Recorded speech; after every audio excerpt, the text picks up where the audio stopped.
do statements. It's Q&A for a reason. The house is going to play gongs for us. I don't know if you've heard, it might have been pretty loud outside right now, but 5 minutes before the talks start again, we have this like 2 times gong, and then 2 minutes before the talk start, we have 4 times a gong, like some noise thing that tells us it's about to start, and whenever you hear it, you can start walking in, and we're ready to go shortly after that again. For the speakers, please bring your, we have a backstage area. Let's go by what I've written down. We have a backstage area on the left-hand side. You can use that area to sit down, do some final adjustments to your slides. If you have a co-speaker, go through the slides with your co-speaker, practice whatever. We have like small rooms you can like lock yourself into for like 5 hours or whatever, how many hours you need, and just practice. And you can otherwise bring your laptop here. We have HDMI, and if you don't, you can get mine, except I forgot mine this morning. So thank you, Jan, for handing over your laptop for this. Maybe I have my laptop later today. And please show up like roughly 5 to 10 minutes before your talk, so we can get you wired up with a microphone. Perfect. Lightning talks. We have, I think, 8 submissions or something around like that. We have probably 20 slots, depending on how fast everybody talks. We do 5-minute lightning talks. We will have a timer. We probably put it like the alarm on loud so everybody can hear your time is up. It's part of the game. There is stress, and it's supposed to be that way. But we still have slots, so if you last minute want to talk about something, Prometheus, you can still sign up. There's the QR code. You can find the QR code at the registration booth all day long. You can fill out the Google form, and it's going to go in the spreadsheet, and we go by the spreadsheet, and we know your name, the title, etc. So lightning talks are always fun. If you have something last minute you can think of, please submit your lightning talk to make it even more fun. We also have a lightning live stream, so hi to the internet. I don't know how many people are already watching. You can send it around to colleagues who couldn't attend or whatever, and they can at least like catch some of the talks that are happening today live on the internet. And then we are also going to take what basically the live stream is, cut it into individual videos, and we're going to put them on the YouTube channel, on the Prometheus YouTube channel in a couple of weeks, where you can then watch them on your own, on demand, Netflix, like Prometheus Netflix or whatever. Like if you don't have anything to watch, you can just watch like hours of Prometheus content in the evening. That's great, right? Follow us on Mastodon and Twitter. QR codes. We try to basically be active the same way on either one of them. And if you tweet or toot about anything today, then use hashtag PromCon to make it searchable and findable by everybody. We have badges. Everybody has badges, but the Prometheus team has like orange names. So basically, if you find someone with an orange badge and you want to discuss an issue or a pull request, maybe another time. No, but like you know who you're talking to. Maybe they have some insights or whatever. I don't know. Might be helpful. But yeah, the badges are orange, or the names are orange.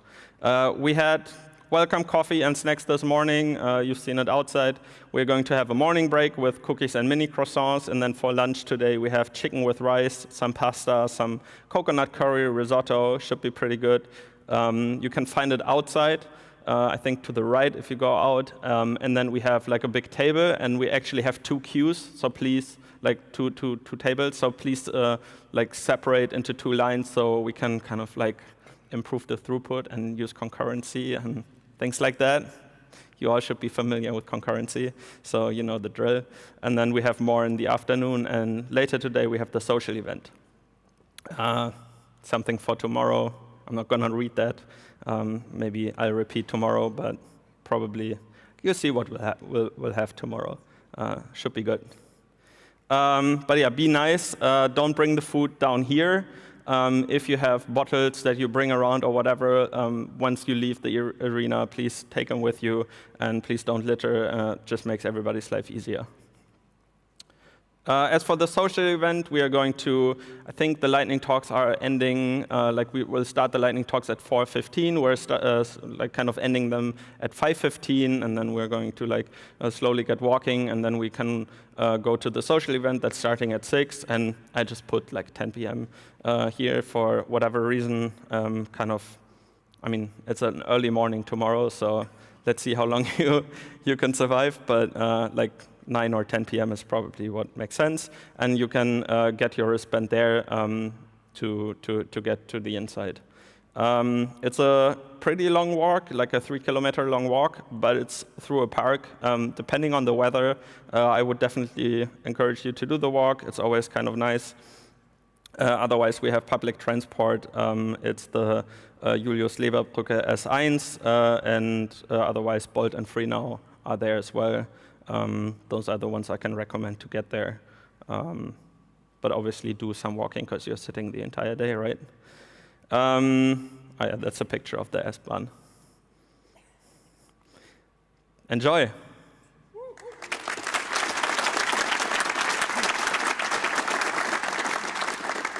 Are there like any immediate questions? Just shout them. No? Perfect. Then Jan, I can't see you. Back there. Yeah, that's why I can't see you back there.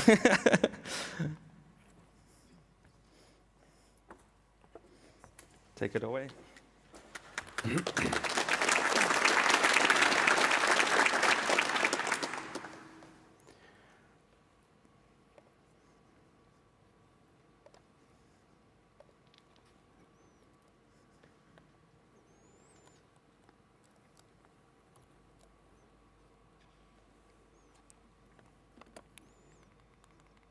Maybe we should start at the beginning. All right. And full screen. Okay, I mean, I'm a little early, but I guess we can start anyway. Right. More time for questions if there are any, or if I can finish in time. Okay, welcome to Prometheus 3 overview. First of all, maybe thanks, Matthias. Thanks, Polar Signals, for organizing yet a fantastic PromCon. I'm already looking forward to all the sessions. That's no easy job, so be sure to thank them when you see them. My name is Jan. I've been a long-time Prometheus user. I've actually installed, I think, 1.7 or 1.8 first, and never uninstalled it.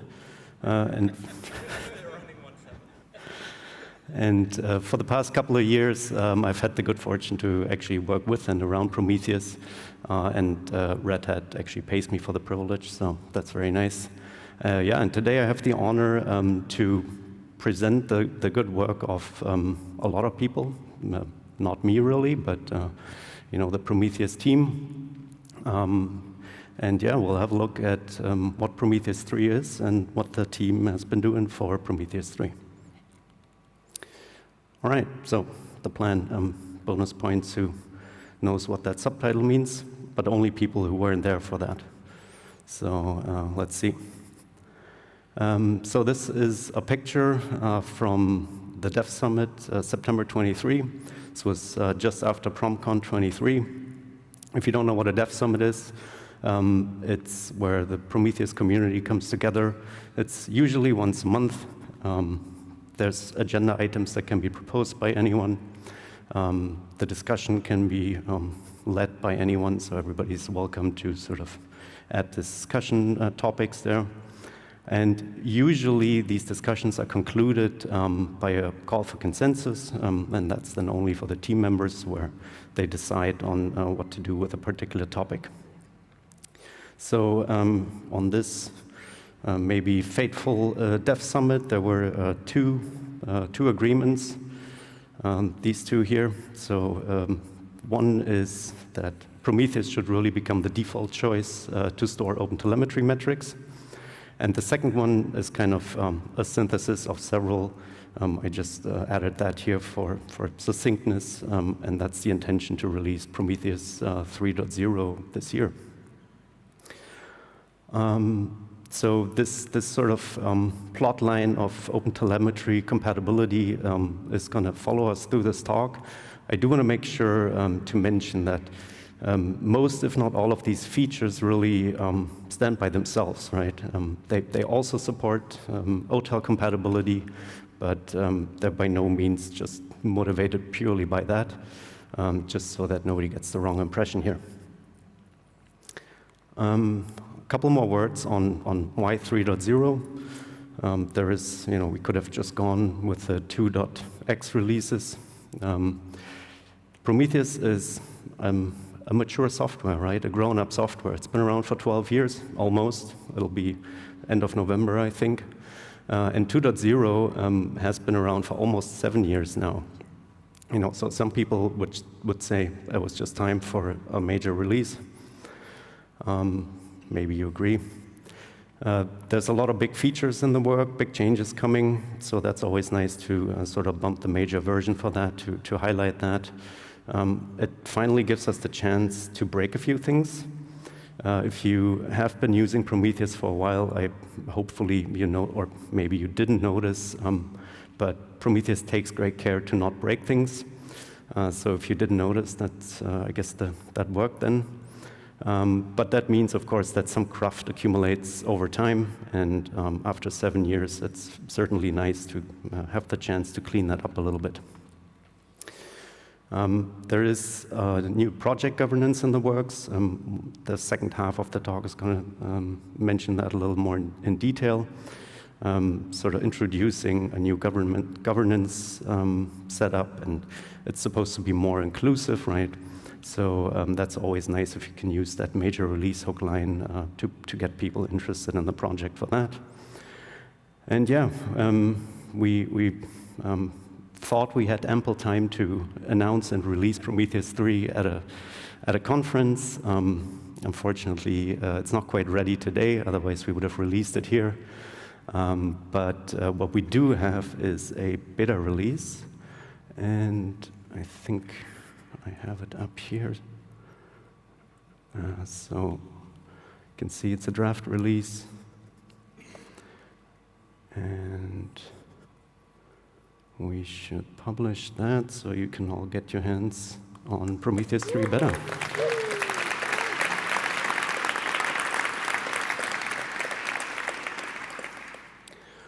All right.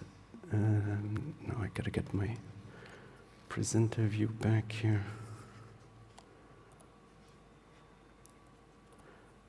All right. Full screen. Cool. So with that out of the way, download it, play with it, let us know if it works for you, if things should be improved, or maybe it's already pretty good for you, what you're doing with it. So next couple of slides, I'd like to take a quick tour of the major features that are added in Prometheus 3, or are in the works for it at least. This is, of course, not complete and can't be really in-depth. I do take care to highlight talks at this conference here that go into way more detail for a lot of these topics. So yeah, be sure to catch those if you want all the nitty-gritty details. Yeah, as I mentioned, some features are not quite ready yet.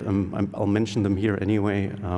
There's a bunch of stuff that we intend to get in still, but yeah, there is a delay. All right, so let's get started. First, Prometheus gets a new face. There's a new UI. It merged just this Monday, not this morning. Julius has been hard at work for a while, and if you follow him at all on any social media, you probably have seen a couple of screenshots already. And there will be a lightning talk today where Julius will introduce it in a little more detail. So that's all I'm going to say about it today. Then we'll start on the sort of OTel-related topics. I'm not sure if you can get these QR codes. Maybe that's more for the people who catch the recordings. That should link you to the agenda on PromCon.io. All right, so OTel ingestion and thus querying OTel metrics has been part of Prometheus for a while now, since 2.47. It's behind a feature flag. And you still have to compromise a bit, right? It's still a bit cumbersome to use. If you're used to OpenTelemetry, there are no resource attributes yet. Sort of the names have to change. There's no delta temporality. There's not the usual health monitoring that you're used to from Prometheus. But you can push OpenTelemetry metrics to Prometheus. Arve and Jesus have been hard at work to improve that experience. The talk is, I think, today, right after this year. And that introduces all the changes to the ingestion pipeline. You know, it's more performant. There's new ways of handling the resource attributes. They can either be part of the target metrics as labels, or they can be part of a new metric that you can then join into your target metrics. And the one thing that I'm really excited about is some work around a new function in Prometheus that should make merging these info metrics much easier. And if all that works out, then that should look like that. Yeah, so be sure to catch the next slot here for all the details there. Another big issue with OTel is, oh, no, sorry, forgot something. Ganesh and Arve also will talk about the future of metadata storage in Prometheus. I mention that here because there is also the idea that perhaps the resource attributes will find a new home in this new metadata storage and improve the experience overall. So that talk is tomorrow. All right, now we're coming to the character sets. I mentioned that already. Right now, if you ingest OTel metrics into Prometheus, the names will typically change. OTel has a strong preference for dots between sort of the individual metric components, whereas Prometheus today only supports underscores.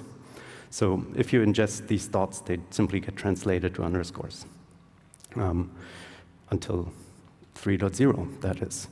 So Owen will talk, I think, also today, yes, today, about UTF-8 support in Prometheus. That is UTF-8 for label names and metric names, which, of course, will improve the OpenTelemetry experience massively. And yeah, that's a huge undertaking, as you can imagine. For full OpenTelemetry compatibility, there's still a couple things missing. One is the delta temporality. If you know Prometheus, you know that there is Prometheus does absolute temporality. Yes, absolute, accumulative. Sorry. OTel prefers delta temporality, so just pushing the updates of a metric instead of an ever-increasing counter. So there's discussions on Prometheus might be able to support that. Health monitoring, I mentioned that already. With push, it's really hard to actually have an up metric, but there's some discussions to improve that situation as well. So there's still lots to do here, but Prometheus 3 really takes major steps. Okay, remote write. If you've been following the repo, Prometheus remote write 2.0 merged a while ago. Remote write, of course, is the recommended way to export data to other systems. Usually that's recommended if you want to do long-term storage of Prometheus metrics. There's a list of compatible endpoints here just from the website.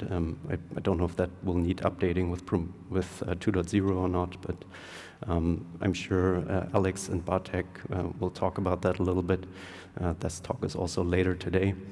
And yeah, overall, it's a huge update to the remote write protocol. You know, there's efficiency improvements, and there's much better support for a lot of things that have sort of grown in Prometheus that remote write 1 was never really equipped to handle well.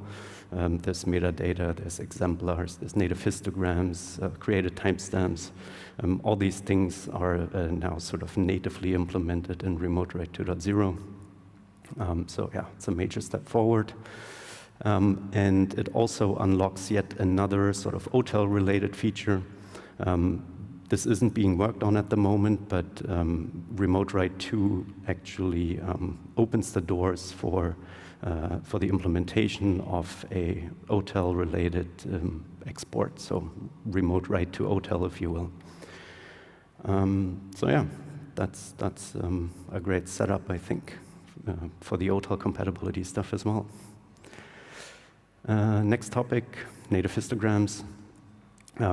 I think most people here should know what native histograms are. If not, go check them out. They're awesome. You basically get more for less compared to the old-style histograms. And a ton of work has gone into making native histograms stable.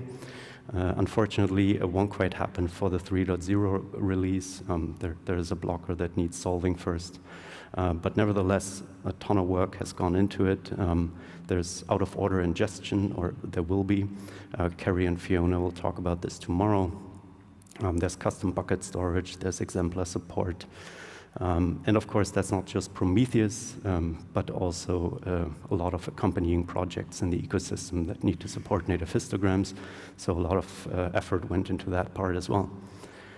And if you want to know how this looks from the user side, there is a talk by Christian tomorrow. And maybe at some point we'll see more cool stuff like this here. That's a slide that Björn made. Yeah, native histograms. And then, of course, there's a lot of small changes. I already mentioned Prometheus 3 takes the chance to break a couple of things. So there's a query lookback, changes to a left open interval from a left closed interval.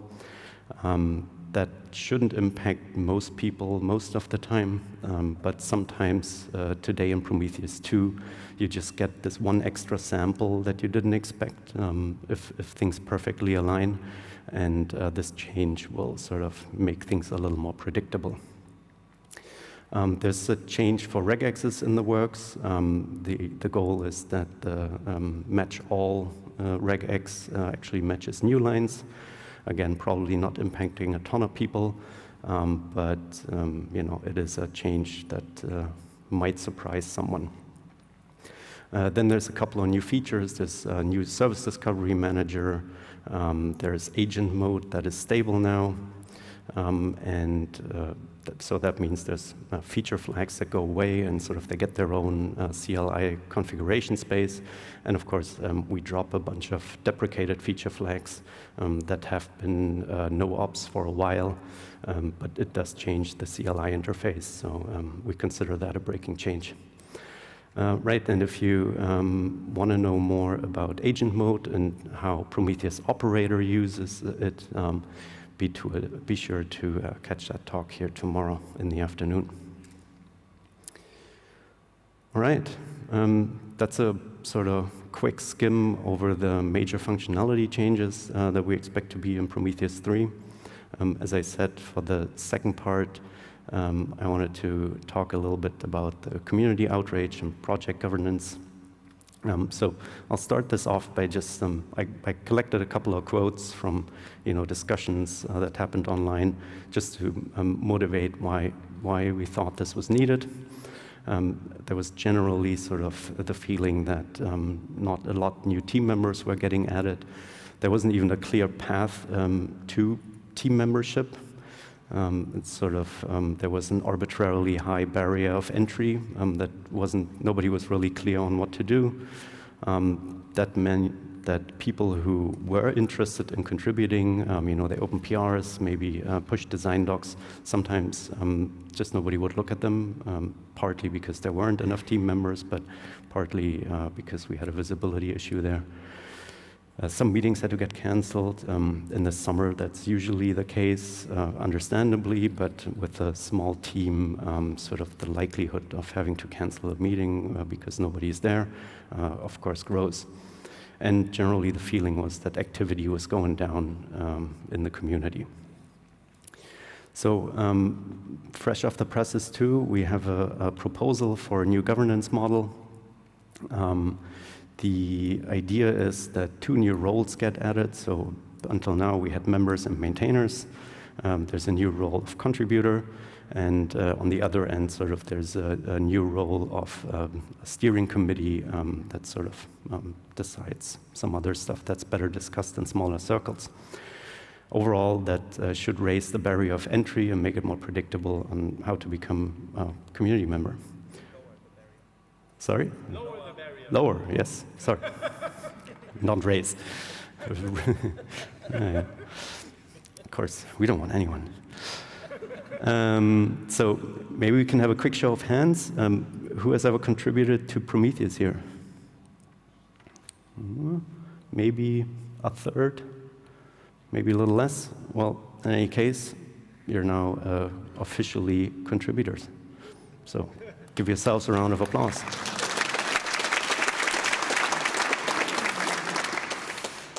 All right, so the formalization of such a process is, of course, by far not the first step. The team has been hard at work basically since PromCon last year to sort of open up the community. You know, there's a lot of sort of soft work that needs to be done, and that has been done. And I want to look at a couple of numbers here to see first if so we'll look at the year sort of preceding September 23 first and try to see if that sort of feeling of the community not growing enough reflects in those numbers. And then we look at the year after September 23 and see if anything changes. So first thing I looked at is the maintainers file.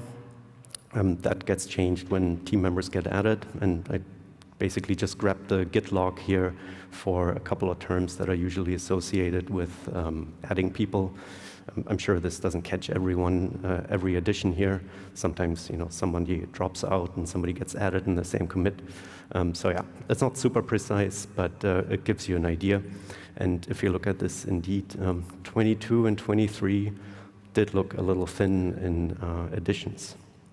And if we look at the year after this, things seem to be looking up quite a bit. There have been 4 additions already. I think at least one of them added multiple people too. So yeah, things are looking up. Next thing I looked at was the commit contributions per release. So Git short log output that already accumulates based on authors. I looked at sort of the commits that happened between releases. Filtered out a couple of commits, or Dependabot commits, really. I merged some author identities based on common names and email addresses, because some of the members have, like, I don't know, 7 different personas or so. And I declined on plotting a couple of the Y-Stream releases just because they have very few changes and don't really add anything to those numbers here. So we again look at the year preceding September 23. And there's really 2 things I think I noticed here. First is we have consistently a very few individuals who sort of contribute a high amount of changes to a given release. And overall, I think you know, these are not really a lot of numbers, but overall, I think you can see that at least the contributions didn't really grow towards the end there. So if we look at the year after that, things are looking up quite a bit, I think. So we get notably more contributions per release, or you know, just purely based on commits. That's a noticeable bump. And the number of contributors is also noticeably higher. It doesn't reflect super well in the scale here, but there's consistently more individual contributors, and I think that's really a good sign. Right. Oh yeah, and one other thing, especially towards the end here, you can see, and that's, I think, one of the best signs, that there is more and more individuals who contribute larger numbers of commits. And I think that's, as a project, that's really where you want to be, where you have like several people who commit a lot of changes instead of sort of single or two individuals who commit, I don't know, half or 2/3 of all commits to a given release. All right, last but not least, I wanted to make some other work a little more visible. So this is data from the CNCF's DevStat server. And this is the number of review commits accumulated monthly. You see the Prometheus releases here as red lines. I think there's a difference between Y stream and Z stream bumps, so not that important. But yeah, reviews are obviously at least as important as code additions. So I think it's worth talking about what's happening in that space.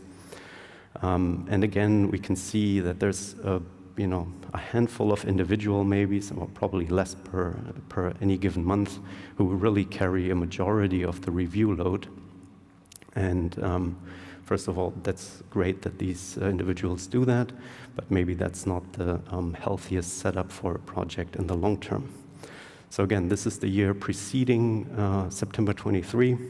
And if we look at the past year, again, we see quite a notable increase in contributions of review commits. And I think towards the end here also, you can see that there's more and more individuals who pick up more and more reviews, which is, I think, a fantastic sign. Yeah, I think I wanted to bring up these reviews here because that's something that's usually not so visible, and even that this year doesn't really give you the full picture, right? It's not just review comments. There's also discussions before that. There's onboarding of new contributors. There's mentoring, answering a lot of questions. So I really wanted to make this work that really carries the project a little more visible. And maybe you join me in a round of applause for all these people who do this hidden work.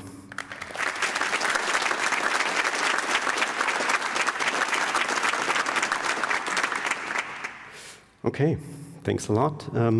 That's all the slides I had. 2 minutes early as well, so if there's any questions, now's the time. Questions. All right, and I think we're going to soon do some adjustments to the maintainers file, because I think you deserve it. So.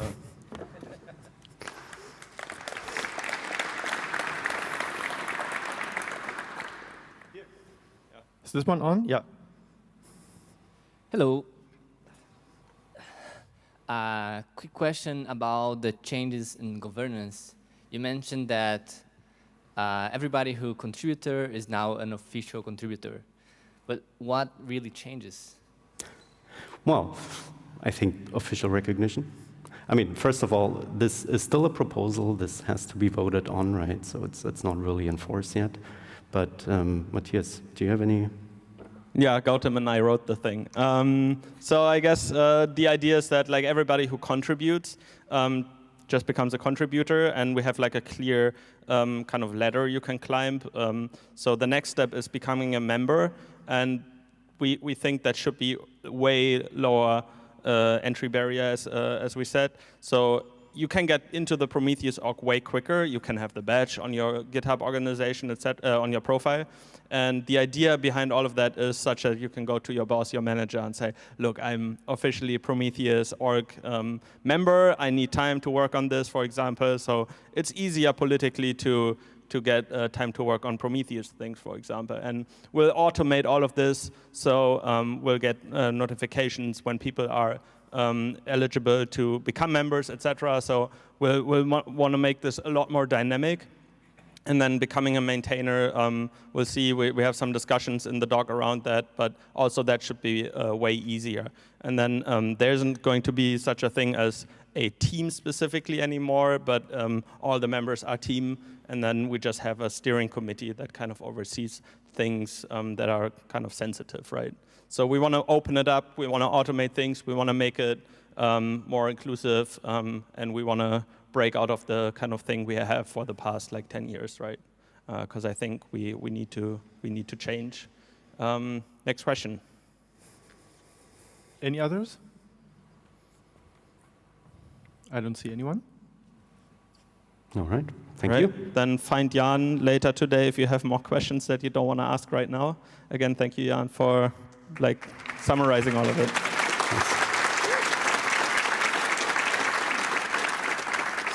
Seems like we have 5 minutes until the next talk.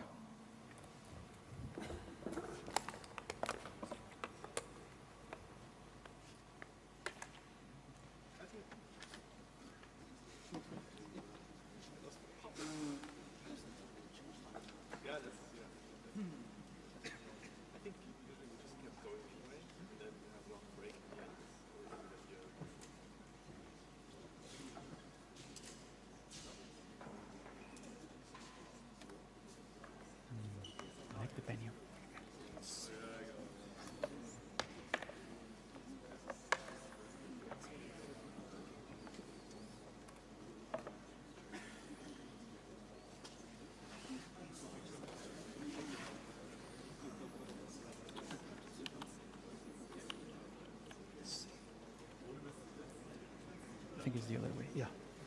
There you go. There you go.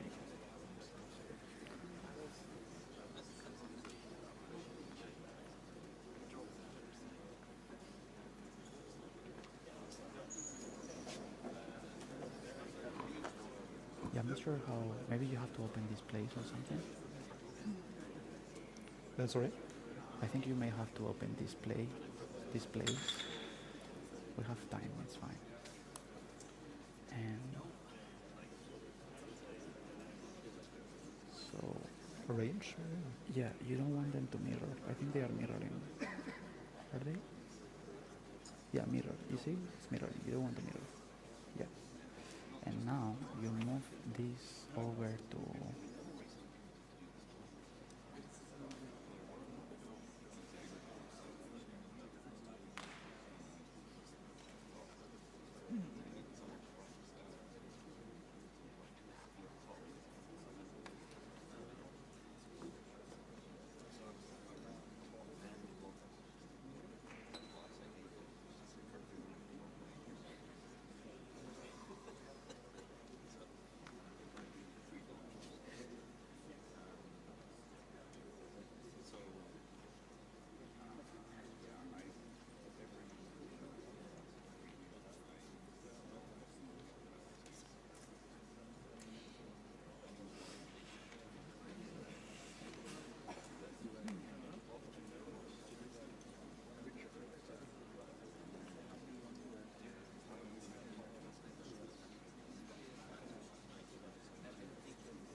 Perfect. So we are back. Just quick setup. Going forward, we'll just continue with talks. We don't go by whatever we have on the schedule if it's 2 minutes early. But yeah, everybody who's outside, if you hear me, come back in. We are going to hear about the OpenTelemetry and support in Prometheus 3.0. I think there are some exciting developments in the past months that have landed in Prometheus, and I'm super happy to have Arve and Jesus on stage, and curious to learn more now. Take it away. Right.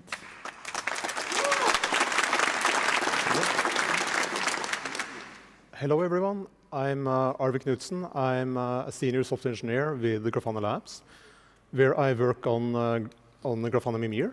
But I'm also a maintainer of the OTLP endpoint in Prometheus, together with Jesus.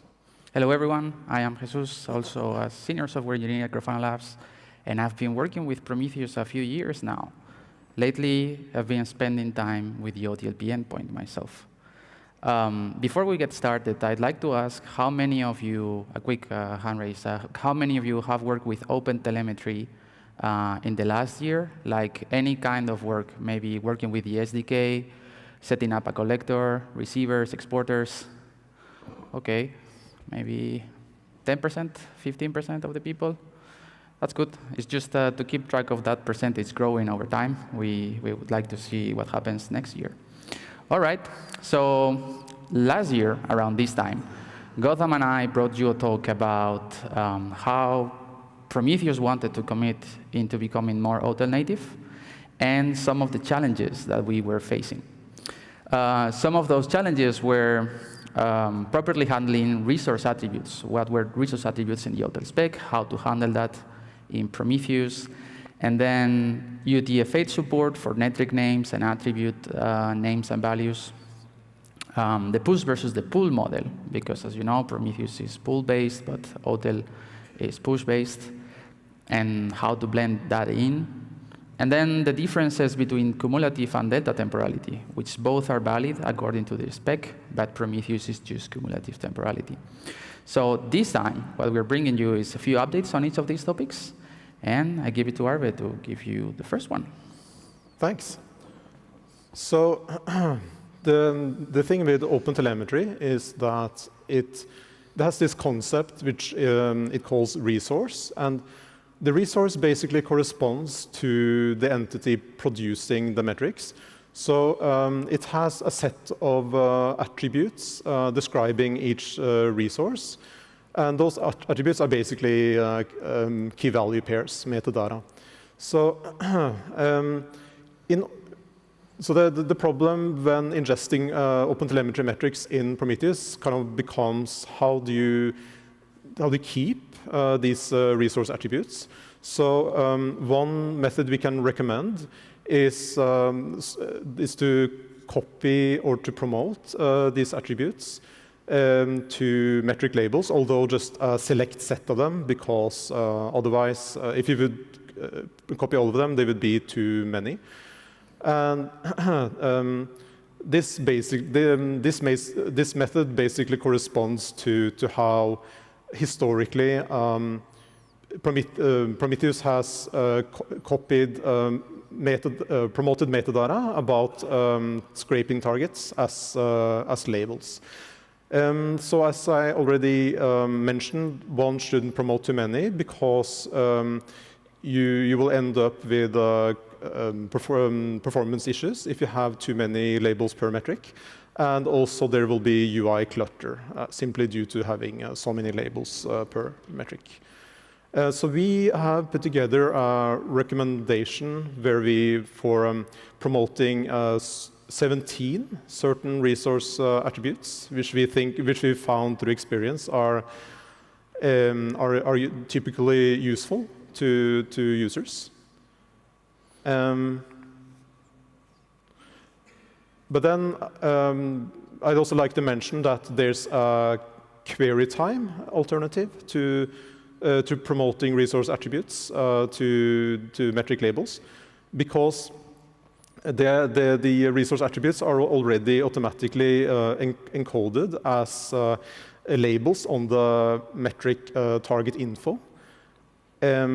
So since they are already encoded, as it were, as target info labels, what you can do is you can include target info labels in your queries through so-called PromQL joins. So the benefit of this is that you don't have to decide at ingestion time which resource attributes you want to include. And then if you were to change your mind about which resource attributes to promote, you would also cause series churn because you would have the old version of the series and then the new version of the series with the different resource attributes being promoted. So you can avoid this by instead including target info labels at query time. So the challenge with this is that the writing join queries is tricky, and you can also end up with join conflicts in case one or more resource attributes were to change, because then you'll have for about 5 minutes the two versions of target info. They will have the stale version until that is considered too old after 5 minutes, coexisting with the new version. So we have come up with an alternative, which is a new to join queries, which is a new PromQL function called info, which offers a much easier user experience. Because it's just like a function call, and it also has performance benefits versus traditional joins, because when you join the target info, you specify which target info series to fetch, but typically you won't be able to filter down to exactly the ones you need, so you fetch too many, whereas info, it fetches just info series with the correct job and instance labels, because those are the ones which are used to join to see a time series. So info is not yet in the main branch of Prometheus. It's under review for inclusion in Prometheus 3.x. And this is an example query. This is an example join query, how you would traditionally include labels from target info, and those labels would, of course, represent OTel resource attributes. So basically, here you have a rate query on a metric, and then you multiply that on the job and instance labels with the target info metric, and you pick just the K8s cluster name label. So this is the equivalent using the info function. And here you see you no longer have this multiplication. Instead, you just have a call to the info function where the first argument is the rate query, basically. And then there's a second argument, which is in fact optional, where you specify that you want the K8s cluster name label. And you also specify that the K8s cluster name label has to be non-empty. So this screenshot demonstrates an info call with only one argument, where you don't specify any label matchers. And there you see that a lot of labels are added to the query result. All the K8s underscore labels, for example, are from OpenTelemetry resource attributes. And here's an example, a demonstration of calling info with a label matcher, the aforementioned label matcher on K8s cluster name. And then you see that there are much fewer labels. So basically, in addition to the time series original labels, only the K8s cluster name label is added from target info.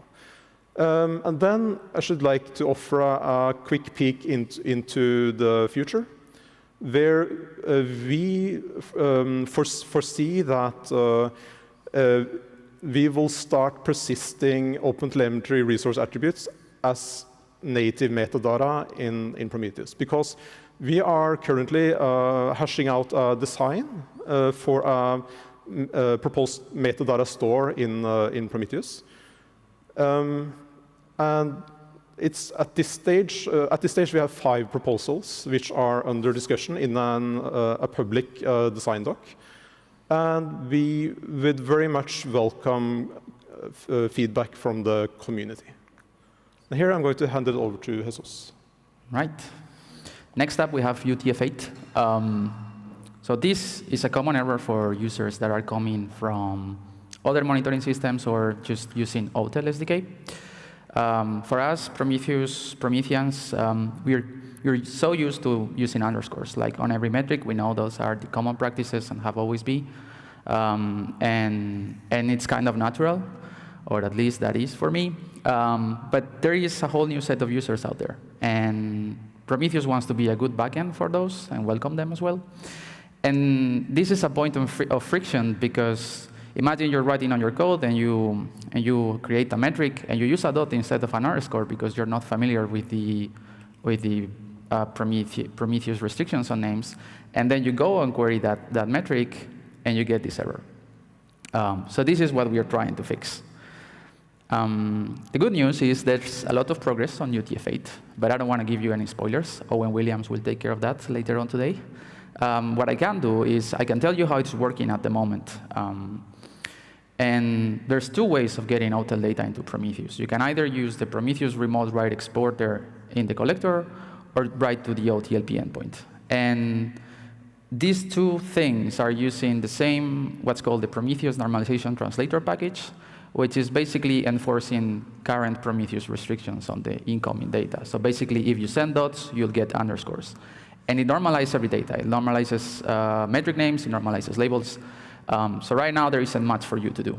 However, as the UTF-8 feature matures, what we are thinking about doing is adding a feature flag to the code base, where basically we can maybe opt in to disable this translator thingy. And if actually, Arvi and I think this is a very simple change to do in the Prometheus code base. So if you'd like to do your first contribution to Prometheus, you can actually ping us, and we will point you in the right direction, because we've already looked into it and should be easy to do. Next up, we have the OTLP endpoint. It's now stable, or it's in the works of becoming so for Prometheus 3.0. This time last year, I think we got it just merged for the presentation, or it was about summertime as well. And yeah, so it's been a year. We've been using it in production, and we think it's stable now. So that's good. We strongly recommend for you to enable out of order if you want to use it. And the reason for this is that the OTel collector encourages batching. So it batches up the metrics you write to it. And as soon as you have multiple replicas, they won't coordinate to send them. And you will run into out of order very naturally the moment you do that. Yeah, and also a few weeks ago, we just learned about a new behavior where counter restarts, that maybe you want to introduce zeros before the first sample that you scrape. And so that will also lead to out of order. So yeah, out of order is in main already. You can enable it, and we strongly recommend for you to do it. Another great improvement here, and this is less user-facing, but more like contributor-facing, is that last year, when we merged the endpoint, Prometheus was still vendoring the Prometheus remote write exporter code in the OTel collector. But because the OTel collector also vendored Prometheus, we kind of have a cyclical dependency. And maintaining that was a nightmare, because basically we had to, whenever there was an update, we had to run some scripts and then some replaces to make everything work. And yeah, it wasn't nice. And so this has taken a lot of community effort. I think Arthur, Arve, Juraj, David Ashpol, Gotham, Anthony Mirabella, many people, both from the Prometheus community and the OTel community, in multiple calls on a bi-weekly basis, we've been discussing about this. We thought about extracting a library with the translation code, but then who would own that library? Who would depend on that library? It was challenging as well. In the end, we decided to diverge, and basically Prometheus now owns its own copy of the code. And that has made things much easier to maintain, actually. It's true, both code bases have diverged, but they're essentially doing the same thing. And it gives us headroom to actually make improvements. And we've been at it. And the translation code, the Prometheus, is now 40% faster and consumes 60% less memory. So that's good for everyone. Earlier, RV was talking about promoting attributes on ingestion in case you want them in your metrics. So we've added a feature for this on the endpoint as well. Now there is a new section on the configuration file called OTLP, where you can just list the attributes you want in your metrics. This is safe to enable. By default, it won't be promoting anything, so you won't have crazy cardinality or like UI, UX issues.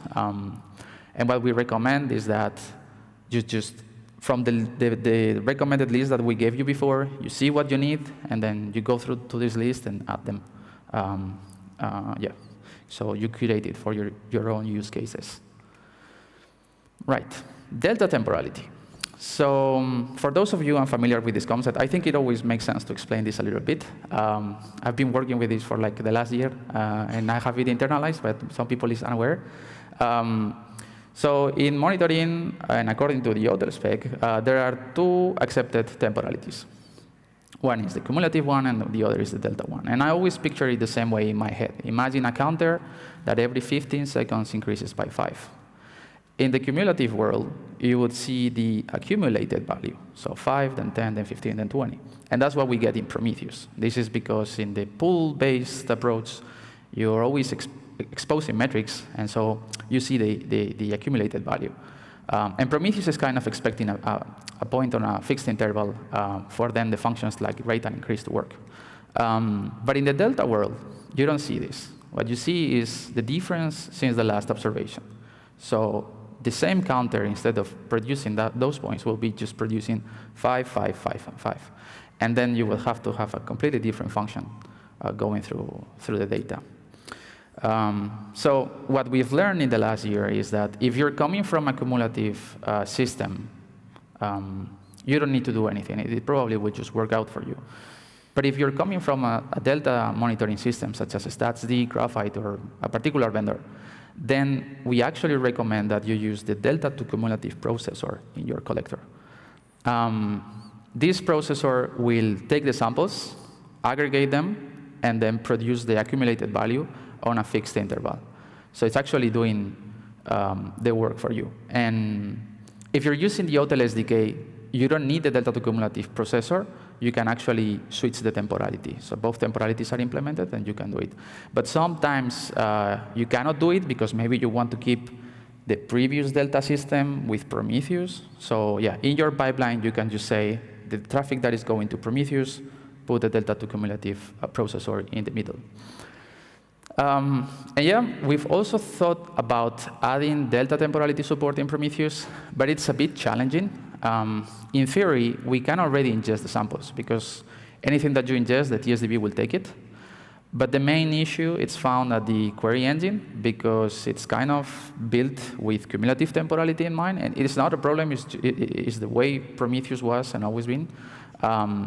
But in order to support like going through the samples, we will have to either refactor the engine or add new delta functions to do rate calculations. And a few more words on the delta to cumulative processor. I think it has a year or something like that, but it's very active. The community has done around 40 PRs so far this year, and it's slowly getting more maturity. So the OTel spec defines 4 degrees of maturity. You have development, alpha, beta, and stable. So I think it just reached alpha, which is, yep, it's getting there. And yeah, we know we touched a lot of different topics, and many of them are cannons of worms. So it's hard to retain, and each of them require context, and easy to forget as well. So we've decided to publish a guide with all these recommendations, so that if you find yourself configuring a collector to write into a Prometheus server, we hope this helps. And we are also committed into trying to keep this up to date. Right now, it's a very simple guide. We kind of just wanted to have something to work on and as our reference point. But yeah, we're committed to keeping it up to date. with all the new things that come out in the following months. And yeah, we hope it's useful for you. And that's it. Thank you very much.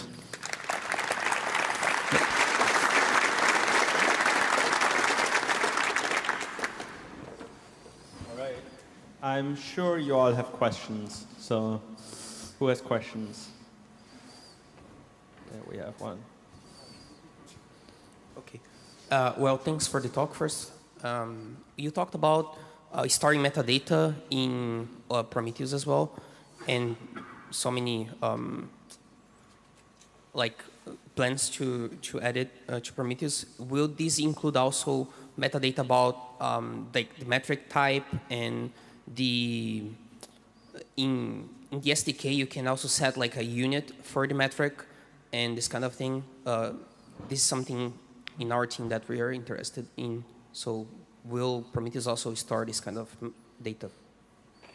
That should be standard Prometheus metadata about metrics. That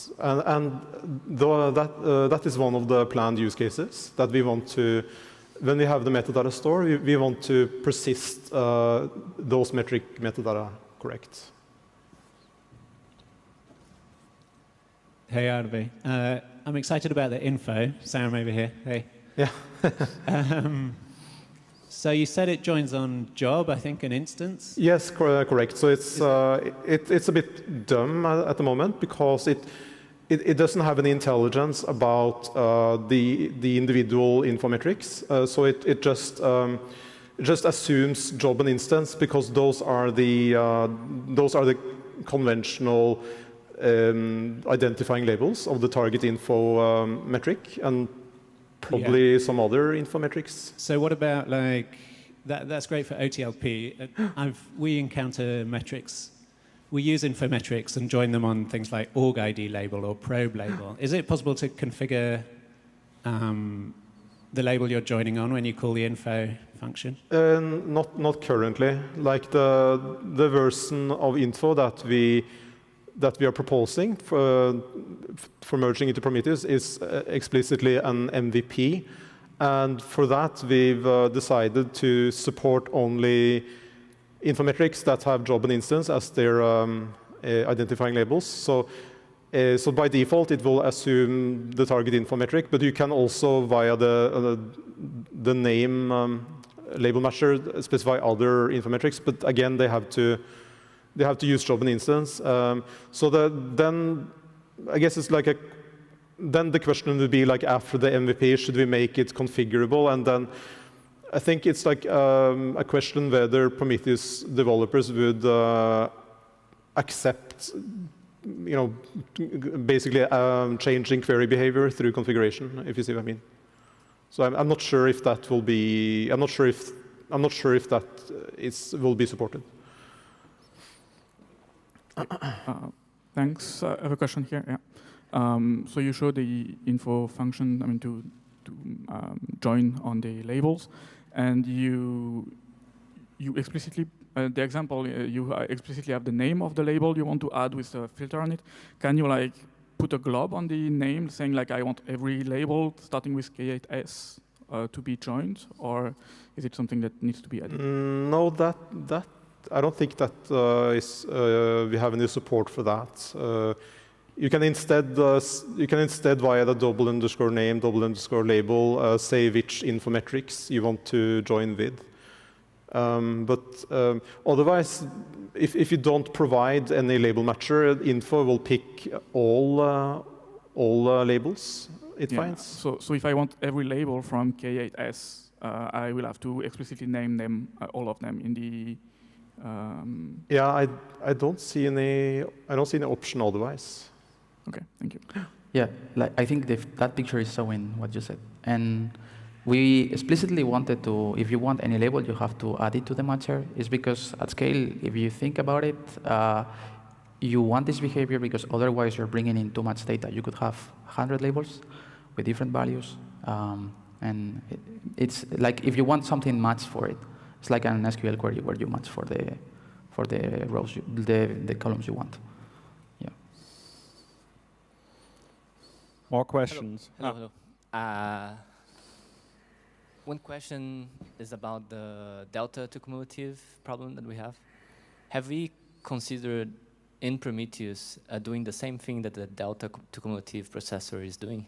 Like, we receive deltas, we aggregate for an interval, and then we ingest only the result. Right. Yeah, so it's been thought of, but there's a lot of things to do. So what we've said is this delta to cumulative processor is being used widely. Let's see how it goes. Let's see what issues they face. Learn from that, and then reevaluate after some time. Do we want to provide a native solution for that in Prometheus? Because we could we could be doing the same thing in Prometheus as well. But yeah, we're just giving the processor time to be there and do its thing, and then maybe evaluate whether it's needed or the processor is fine. Yeah. Any other questions? Hi.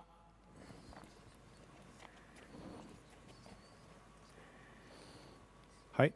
I was just wondering, you showed some numbers that it's like 40% faster, 60% less memory. I was wondering what to expect. Like, do you have any absolute numbers on what the translation times are? So these numbers are from benchmarks, Prometheus benchmarks. I don't think we have measured the average latency. Yeah.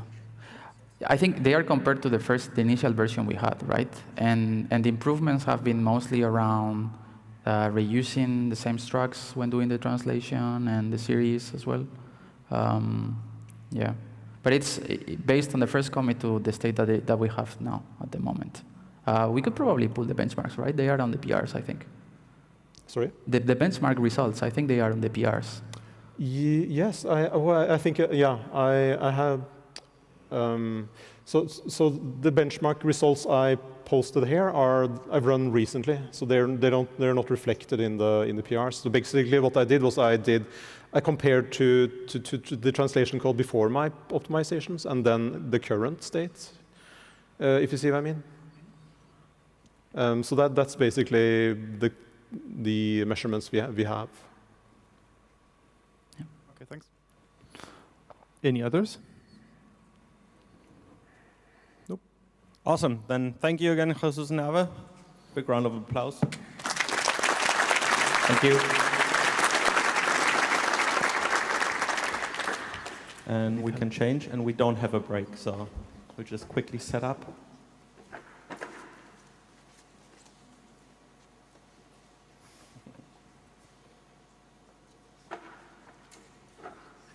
Now that we've done a show of hands of who has used OTel in the past, who has used remote write in the past year, let's say? Okay, so this talk is going to be very relevant for all of you, and who hasn't used it probably might start using it soon, so I think it's relevant anyways. So yeah, I'm just talking while Bartek is setting up. Talk more. Talk more? Yes. I don't know what to say. It's great to see you again, Bartek. They say it's useful to... Oh, thank you. Good to see you as well. It's good to ask questions. Questions? Yeah. How did you come here? Did you come by your motorcycle? Tradition goes, yeah. Perfect. It was raining this time though, but okay. It was beautiful. Okay. That was my question. Thank you. I don't know what to think of. Nice wallpaper, I don't know. Should we check this one? Yeah. Do we have more time then? Oh. Yeah, we just start whenever you want to start. Mm-hmm. So I can get off the stage. Feel awkward? Not anyway? No, it's fine.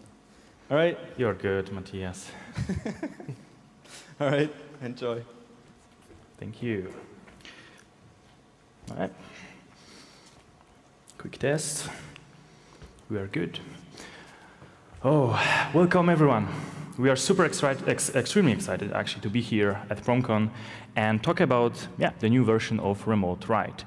And I have to admit, in the context of distributed systems, I have some kind of strange weakness or respect towards designing network protocols and APIs. And I would love to learn if you share the sentiment, but for me, designing network protocols, especially for high volume data and open source, and in open source, it poses a lot of interesting questions, right? For example, like how to make this API, both extensible but also stable. How to make them flexible and powerful, but also like simple, efficient, and consistent.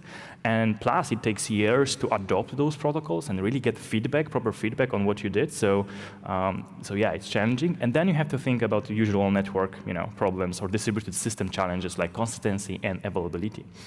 So for those reasons, I really like to sometimes study how other protocols work and how they were created. And while I, help a little bit with the design of the remote read, the streaming one, and the streaming mode, and we both help in the remote write protocol, next version of it. It is only when I was preparing this talk, I kind of like look on the big picture of the remote write protocol history, and I found useful learnings. So I want to share that with you, and it might give us a little bit of perspective. So let's begin. So it's hard to imagine, Prometheus without those remote storage interfaces, right? Literally from the beginning of the Prometheus, the developers like Julius, like 11 years ago, issue number 10, were thinking about how Prometheus can integrate with other storage solutions.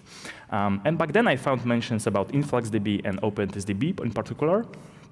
And such need of this remote storage integration shouldn't come as a surprise, right? Prometheus, by design, it's a single node, and it doesn't have any replication or clustering, so those comes handy. So this is why the younger protocol, remote read, was introduced, so any client can, ask for some historical raw metric samples in Prometheus format. For example, it was initially used to enable PromQL through Prometheus against metrics stored in different databases. I think it was OpenTelemetry as the first thing. It wasn't long until the read API was also exposed on Prometheus itself, right? Allowing the long-term storage solution integrations like Thanos or project like Thanos to effectively query Prometheus for raw metrics. And for proxies like Proxy, I don't know if you remember Proxy, a really cool proxy that transparently deduplicate, and hide HA kind of Prometheus setups as a single endpoint. However, probably the most nowadays used protocol, remote integration in Prometheus, is the older remote write protocol, right? It allows any client to push, send metrics, samples in Prometheus format from one place to another, typically live streaming fresh data to centralized long-term storage. And similar to read, Prometheus also supports receiving this format and this protocol, the remote write request, so you can import the metrics from other systems. Now, in May this year, Prometheus released a new remote write 2.0 version. So in the next 18 minutes or so, I would love you to learn why Remote Write 2.0 was even created, what it enables, and how we improved efficiency on the whale while adding more features to the protocol and more data, and how you can use it and adopt it in your organizations. But first, short introduction. I have Alex with me. Yeah, so hi, I'm Alex. I work at Grafana Labs, based in London. For many years before that, I worked at IBM on a network management product. Yeah, it's a very long time, 20 plus years. And the ability to work on open source software was limited there. They're good in some respects. So I wanted to escape. I wanted to contribute back to open source with Usebit. So I escaped, and I escaped to Grafana Labs. And at Grafana, I get to work on a bunch of things, including some proxies that help ingest data from other products like Graphite, Influx, OTel, Datadog, and get those into Prometheus-compatible databases. And also I get to work on, contribute to Prometheus and the OTel collector as well, which is cool. In my spare time, I am mostly a taxi for my 14-year-old daughter, going to cricket or football or something else, but I still manage to play a couple of games of five-a-side every week to keep myself going. Amazing. My name is Bartłomiej Płotka, but it's short Bartek. I work at Google. I'm tech lead for a Google cloud managed service for Prometheus. I love open source. I'm maintaining Prometheus, Client Golang, Thanos, and lots of other Go libraries. I'm active in the CNCF. I also wrote a book called Efficient Go with O'Reilly. And in my free time, I started recently doing some adventure motorcycling, which is not ending always well, as you can see. But that's why we call it adventure, right? And that's why I love it. So Remote Write has a new version, and let's dive why this happened, and how is the second version helping Prometheus end users. To answer that, it's worth to get, again, back in time a bit.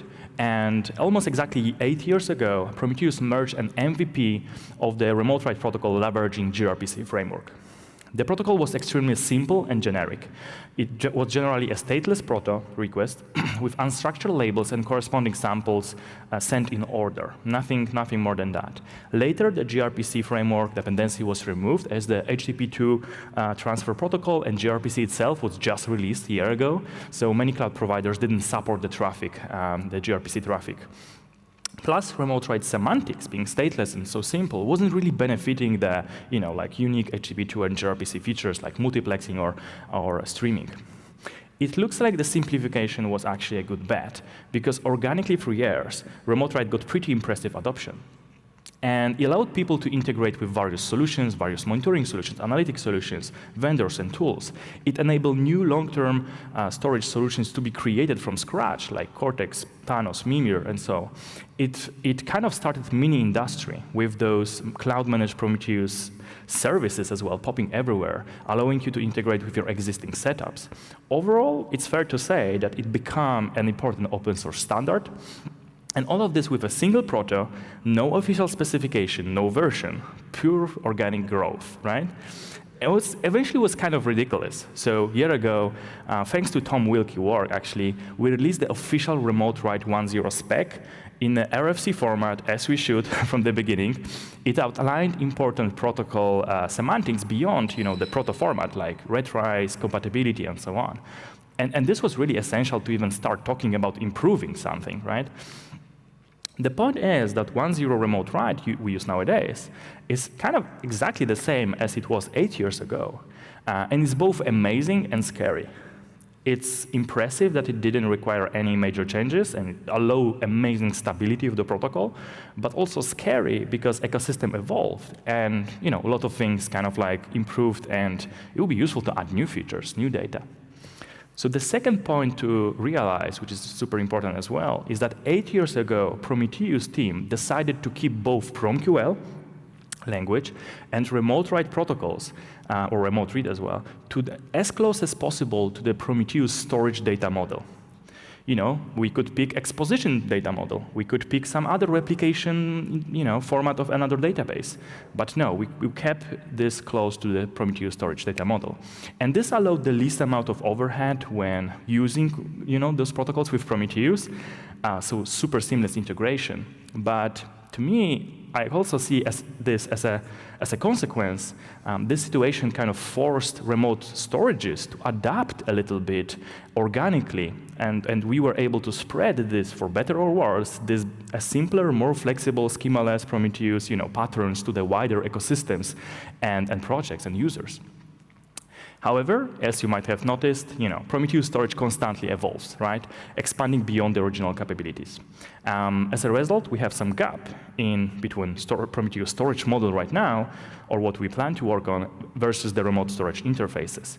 For example, Prometheus team designed native histograms that give us more efficient, flexible, accurate and structured histograms. And this is for both exponential and classic histograms or custom bucketing. So essentially, we're able to replace classic histograms eventually. And then for some time, we have exemplars, which allow metrics to link to certain resources like traces. Then we have metadata, right, where now we are able to quickly access the helps, like type, description, sorry, that's help type and unit of the metric, and actually we plan to add more stuff. And all of this is incredibly useful to integrate with more type remote storage solutions, as well as PromQL auto-completion. Then we have created timestamp to improve accuracy of rates, but also to, for those short living time series. And finally, the UTF-8 for compatibility with other metric solutions. And all of those were valid reasons to look for the improvement here, to look for the maybe another version, which would enable remote write storages to really leverage what we already store in Prometheus. Now, of course, Prometheus team wasn't just lazy or forgetting about this protocol. In fact, if you go to the proto format of 1.0 right now in Prometheus codebase, you will see a lot of experimental fields that allow some of those features already in a hidden way, unofficial way. This was super useful for development and experimentations on those potential improvements that we did today, or like that we did in May. And this unofficial version is already used by Cortex, by Thanos, Mimir, and other solutions. So we already gather amazing feedback and data on what works, what didn't. For example, like this initial experimental remote write, it was supporting metadata in a specific way, in a stateful way, where the metadata was sent in different requests. And we learned that there are some problems with that around scalability of senders and receivers. So that was a useful insight, among others. So with enough motivation, around a year ago, the ideas for the next remote write version started floating around. So first, we listed the requirements, right? And you know the drill, like generally doubling down on that decision from 8 years ago on sticking to the Prometheus storage model. That was a good bet, and we don't want to break that. Then the ease of use and adoption, right? Since we have remote write 1.0 adopted already in various places, it will be really epic if we could just use another protobuf message, and that's it. So upgradability of the whole solution is a key.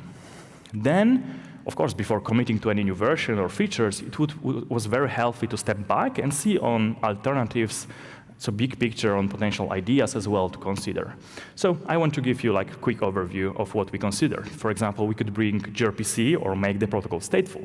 The protocol statefulness, it promises a lot of bandwidth reduction for the first kind of like point, network bandwidth reduction. But as our experiments with metadata shown, it is actually sometimes problematic especially on receivers, scalability of receivers, because you have to maintain that state somewhere.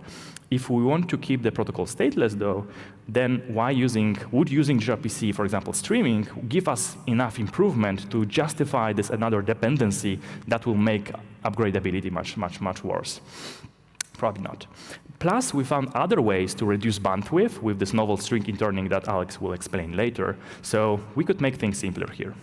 Then, of course, OpenTelemetry OTLP is the new aspiring protocol, right? To standardize transfer of all types of telemetry, be it metrics, logs, traces, and profiles. Unfortunately, OTLP is currently deviating from Prometheus storage model a lot. And while we work on those compatibilities and improvements, as you could see in the previous talk, there are still some gaps that we didn't even chat about, like, for example, mandatory created timestamp for every counter, structure summaries, and then, we kind of like already discussed that, but resource attributes. And all of those will take time to kind of like bring this gap forward and like improve this. But yeah, then trying to kind of like use OTLP as the next version of kind of remote write kind of like brings this upgradability story, to down very much. So we want to really, like highlight the upgradability here and ease of adoption. Now, integrating with OpenTelemetry is on our roadmap anyway, right? So the work for POC of experimental OTLP export is already on feature brand, and we're working on this in some, of course, limited OTLP export in limited fashion because we cannot support everything. But it's still kind of like, yeah, it's in progress. Plus, funny enough, the fact that we release Remote Write 2.0 now brought some certain features forward in the storage, right? So it will actually make, thanks to Remote Write 2.0, it will make it easier to integrate with OTLP in the future. Finally, the RO format is something we consider as well. It's this in-memory format that promises zero copy reads and CMD compatibility for data processing. It's a new hot thing in the CNCF. Many observability solutions kind of looking around to integrate that, including a new version of OpenTelemetry OTLP. There is an RO version of that, stateful RO version. And from those experiments, actually, it was clear that it introduces, new complexities. So again, like for upgradability, it's not ideal. But moreover, to fully benefit from RO system, RO format, your processing and storage format ideally is also in RO kind of compatible columnar storage format, right? So we are not there yet, but there are experimentations in open source to kind of like play with it. So we might want to check out those in the future. But right now, this doesn't immediately fit our use cases. So no for now. So with all of this decided on bringing Remote Write 2.0 without those considerations, yeah, we have 2.0 now, and I think it's pretty epic. So Alex, do you want to share what happened next? Yeah, sure, I can do that. So A lot of the initial impetus came from a Grafana Labs hackathon project by Callum Stein. He used the time to investigate the possible efficiency gains of applying stringing and turning to the remote write protocol. This showed great promise, and the work picked up momentum and other interested parties. We started a Slack channel on the CNCF Slack and iterated from there, adding a fortnightly call and to keep on top of things. We used the Prometheus proposal repo, I don't know if anyone's seen that, to help document what we decided to in the end, but also more importantly, what we decided not to do and why.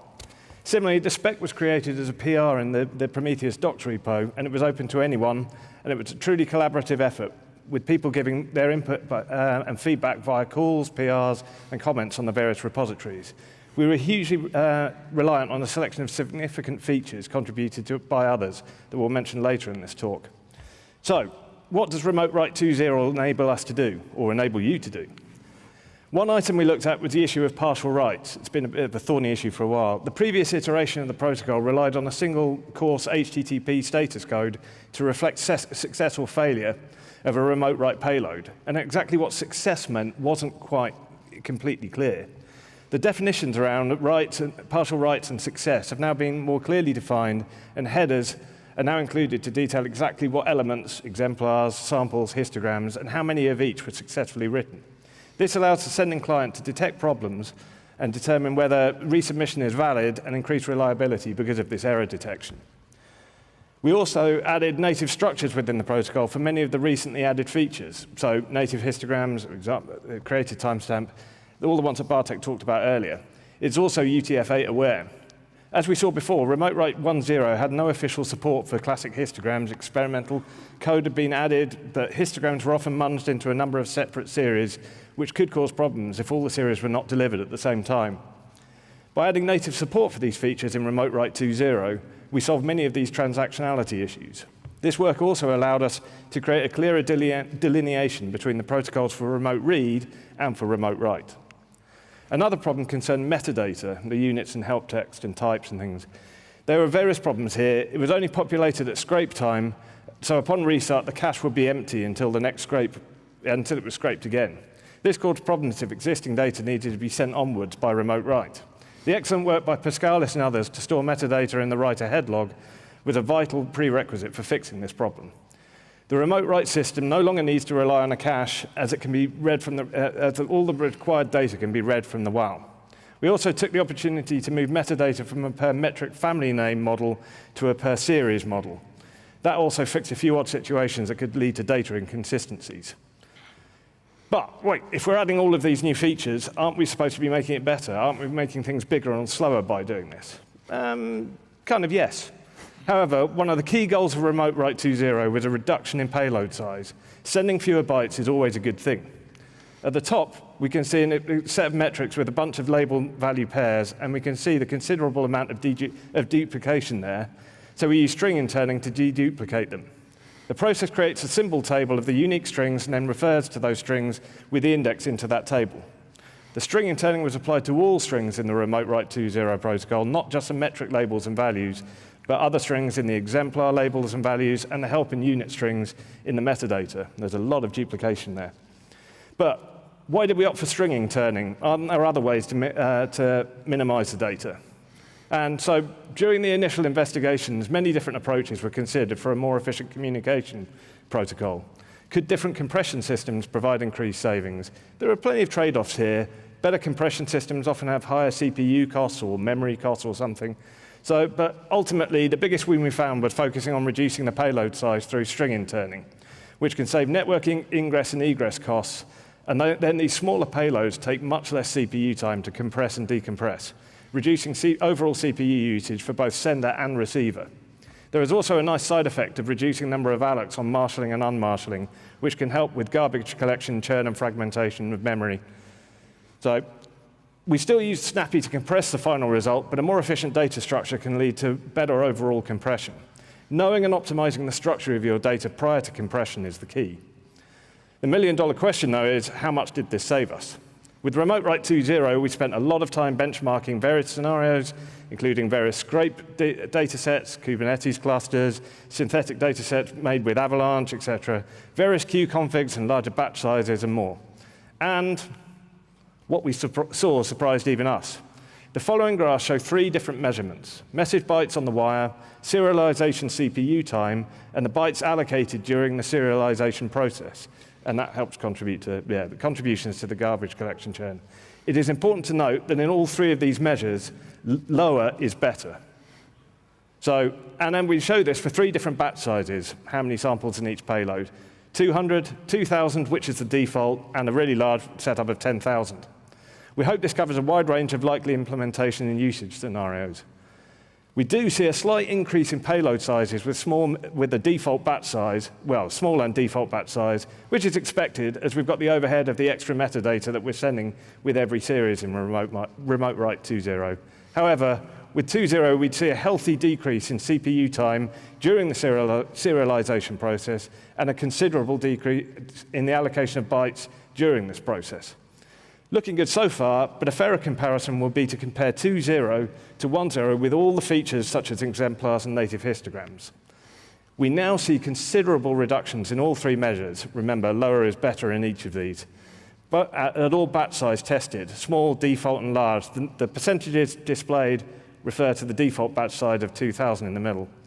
The numbers are looking really good, but it can get even better. We've got one more thing we can enable. If we turn on native histograms with custom buckets, it gets even better. More than 50% reduction in payload size, over 70% reduction in serialization CPU time, and a nearly 90% reduction in memory allocations during serialization. Can I add one more thing? Yeah, sure. This is what it is. Essentially, we convert classic histograms to native histograms with custom bucketing. So this is why we see such an improvement, and this is super epic. Yeah, so this is the main gift of Remote Write 2.0. More native features with more structured data to help transactionality at a considerable reduction in payload size and serialization costs. Stringing turning bought us considerable headroom to add new features, and that means there's room to add even more in the future. So, what do you have to do to use it? It's pretty simple. The configuration changes are simple. You just have to provide a feature flag to let Prometheus know to use the WAL for the metadata. So it's got the storage system has the data to work with. Then, as you can see here, you just need to tell Prometheus that a specific remote write target should use the V2 protocol rather than defaulting to 1.0. Of course, it goes without saying that the target system must support the reception of Remote Write 2.0, and obviously Prometheus now accepts it, incoming Remote Write 2.0 too. As for helping adopt it, we need many of the existing tools that speak Remote Write to be able to speak the new version of the protocol. Client libraries will need to be updated if not already, and configurations options added so that systems that work in mixed environments of Remote Write 1.0 and 2.0 can know which one to speak to the target. There are also work in progress to provide test frameworks for both senders and receivers in order to make compliance checks much easier without needing to deploy or install and configure a full Prometheus instance. Other tools such as Avalanche and K6 are great for load testing and integration with your CI pipeline. And you're welcome to go digging around in the Prometheus code for the proto-buff implementation. It's there, we're not hiding it. But there's also an entry for it in the buff.build schema repository. Buff.build has tools to help you get up and running even faster, including creating Go code that implements the protocol. So, in summary, Remote Write 2.0 enables a great set of features whilst also making some significant improvements in efficiency. It is simple to configure, and if you're the owner of a third-party project or tool, we invite you to upgrade, test compatibility, and reap the benefits of the improvements. It's still experimental, so we would welcome any feedback you have, and we'd also welcome contributions and enhancements to the project. There are plenty of areas we can make further improvements, increased transactionality, better, faster compression, OTLP export, the list goes on. And finally, we'd like to thank a few people who aren't up here on stage who made huge contributions to this project. Callum for the original idea, Nico, Pascalis, Tom Wilkie, Juraj, Arthur, and all of the original 1.0 authors. And so finally, we'd like to thank you for your time, and we'd like to open it up for any questions that people may have. Thank you so much.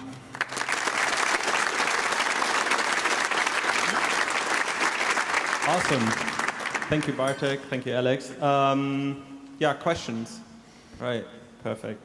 Julius, can you do this? While I give you the speaker gifts that I've forgotten. Oh, we give need the that, previous yeah. speakers. Oh, we get theirs as well, do we? You get one of these Prometheus bottles as well, and all Thank the you. other speakers. Please find the moderators afterwards to get the. Thank you. Cool. Thank you guys for the great presentation. You mentioned that probably in the future you can review all the other protocols like OTLP and Arrow. Just wondering if just for fun you test the new implementation and trying to compare with the other options just for fun to see if you have any benefits or not. What implementation exactly? Like the 2.0 remote write, if you just for fun compare it with OTLP or Arrow, something like that. Yeah, so we would love to, but Prometheus storage model doesn't even support certain features, so it's kind of hard. Yeah, I guess we could check serialization encoding and compression sizes, but yeah, I don't know. We didn't for sure. We didn't include it, but yeah, I don't know. We kind of would love to. Yeah, I don't avoid fighting on compression system, because then OpenTelemetry has this arrow which has apples and oranges kind of problem. So we don't want to maybe highlight things, but string interning is pretty sweet, helping with things. They have of course arrow and stateful kind of protocol, which they can pull off as a better. So at the end we are in the same family, in the same kind of business. So we are innovating from a different angle, from this Prometheus adaptability angle. So it's really good to see benefits of both and kind of allow users to check to kind of choose, right? Cool. Thank you. Hey guys. Thanks for the talk. I have two questions. One, so the metadata that's included on the per time series, that's also going to include metric type? Correct. Okay, cool. And then the second question is, are there any plans to support an official client library? Official client library? Do you mean for sending remote write? Yeah. We actually have it in a sense of many solutions, including OpenTelemetry collector, they literally import, clients and then receivers, or handler we call it, from the remote packages in Prometheus repo. So that's our library. But maybe refer to actually versioning this properly and have a stable version, right? Yeah. Yeah. Yeah, that's something to consider. Yeah, I think that's a great idea. Yeah, putting it in its own repo. And exactly. Yeah, a separate module like OTLP has with export and ingestion. Yeah, okay. Love the idea. Thanks. Yeah. Cool. Thanks. Hi. If Hi. you're up to some live PR review, I have a PR implementing the ingestion of created timestamps from Prometheus Remote Write V2. Yeah. And in the code, you have a counter that I just learned is for the header partial success. So what is important?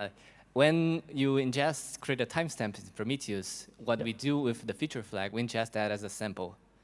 So if we ingest a created timestamp on the remote write protocol, does that count on the reader? I don't remember the reader name, but the one that tells you how many samples you ingested. Yeah. Should we consider that as a regular sample or? Yeah. Fair point to maybe include that in some, in our specification, but I think it would be fair to really not include it, because in some way, this is to confirm what samples you received and reach into your storage. And if that storage kind of have to create fake sample to mimic some created timestamp functionality that it's not there yet, that's not part of the confirmation. So I think it would be fair to not include it.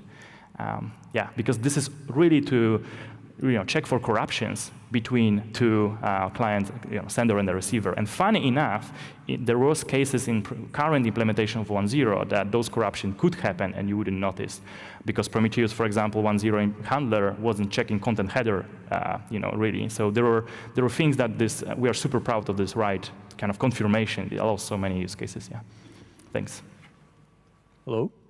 Thanks for the presentation. It's interesting to know how this remote write 2 protocol is implemented in Prometheus. Yes. Yeah.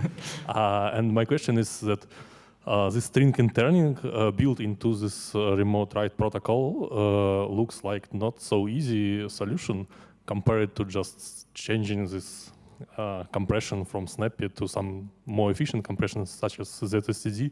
Yeah. Did you try it, and what were results for this? Do you want to? Yeah, sure. Yeah, we tried a whole manner. We've got a whole load of benchmarking that was done, trying Z standard, trying Brotli, there's a whole load of them that we could. And what we found that just the bigger benefits were having less data before you even hit the compression side of things. If you can really thin down the bytes you want to send before you try and compress, it's worth 10 times as much as a far better compression system. So it looks a little bit complicated, but it's actually quite easy to do in practice. You basically, every time you want to use a string, you're checking if something exists in a hash table.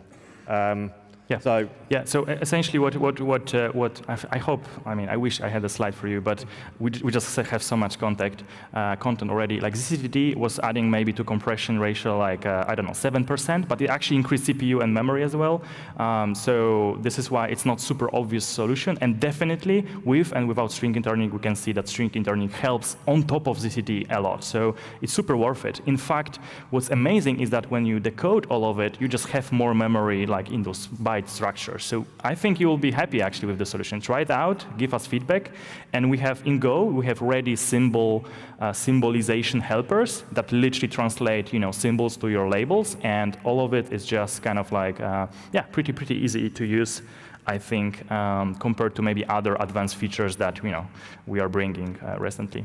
But good point. Let's address that. Yeah, and one other point about it is we haven't closed the door on future changes to compression systems. We just found that changing that as well as changing the protocol would have been just too much of a change right now. So we can do further investigations and we can add more compression systems to 2.0, whether it's either 2.1 or something else in the future. It's actually likely we'll add ZCTD in whatever, 2.1 or whatever, yeah. Thank you. Yeah. So I have a question a bit related to this. In order to implement or use this protocol, and the client libraries, they need to do the string interning, right? If I understood correctly. And did you consider potential challenges in terms of how to implement that and how that could impact the performance? I'm thinking in like languages, I don't know, like Python or other client libraries that are not Go. You need map. You need one data structure. You need map to kind of like get those references, to really intern those strings. So like you can check the code of our symbol, whatever structure in Go. It's super simple. So I wouldn't envision like huge problems there. And what more is that if you look on Prometheus, what we realize is like all our strings in, for example, labels, like it would use string interning. So we actually have string interning for every, labels in our Prometheus storage. So I think it allows actually more optimizations where maybe we reuse the same references or something. We have like a global string interning across the storage, the Prometheus kind of database. So yeah, there is some additional code you have to write, but it's just one mapping. It's a simple algorithm. So we hope there will be no hurdles, but give us feedback if you see any bigger problems or inefficiencies. But generally, yeah, you spend more CPU on string interning and de-interning back, but you achieve much more. You save much more for marshalling and unmarshalling kind of less work on that part. Maybe to add to that, the remote write protocol is also meant to be sent from a Prometheus server that has already collected samples from, with a different protocol onto some other endpoint. So like most of the remote write in the world is going to happen from Go code anyway. So, likely you will not have to use it from your own service instance or so. Because it does kind of also expect the data to be already a little bit more pre-aggregated and coming from multiple instances and so on, right? Yeah, you're right. On the receiving side, we might see more variety of languages, but let's be honest, it's like probably Go or C++ at this point, for efficiency reasons, or Rust. Any others? Another question here. Yeah. Here, over here, at Matthias. Oh, hello. Yeah, hi. You said it's experimental now, so it's pretty fresh. Do you have any rough plans when it might go into, I would say, beta or even stable? So like a year from now on, when we look at native histograms, it kind of took a while until that feature flag got removed, but surely I cannot try this in production yet. So just what we can expect. We didn't like set any specific goal, but I think we're chatting about like 3 major solutions other than Prometheus adopting this, and then them being happy and actually have some usage of that, and then we can claim it. So yeah, I hope for at least Thanos, Mimir, maybe some cloud providers to give us a meaningful data. So I think it's not about time; it's about like the usage. Yeah. Okay, and you sent also that with the headers you can resend data which has not been transferred correctly the first time. So is this something you have already implemented, or is this like on the roadmap to be done? That's a good question, because this is tricky. Like you need to know if the target is idempotent, right? So essentially, can you send? Because there is no logic right now. It would be very difficult for senders to like strip those samples that we know they were confirmed and not. So if anything, this is right now possible with the protocol if the backend side is idempotent. So sender can just repeat the request even though some data was ingested. So it's up to you. Right now in Prometheus receiver, for example, we in Prometheus we kind of like always, whenever we have a partial error, we always fail the whole thing and we revert, we roll back, right? But like solutions like, for example, in Google, our monarch metric solution, it will accept those samples. There is some logic to handle double writes, and it will like be fine. So this is how you would retry. So ideally, from the protocol perspective, it's super simple, but this case can be implemented as well. Yes. Cool. Thanks. Okay. Again, thank you, Bartek. Thank you, Alex. Thank you so much.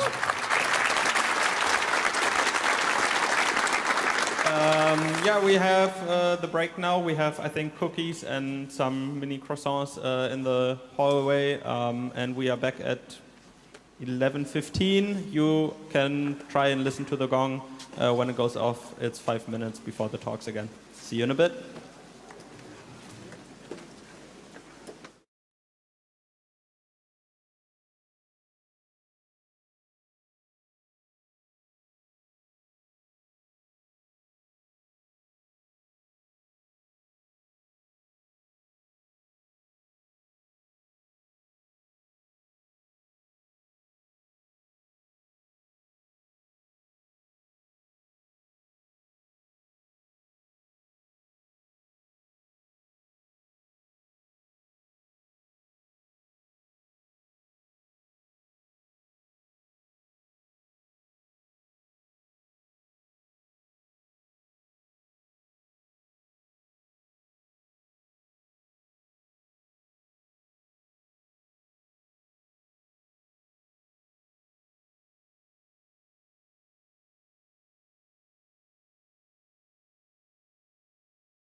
Hello? Haha. Okay, we are already over time. I get that cookies are super delicious, but we want to start over again, or not start over, but continue. So please find your seat. There are still chairs in the front. Maybe, I mean, we have plenty of space, but if there's something in between, maybe defragment and go to the middle so people can sit and find chairs on the outside of the columns. Okay, doors are closing. All right, then I'm super excited to hear about UTF-8 support in Prometheus 3.0. I'm super curious for all the emojis I put in my metrics. Certainly what everybody is like interested in with UTF-8, right? So please take it away. Thank you. Hello.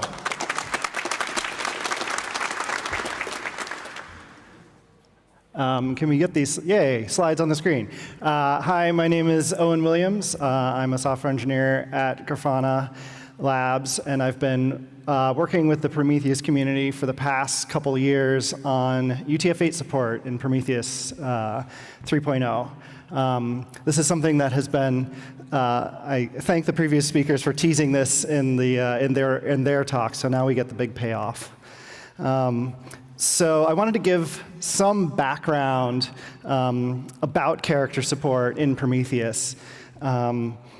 This talk is mostly not technical because this is not an incredibly difficult, like the actual technical part of it is not as complicated as sort of the reasoning behind the change and the way we went about doing it. So the traditional allowed character set in Prometheus is this regex, which people may have seen in code in one place or the other, letters, numbers, underscores, and colons. In Prometheus, the concept was to try to keep the metric names predictable and have a pretty strict set of standards for how they would be formed. So there's all these rules about it's got to be, these characters. The word should be like this. It should have a unit. It should have a suffix. And so the idea was to create this set of rules, and with this set of rules, you would avoid the problem of every team in your organization creating metrics with different naming schemes. While this is a great approach, it turns out to have not worked out in the long term because other observability systems did not choose the same set of constraints. So one of the things, Prometheus famously doesn't use dots, and then OpenTelemetry does, and many other systems do, Graphite, et cetera.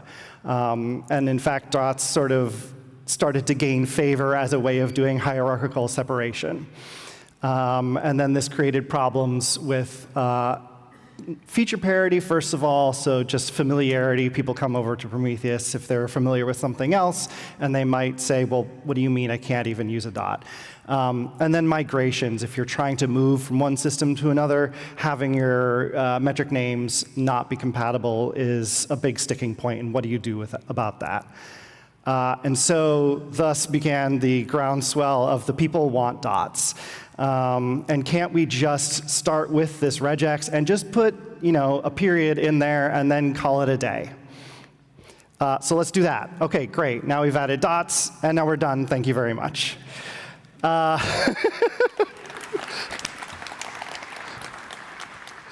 Not so simple. As the discussions began going on, there started to be questions about, is this the right thing to do? Do we want to do that? Maybe we could think bigger also. The main and first problem with adding dots as a valid character is this idea of preserving the dot as a future operator. There was this intent, and this is one of the reasons why it was specifically excluded from the beginning, was that the dot could be used you could have either a sum or aggregations of some sort. You could have operations on your metrics as part of the query. This may yet still be used for native histograms. It's still somewhat of an unknown, but it is a thing that the Prometheus community would like to preserve as an option.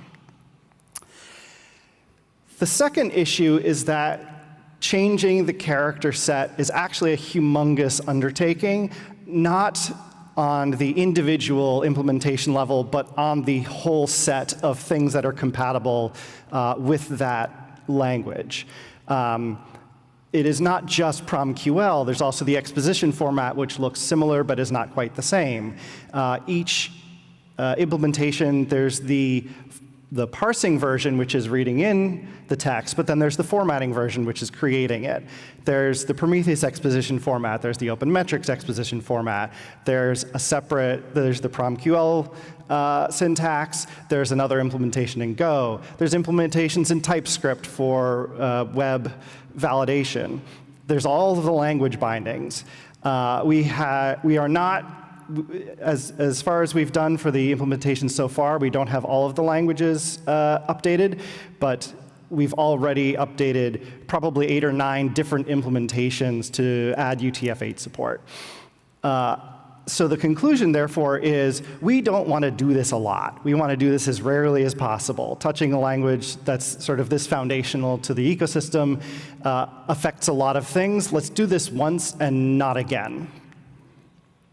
So if we're going to do a change like this, let's try to take advantage of the opportunity and kill some more birds with one stone. So yes, we want to preserve dot as a future operator, but this is also an opportunity to enable full compatibility with OpenTelemetry, which defines that UTF-8 is supported in metric and label names. I also think there is another sort of undersold advantage to allowing the full character set in metric names, and that's internationalization. There's a historical sort of assumption, that computing is sort of an English thing, and I think the community here proves that that's not the case. There's a lot of languages around the world, and the strict English alphabet is not enough to is woefully inadequate to the task. And allowing users to specify metric names in their own native language, whether it's just adding accents or using completely different character sets, even right to left languages, should absolutely be supported, and I think is a foundational part of making Prometheus a more open and accepting platform for everyone to use. So therefore, we decided, OK, let's add support for the full UTF-8 character set, which by definition includes the dots that people wanted when this whole discussion began. It also includes brackets, which is a hint to how implementation might get difficult, because the bracket is, of course, the character that defines the scope of the metric that you're querying. So we need a quoting syntax. It's not just enough to say all these characters are valid. We need to be able to parse this predictably. So if we're going to, and the goals for that syntax are, OK, we want to be able to support full UTF-8 in metric and label names. A quoting syntax will help us differentiate between the dot as operator and dot as character. If the dot is inside the quotes, then it's character. If it's outside, it's the operator, so that's preserved. And it avoids the issue of disallowed characters, which is, oh, you need to do special escaping for something that's fairly common. And then the next task is to come up with a syntax. And this quote of, oh no, I hate it, is from the Prometheus proposal that was merged last year. And it comes from any time you touch a thing that people are very familiar with, especially a language like PromQL. There's always going to be a bit of hesitation of something that changes, and is this if this is something I type every day, how many habits am I going to have to change? How much extra verbosity is this going to include? If the syntax is too awkward to use, then people coming from OpenTelemetry are going to bounce off of it. It's going to be too difficult, and you might as well just convert things to underscores to make your life easier. So we want to have something that is workable and easy. One common suggestion was just throw quotes around the metric name on the outside of the brackets. This was rejected for a few reasons, one of which is that quoted strings are valid Prometheus statements. So quote 5 returns a 5. This is not a very commonly used syntax, but it is valid. There is a subtlety that the bracket after the second quote is not technically valid, so the parser should fail there, but it adds a complexity that we did not really like. There's also the issue that just glossing over a string like this is not super easy to parse just visually. The bracket's stuck in the middle there. There's a lot of quotes. We've lost the sort of idea that this is sort of a function-y style of display. So what did we actually do? So we decided, so quoting label names is easy. We've already got quotes around label values. We can add them around label names. That seems fairly straightforward. The fundamental insight for the metric names, so metric names are just a special case of a label value, where the label name is $_name $_. So the fundamental change to the syntax is a quoted string without an operator assigns that string to name. So in the example 1, 2, 3, you could right now say name equals my dotted metric, and we're just saying you can drop the name part and say my dotted metric. And so the thing at the bottom is the new syntax. The style encourages that the operator list term should be the first term, but it's not required. You could put that at the end. I think it would be fair to write a linter that says, please don't do that. But implementation-wise, there's no need to enforce it to be the first term. The only real implementation enforcement is that you can't have multiple terms without an operator. Quotes in exposition format, those fall out pretty easily. We saw this in the first talk. You could just add quotes in the help line, in the type line, and again, it resembles PromQL fairly straightforwardly. And then the last place is in grouping terms. Also, you can add quotes there. We've also maintained the subtleties of OpenMetrics quote characters are different than Prometheus text quote characters, but those are all consistent for the languages that we started with. So, quick demo. There will be a demo in 2 parts. This is the first part. Let's see if we can read this. It's a metric with dots in it. That's it. That's the demo. You can clap if you want. I mean, that's fine. And I think the reason why this is sort of a boring demo is because the backend, Prometheus itself and the TSDB have supported UTF-8 for strings for a long time. This is why the technical stuff is not so interesting. It's all a matter of validation and what the validation and the syntax of the language itself. Once you get into the back end, you remove the check that says, is this a valid name by the legacy character set, and you just remove that and you're done, and it just works. So yes, how do you enable this? So it's a bit of a misnomer because, as I say, it's just a matter of when metrics are checked to see if they're valid, what do you do? The way we've done this is a global flag in the common model library that asks what the validation scheme is for names.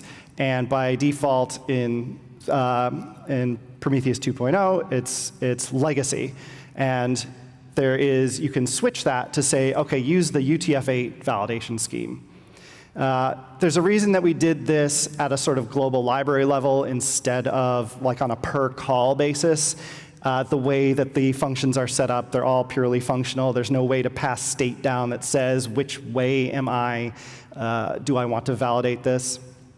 There are places in the code where it's still helpful to ask if it's a legacy valid metric name, and so we provide a function for that.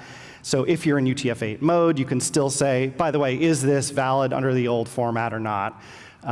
There's no way to do the opposite. You can't be in legacy mode and then say, is this valid UTF-8? And then there is an escaping scheme. So we know that there will be, no migration is smooth and knife edge. Some systems will be updated before others. It's very likely that a metrics producer is going to be UTF-8 capable talking to a system that is not capable of that. And so through content negotiation, the metrics producer can figure out that the consumer does not support UTF-8, and it will escape the metric names, metric and label names, to a legacy valid system. And again, here's a library flag where you can set what the default escaping scheme is. So by default, it'll be underscore replacement, but it does not need to be. Underscores are familiar and traditional and non-round trippable. You don't know what character it was to produce that underscore. It could have been a dot. It could have been something else completely. For that reason, we also provide 2 other methods of escaping. There's one called dots escaping, which at least tells you what the dots were, and then everything else just becomes an underscore. And that can be useful for systems like Graphite, where dots are very heavily used, and that might be useful. But the other ones are less likely to be used. And then the last escaping scheme is value encoding, which is fully round trippable. We prepend a U underscore underscore, and then all the invalid characters become basically encoded with their Unicode code points. So dots become underscore 2E underscore. This provided what we thought was a decent balance between readability for characters that are regular English characters, so those will just be readable. You don't end up with like a whole base 64 encoded metric name. That's just a bunch of gobbledygook. You do have a bunch of new things that are kind of cluttering the display, but at least you can go round trip. So then there's the negotiation part. How do you decide, how do you know whether the system supports UTF-8 or not? It's in the accept header with a new term called escaping. If you say escaping equals allow UTF-8, then you're UTF-8 capable, and then the metrics producer will give you that new format. You can have a system ask for a specific type of escaping, and that will override the default of the producer. How often that's going to get used, I don't know. It seems much more likely that it will either be a new system that just does UTF-8 all the way through, or an old system that gets whatever escaping the producer decides upon. All right, this is the second half of the demo. So this is showing content negotiation. So as part of this copy of Avalanche I have running, so you can see we do a, hopefully is that readable? No, not at all. We are going to do a curl command, and we're asking for just, this is the regular header for a scrape. And what we get is a little hard to read, because we get things escaped to underscores, and it says, you have your gauges, and it's basically just the traditional format that we're used to seeing.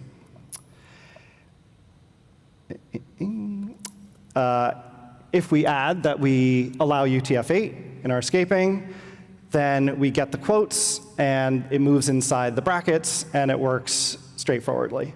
And so that's how you get the difference between at scrape time, the producers can do one or the other.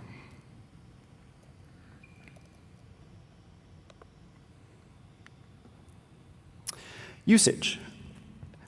In Prometheus 2, since version, I actually don't know exactly which one, we've had a feature called UTF-8 names. This will turn on this behavior.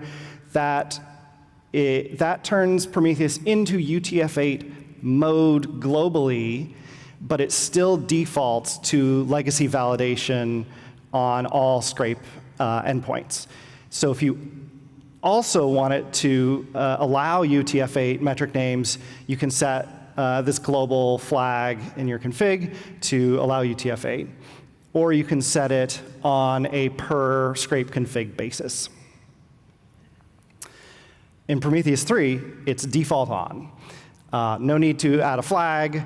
no need to set the scrape config any differently. For people with existing systems, if you upgrade to Prometheus 3, essentially all this means is that when at scrape time, your Prometheus will add this new term, the escaping term, to the accept header, and it will no longer return failure if a metric is submitted with previously legacy invalid characters. So that's the only situation that you might call breaking, which is if you were somehow relying on rejecting metric names of certain kinds, it will no longer do that. Otherwise, it's fairly transparent. It is still possible to override the validation scheme either on a global or scrape config basis, and the scrape config value will override the global value. So if you generally want legacy, but you have a few scrapes that can take UTF-8, you can do that combination. There's still quite a bit to do. The beta that was released this morning has the Go support that you would expect. We're still working on bindings for the other official language bindings, so Java, Python, Ruby, Rust. Java and Python, we have decent progress on. Ruby and Rust, we are looking for contributors and volunteers to help implement those. We have work in progress for the push gateway. We're going to use, because the metric and label names have to be passed through the URL, so we have to do escaping there. And then there's discussions with the wider community of making sure that this new syntax can be adopted everywhere. One of the things that I think we like about the syntax is that the implementation is fairly straightforward. It is a conditional on things in the brackets, whether they have an operator or not. And so we feel that this is something that is reasonable to implement in other systems without too much of a headache. The other thing we're working on is, we were talking this morning about OpenTelemetry to Prometheus, and how right now there's a library and a set of policies about how names will be converted when going from OpenTelemetry to Prometheus. The idea is that we're probably going to make that more featureful and configurable so that people can keep the conversion from OpenTelemetry to Prometheus as it is now. So there's the syntactical change of the character set, and then there's the logical change of appending the suffixes. So we're going to keep that as an option, or you can just pass through the names as is without any change, or maybe a combination. It depends what people find most useful and what sort of is most comfortable for people to use. That's it. That is UTF-8 and Prometheus 3.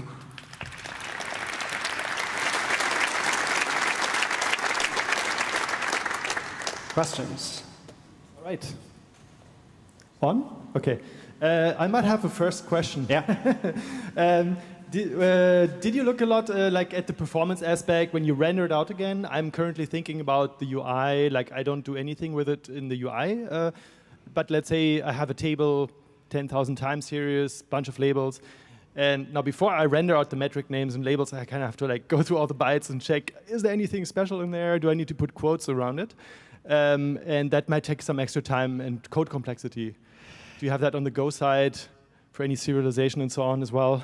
Yeah, we haven't looked at that yet. In general, the check for is something a legacy metric name is a pretty straightforward, linear, is this character outside of the range? If so, whoop, all right, escape to something else. But we haven't done a lot of performance analysis. I don't foresee guess anything. Just people have to be careful whenever they render out a label name or a metric name. First, check what characters are inside. You can't render it anymore as you did earlier. Yes, it's true that people will make bad metric names, and either through just a ridiculous set of choices that maybe we wouldn't make, or there is also an implication from a rendering perspective. I just mean that. Yeah, exactly. Yeah. Now you have to always check all the bytes. You have to think about doing that. So that's important for me to understand as well. There is a check for UTF-8 validity, which is its own subset of Unicode. So at least there won't be any of those illegal characters.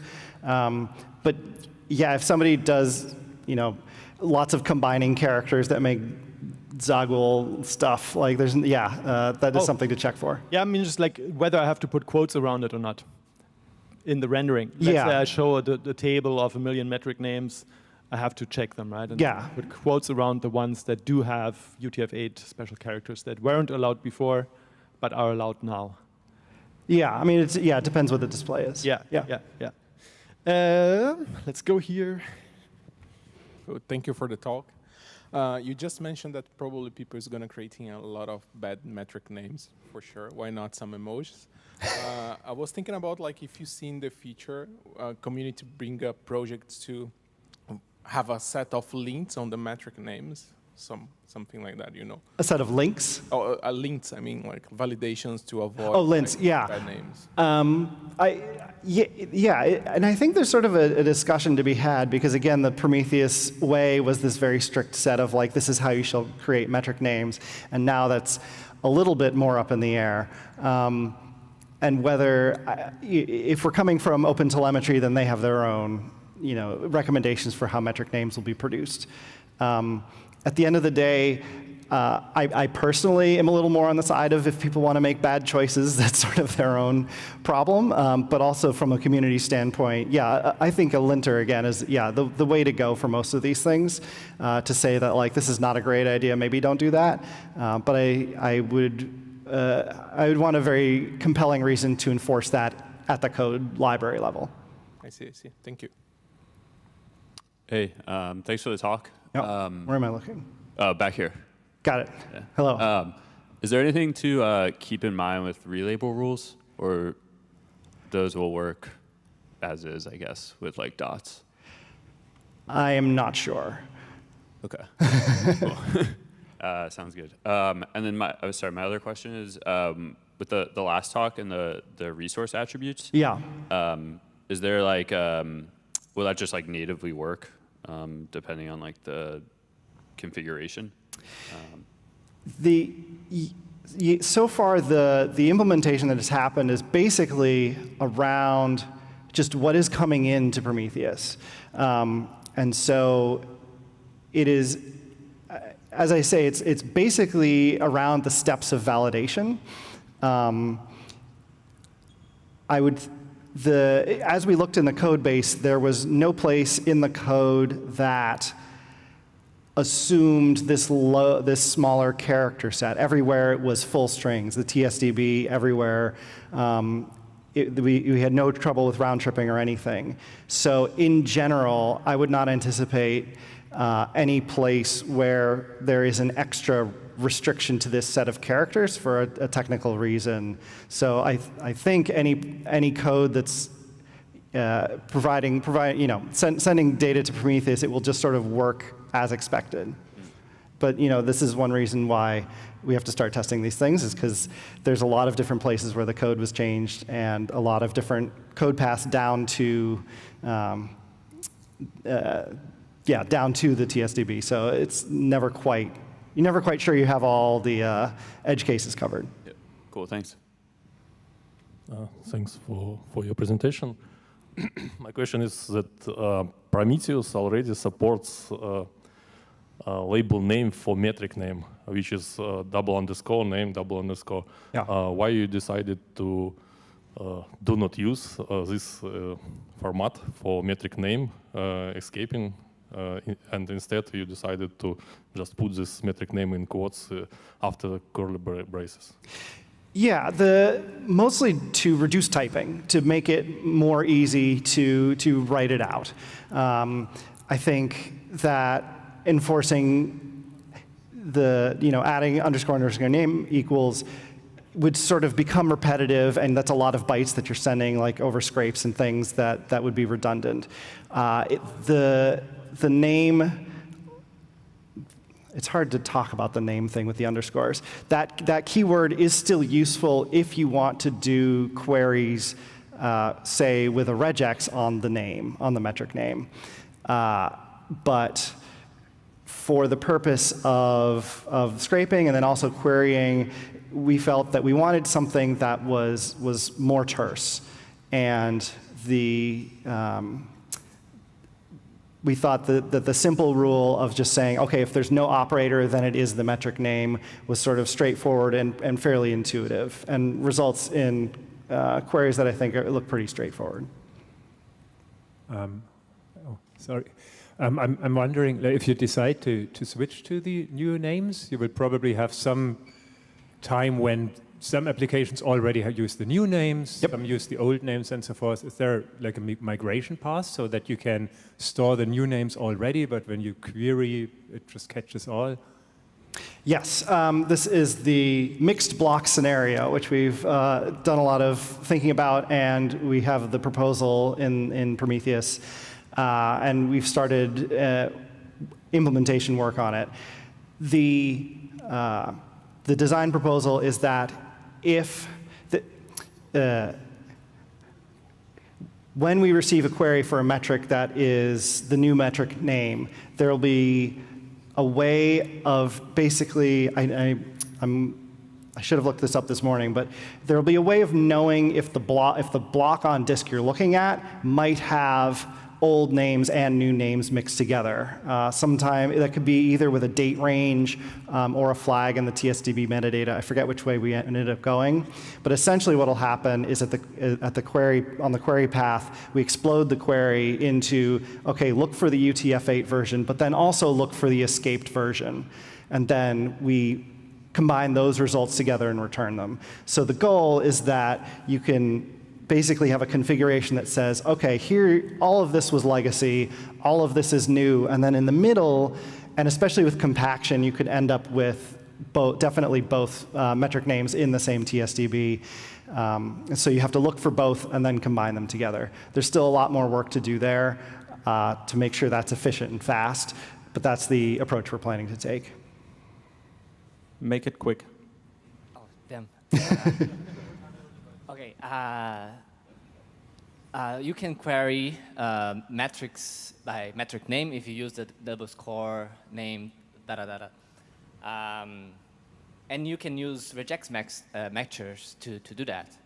Regex also use dots and brackets as operators. How do you escape the regex characters inside the already escaped metric name?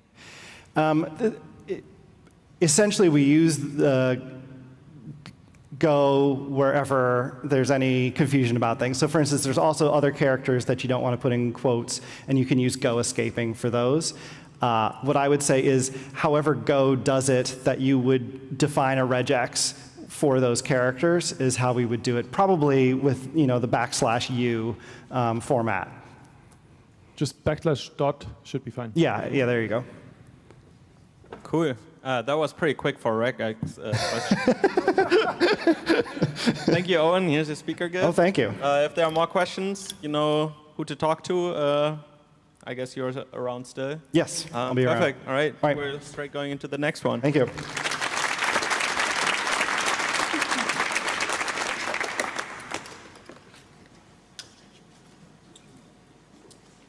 While we are setting up, we still have slots for lightning talks. So everybody who wants to do a lightning talk, there's the QR code at the registration.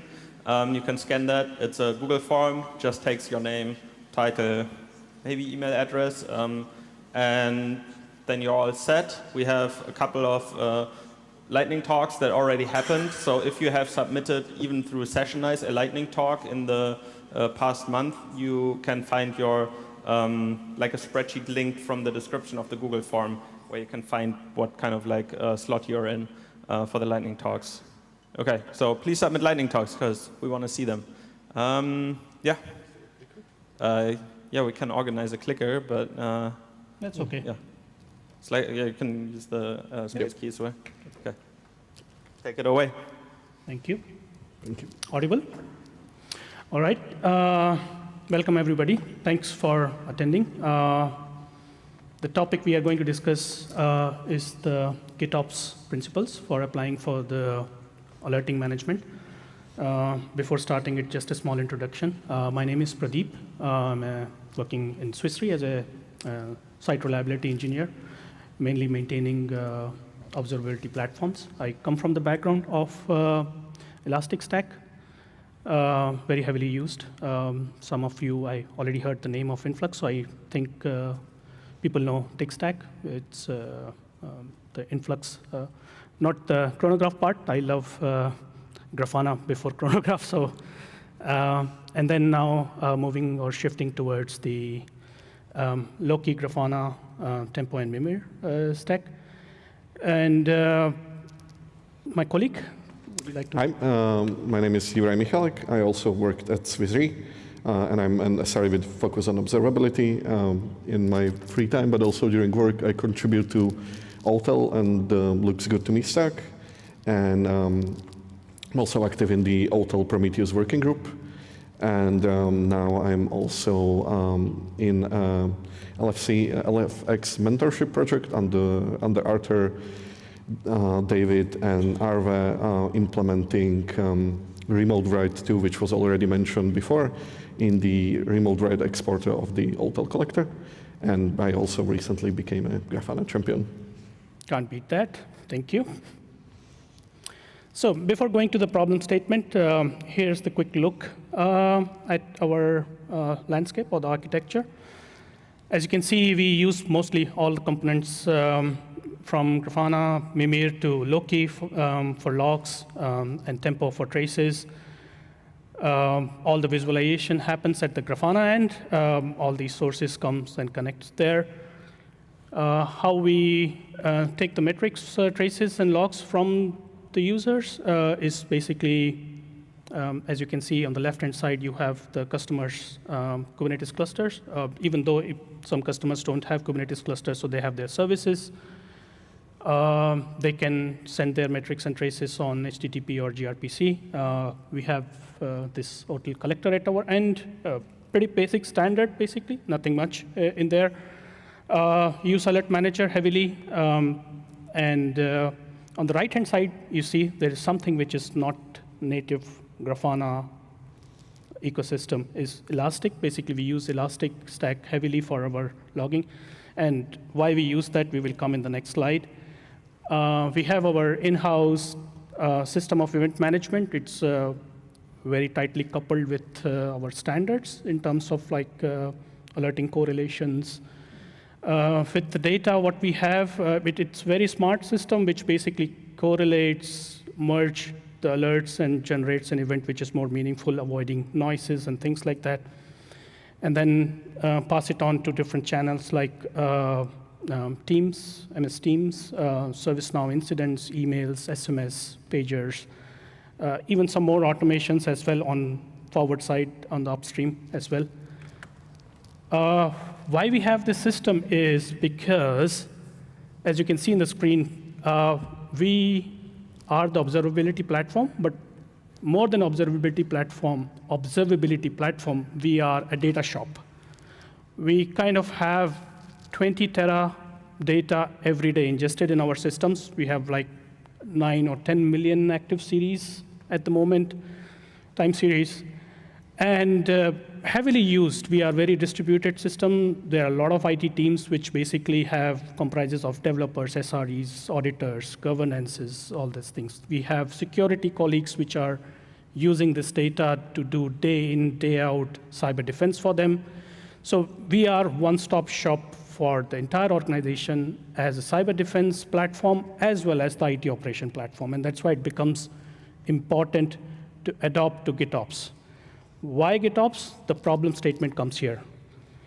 As I mentioned, like we are a central team. We basically do a lot of things. We provide these platforms, but we cannot keep up with the things the customers or the different IT teams demand from us. They want to set up thousands of alerting rules. They want to set up thousands of dashboards on their demands. And if a central team does that, it is not very meaningful. That is why GitOps. Why GitOps? It is A, collaborative. B, it's readily reconcilable, or you can reconcile on the go, ready to go. It is declarative. You know what is going on in your infrastructure. That is why. So the problem statement was how we can take help or spread our work to the teams which know their data best to contribute into their data itself and manage it centrally. Solution part comes in very simple, very straightforward, and very basically what we did was nothing new. We have been doing it in other tools as well. Like as I mentioned, we are using Elastic heavily. And in Elastic End itself as well, we use the same principles. So it was just bringing this also into the ecosystem. That's why we do that. So the solution is, as you can see here, we have in our AKS cluster the Mimir ruler. We just attach a sidecar to it, which is GitSync. And there is a repository. We heavily invested in Azure cloud. So the repository rules repository lies into the Azure Git. And there we have kind of people collaborating, contributing to their rule sets and all that thing. And then the Git sync will basically reconcile what you need actually on a regular basis.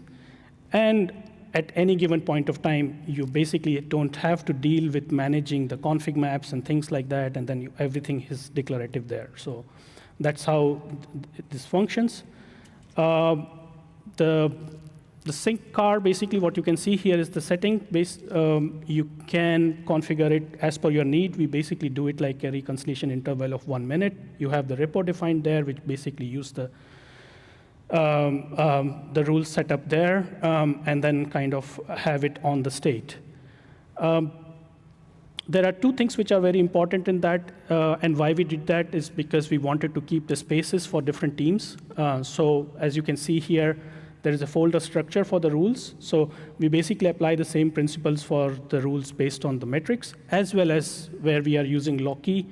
The rules for the Loki also go in the same in the logs directory. And within the metrics, then you have team A, B, C, whoever is there.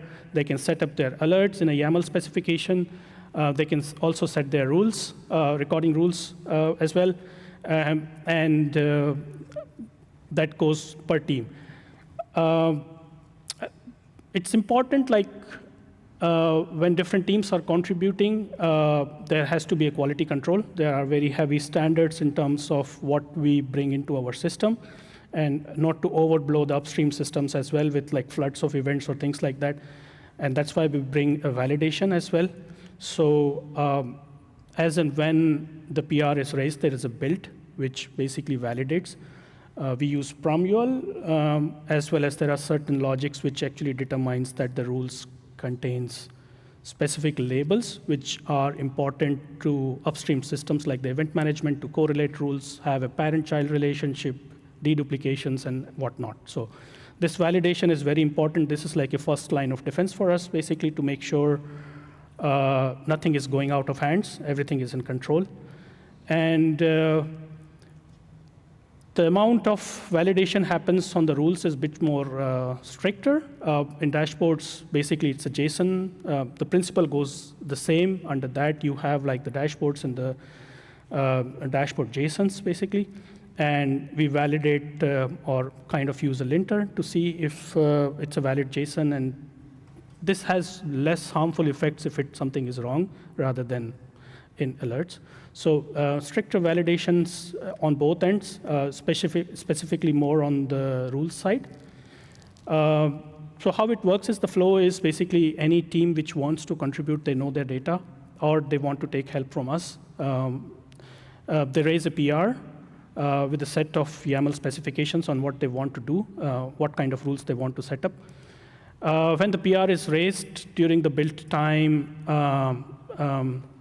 a validation pipeline runs, which actually checks out whether the rule actually meets the standards of required labels are available or not, the time intervals are there or not, the frequencies, the warning labels or alert severity labels as per se, all these things. And any given point of time, if this build pipeline fails, it gives a clear message that, OK, the PR which is raised, it has these defects, and then that can go. that direction. And then, of course, it goes with the PR review, which is one of our team members who would actually approve the pull request, and then it gets merged. So I think why not we can show it in a demo mode. Yep. So as part of the demo, we're going to add a new alert and a change a name of a dashboard. So just to be on the safer side, I already pushed a pull. I already pushed these changes in a pull. I think we cannot see it. Oh. Screen. Oh. Should I reconnect it? Nope. I think there is a. There is some error message in German. Yeah.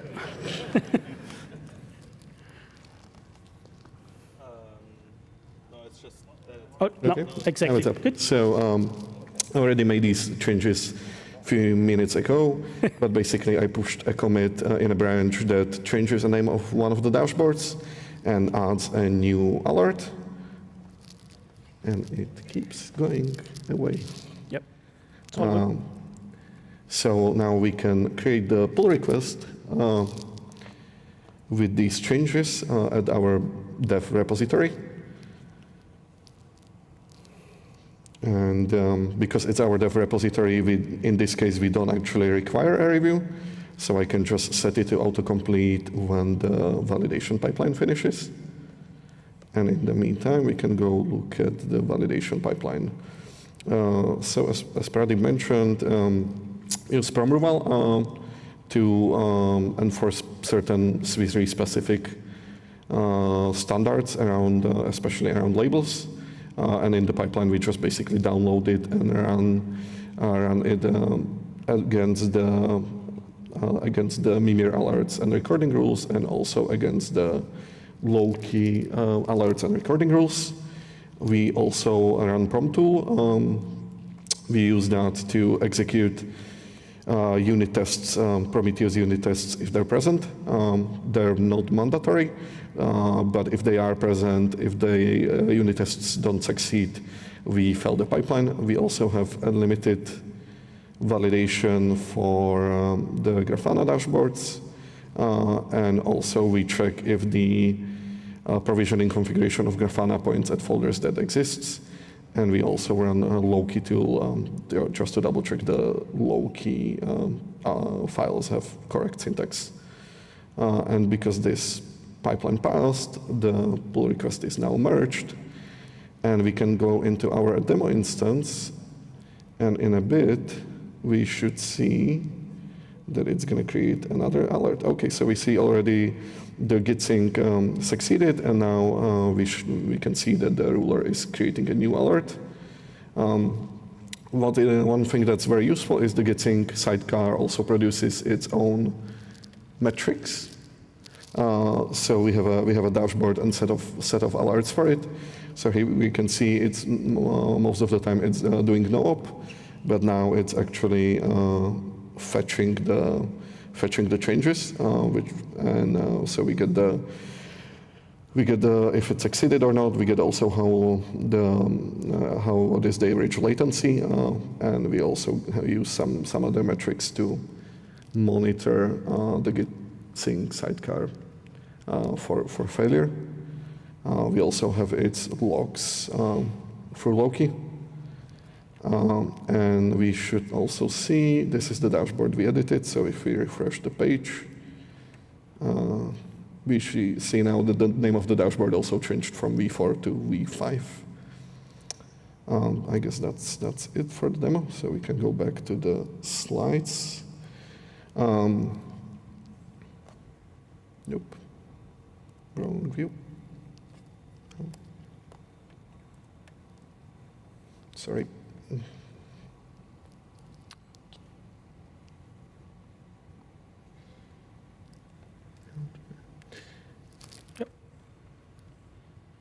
Oh, okay. As I mentioned, in the pipeline we run the unit tests.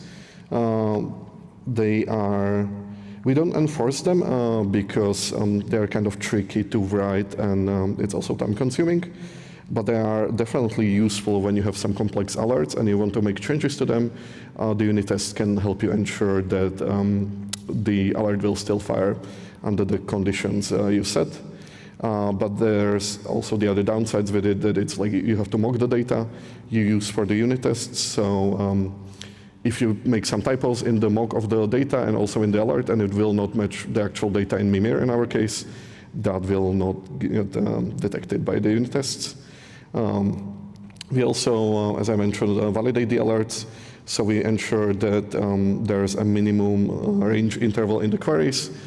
Because of the scape interval we use is 1 minute, so the range queries need to query at least 4 data points to work properly.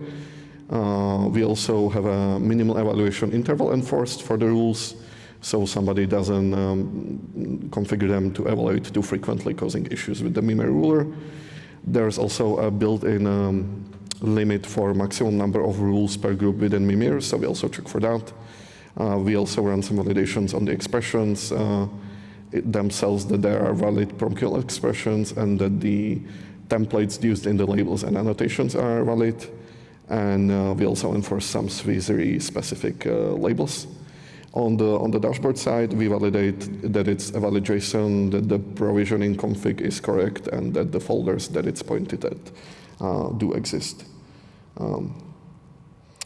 So this is what the syntax of the Prometheus unit tests looks like.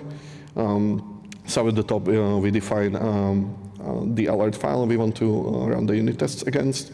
We also define the evaluation interval that should be used for the tests. And then in the input series, we basically mock time series with certain labels. And in the value section, we mock its data.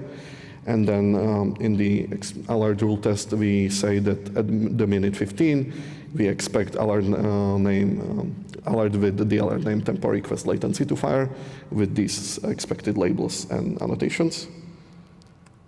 And then PromRuval. So this is sort of what the syntax of the configuration file from PromRuval looks like.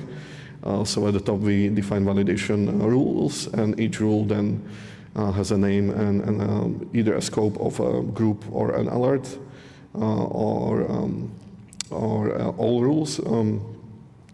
And each of the rules then enforces a certain one of the conditions we talked about before, such as, for example, the first one is the maximum number of rules per group. 20, right? 20. We also enforce, as I mentioned, for example, a certain set of severity is a mandatory label, and we also enforce values that are allowed. We also check that we have a team label on each alert, so there's clear ownership, and we also run some default upstream validations. So there are some limitations, however, to this setup. We definitely have seen problems when, for example, we cannot reach Azure DevOps. So in that case, the Git sync cannot pull new changes. And in case, because we don't have persistent volumes in place for this, in case Mimir ruler instance, the pod would go away, a new one is created, it cannot start because we also have a init container with the git sync to prefetch the rules before ruler starts. So in that case, that would fail. It is a limitation due to we use the Helm charts, so we haven't forked them yet. So we don't have an easy way to add the persistent volumes there, but that's something we want to address. Also, the way you configure how the Mimir ruler loads the files from the file system, it's a bit less flexible than, let's say, with Prometheus and Thanos. So that also forces us to use a certain folder structure. But we have an open issue for it, and it has been accepted as when we find the time, we can make it a bit more flexible to basically mimic the behavior of Thanos and Prometheus. So as Pradi mentioned, right now all the alerts have to be reviewed within the team that created the alert, but also by our team, just because it's a bit newer technology in our company. So we want to make sure that the alerts are sane and that they won't cause any issues. But down the line, we would like to allow the teams to just have a review from within their team. However, because of lack of code owners, for example, like you would have in GitHub, that will be a bit problematic with Azure DevOps. Yeah. There's other alternatives we have also considered. So instead of what I guess most teams would use with Mimir, is instead of using the git sync and loading the alerts from the file system, they would upload to S3 from the pipeline.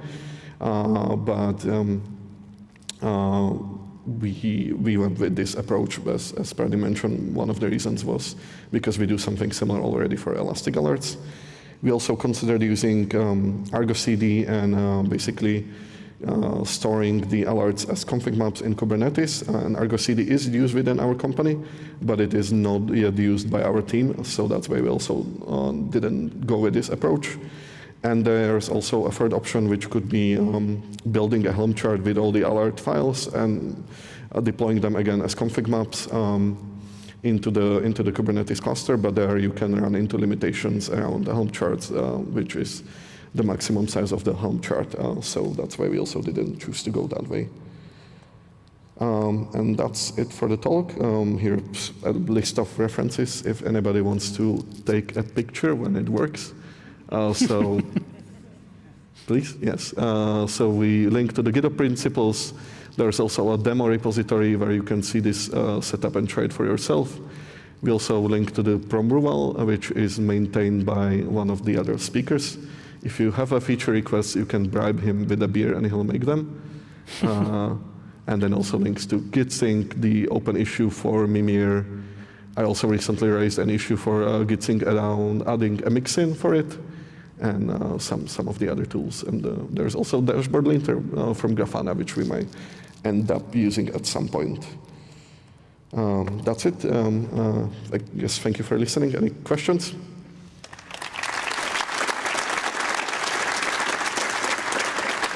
I think the screen is also waiting for the lunch. Yeah. It's flickering around. Questions?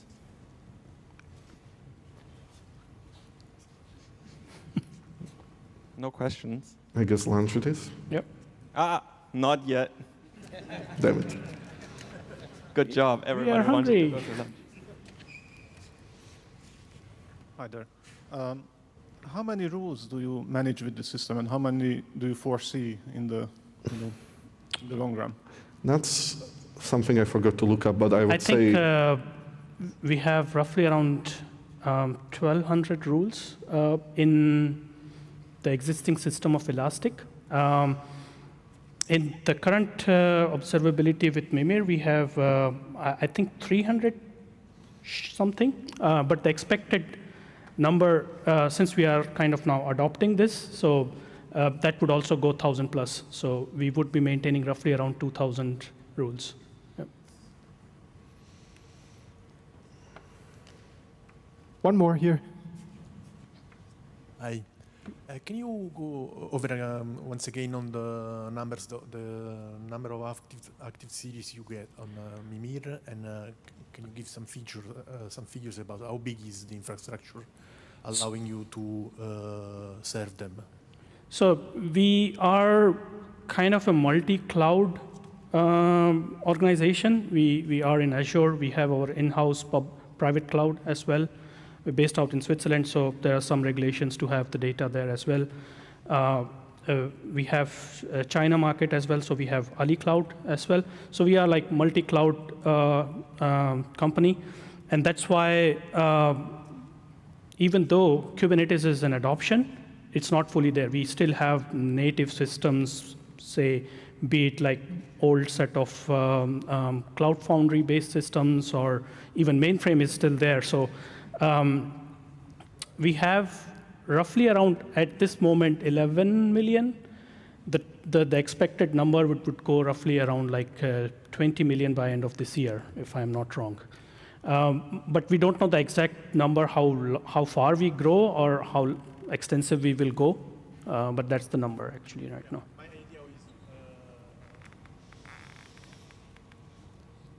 how many resources do you need to deploy in order to be able to serve all those metrics? So I think we currently have like we have our environment in Azure. So we have like the infra with like 9 nodes of a Azure Kubernetes cluster. I think it's right now like roughly 12 ingesters with 20 gigs of memory limit with the multi-AZ setup in place. And this, like we have, I think, auto-scaling enabled on the distributors, so they go up and down. But because it's a Kubernetes cluster, so when we need to, we can just, we have auto-scaling on the nodes too, so we can just add more nodes. We haven't really hit any performance issues so far, at least not with Mimir. We have an ongoing latency issue where we're investigating actually with our ingress controller. But I think there's going to be a talk later about some potentially performance issues we can hit with Mimir at bigger scale. Yep. Hi. Depending on alerts, like usually when you are monitoring something, you heavily depend on alerts to make sure that the thing you are monitoring works. So making sure that the alert works also seems very useful. Yep. That's where you come with the alert unit test, right? Yep. But I don't see people talking about that very often. So it's why do you think that is, and what is the problems that you are finding when you're implementing these tests? So I think part of it is people just don't like writing unit tests, right? And the other one is we try to help with documentation, but it's sort of they are time-consuming to write, right? So and you always just mock the data. So if you make a typo in the mock of the data and in the alert, your alert still won't work because if you make typo in both, like the unit test will pass, but it doesn't necessarily reflect the actual data in your instance. So like long-term, what PromRuval also offers is it can connect to Mimir and run some validations to compare, for example, that the metric name, I think, that the metric name you're mentioning in your alert actually exists. So I think that's one approach. In one of my previous jobs, we did enforce presence of unit tests. So we checked that each alert file had its own corresponding unit tests. But I'm also not sure if that's the right approach. In that company, there was a very, they were early adopters of metrics. So the developers were already used to writing the unit tests to a degree, and we also helped them with ample documentation. But in a place where the technology is newer, I think we then don't enforce it yet, just to lower like the barrier to entry, because I mean, yes, it's better to have the unit test, but if the person is like, okay, I'm not going to add the alerts because I don't have the time to write the unit tests, it's better to still have at least some alerts, even if you don't have the unit tests for them.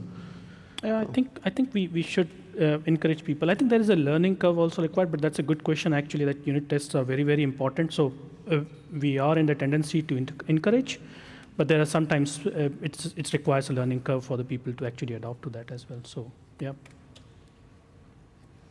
All right, that's it. Thank you again. Big round of applause. Thank you, guys. On to lunch. Thank you, Reddit, for sponsoring our lunch. I don't know if you want to like look at memes during lunch. Go and do that on Reddit, I guess.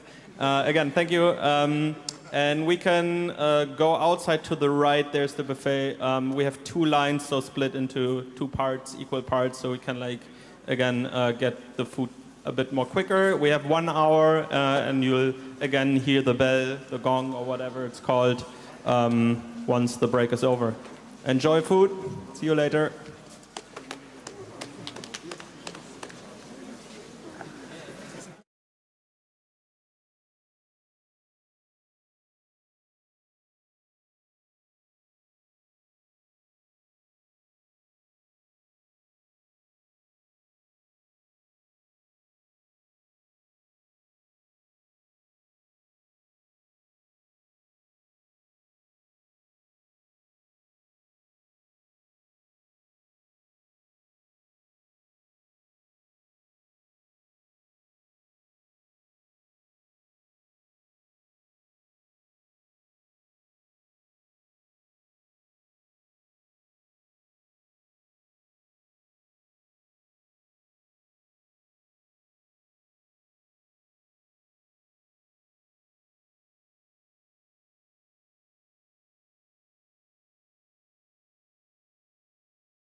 Hello, hello everyone. Let's slowly gather after the amazing lunch.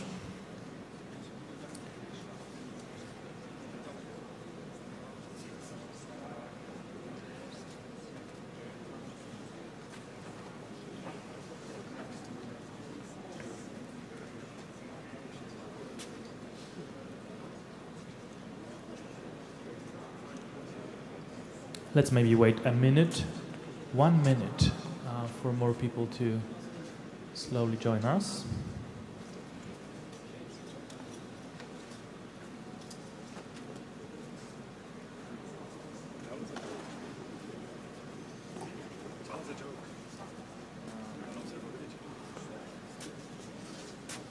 Let's check AI if they can generate something, some joke about observability. Go for it. Yeah, you lost trace of it. Okay, nice one.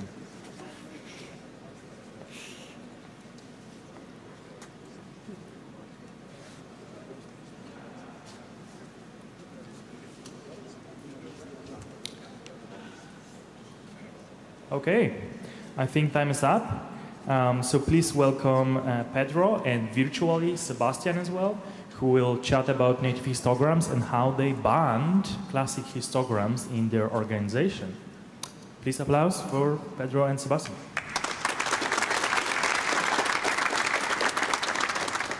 Well, thank you. Thank you for having us at PromCon. Thank you for the organizing committee as well. So I will talk about today native histograms and how we migrated from classic histograms to native histograms at Shopify. My name is Pedro. I'm working as a senior software engineer at Shopify, most specifically on the observability team. And together with Sebastian, we work on maintaining Shopify main metrics pipeline. Today I will talk about, actually Sebastian will come in virtually, talking about a bit of context and how we do monitoring at Shopify and some of the specifics that we have in our pipeline. Then I'll be talking about the migration work that we did and how we migrated the users to start using native histograms and cut over from classic histograms to native histograms. Then we talk about some automation and some learnings that we had during our process. There you go. Thank you, Pedro. So, Sebastian. My name is Sebastian, and I'm also part of the observability metrics team at Shopify. I will give you some context on our migration to native histograms, but let's start with a recap of histograms in general. In Prometheus, histograms are used to observe and measure the distribution of values such as request durations by categorizing them into buckets. Here you see an example of an histogram observing durations with 3 buckets. Conventional histograms, or the old way of doing histograms in Prometheus, consist of one time series for each bucket, which you can query using the LE label, and a count time series, which just counts the number of observations, and a sum time series, which sums up all values of each observation. Buckets for conventional histograms must be configured in advance and are fixed. Capturing useful metrics requires choosing the right buckets, which is hard without knowing the shape of your metrics in advance. This often results in a trade-off between low precision and high cardinality. Low precision, if you just define a low number of buckets without knowing the shape of your metrics, this might end in all observations going in one bucket, for example. Or, to increase the precision, if you don't know the shape of your data, you just would define a high number of buckets, which might give you higher precision, but also increases the cardinality, and this might impact your system negatively. You will later see examples for this. So here are native histograms, which aim to solve this issue about buckets. They combine the count, the sum, and the buckets time series into one more complex metric type, The speciality about the native histogram is that it doesn't have fixed buckets anymore, but dynamic buckets which are built and filled while you add observation to your native histogram. It also includes cardinal sum, obviously, and in theory offers a higher resolution, better precision at lower costs. This is the theory. In reality, it's a bit more complex, and yeah, Petro will later talk about this. And if you want to dive deeper into native histograms, I recommend Ganesh's talk from 2 years ago, where he announced native histograms on PromCon 2022. Now, some context. First, let's start about monitoring at Shopify. We have hundreds of clusters running thousands of services, and the infrastructure and the services together create billions of active time series, and 90% of the samples are histograms.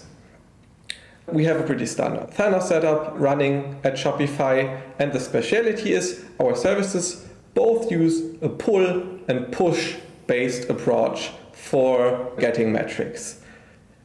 We have Prometheus agents running in our Kubernetes clients clusters, and they scrape services, but most of our services are Ruby services, and they use statsd to emit metrics. They push those metrics to statsd exporters, where metrics are aggregated and will be scrapable for Prometheus agents, so they can remote write them to Thanos receivers.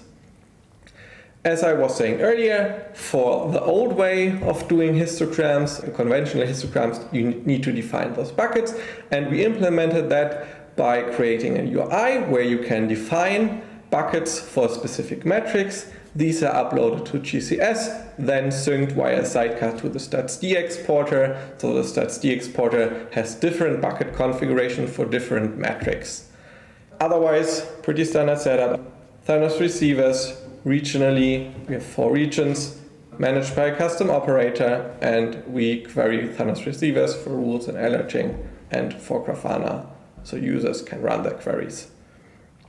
We migrated from Datadog. Histogram was just a histogram and it was just working. They could just query it. Now we present them with a view like this. So when you initially migrate your metric from Datadog into our new system, you get presented with this view, you get suggestions, and then you need to understand how to configure those buckets. It causes a lot of friction, and users are not very familiar with that. They are unhappy, and this usually ends up with them creating a lot of buckets, so they get the high precision, but again, this ends up in high cardinality.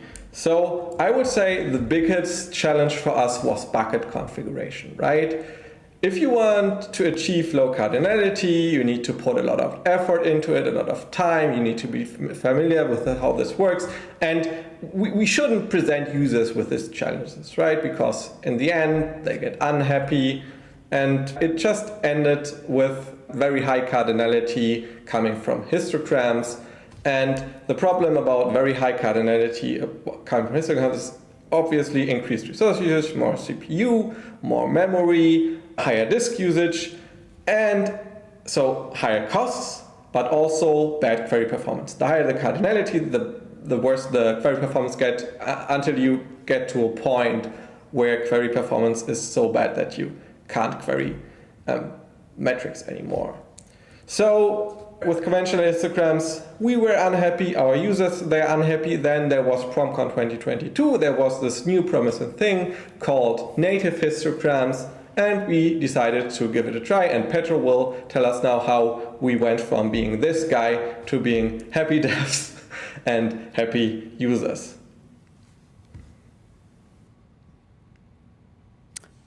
Yeah, so that's when we take away with the process we did for migration. So as Sebastian said, back in 2022 at PromCon, we had this Prometheus version 2.40 being launched at the conference, and it was there that we heard about native histograms and how it would solve the problem of like automatic resolution. So when we got back to work, first thing that we tried was to work hard to get the support for both ingesting and querying metrics in native histogram format in Thanos, which is our main metrics backend. And that's what we did. So Sebastian worked hard to get some contributions into Thanos, and this was released a few releases later, because this would have the potential to solve the main pain point for our users, which was this bucket configuration in the metrics. Before I go into more detail what we did, we have to understand a bit better what the static exporter does. It's a part of our pipeline, as you saw with Sebastian explaining. The static exporter basically takes in a piece of configuration where you can set up your buckets for your histogram metrics, but you can set up also now native histogram factors and configure the native histogram instrumentation. With that configuration, it will then parse the static sample, transform it into a struct inside Golang, and it will use this struct to pass it down to the Prometheus client Golang, and then it will register the metric if it's not there already. And if it's there, it will just, for histograms, it will call the observe method. And this is basically what we do at Shopify. But apart from that, because we chose to adopt native histograms really early, and some of the infrastructure for native histograms ingestion was not there still, we decided to fork the static exporter and change the gatherer inside the static exporter to use two endpoints. One endpoint is the normal /metrics that we are already used to, just accepting text plain requests from Prometheus. And the other one is a dedicated native histogram endpoint, which will only respond to protobuf requests.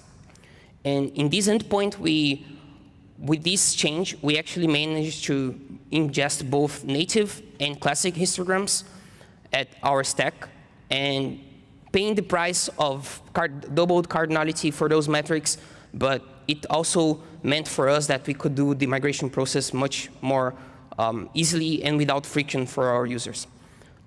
Later on, in Prometheus 2.44, it was introduced these configuration scrape classic histograms, and now you can even use the same endpoint and still scrape both classic and native histograms together.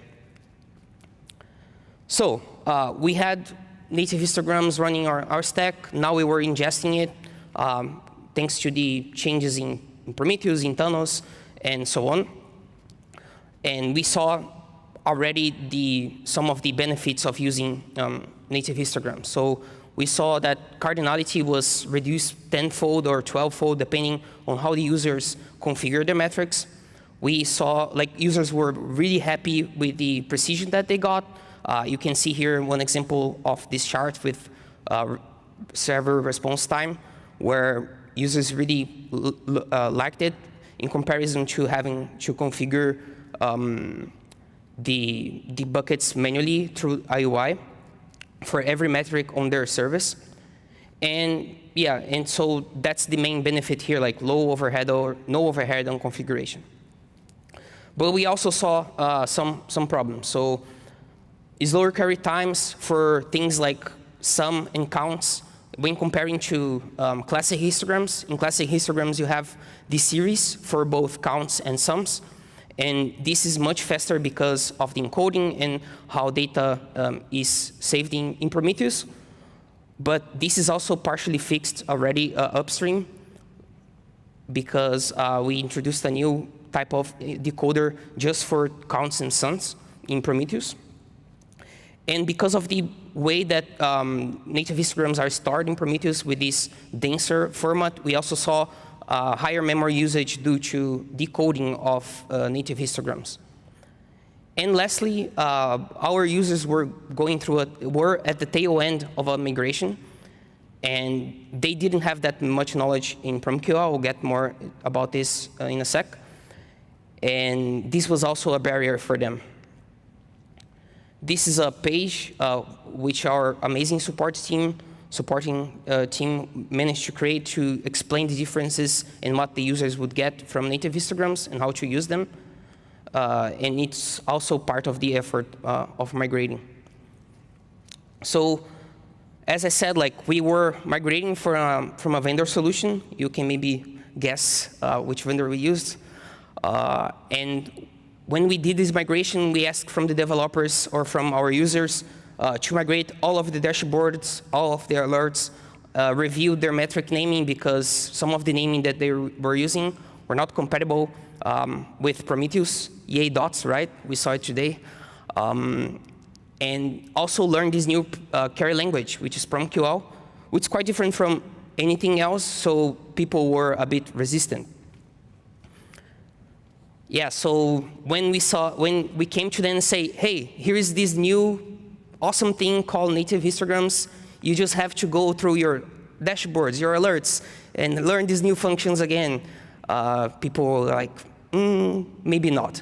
So that's when we decided to lift some of this load and do some of the work for our devs and for our users.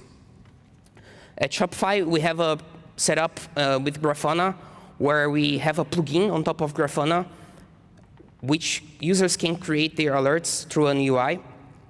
And these alerts get saved to an external database, but also a daily GitHub action will fetch the alerts and the dashboards through Grafana API and save them into a Git repo. Users can also manually change their dashboards in batches and push this state back to Grafana using the UI, using a CLI that is inside this GitHub repository. So our migration plan, using this setup, the idea was to use our metrics backend as a metadata store to check which metrics we would have to migrate, so which metrics were histograms, and then interact with this GitHub repository, checking what alerts were using histograms, what dashboards were using histograms, and rewriting these queries one by one. We did this in an iterative approach, so we got like team A that was maybe less critical to the business and migrated all of their dashboards and alerts, checked with them if everything was working correctly, and iterate over the script. And then once we were happy with it, we would continue migrating the rest of the dashboards. And because we had this setup where we ingested both the native and the classic histograms, we could actually do this, and then in the stats.d configuration, the stats.d exporter configuration, we would delete the classic histograms from being ingested and only keeping the new native histograms that were being used for that team. So let's talk about some of the things we learned during the migration. We saw that some SLOs using histogram fractions would flap.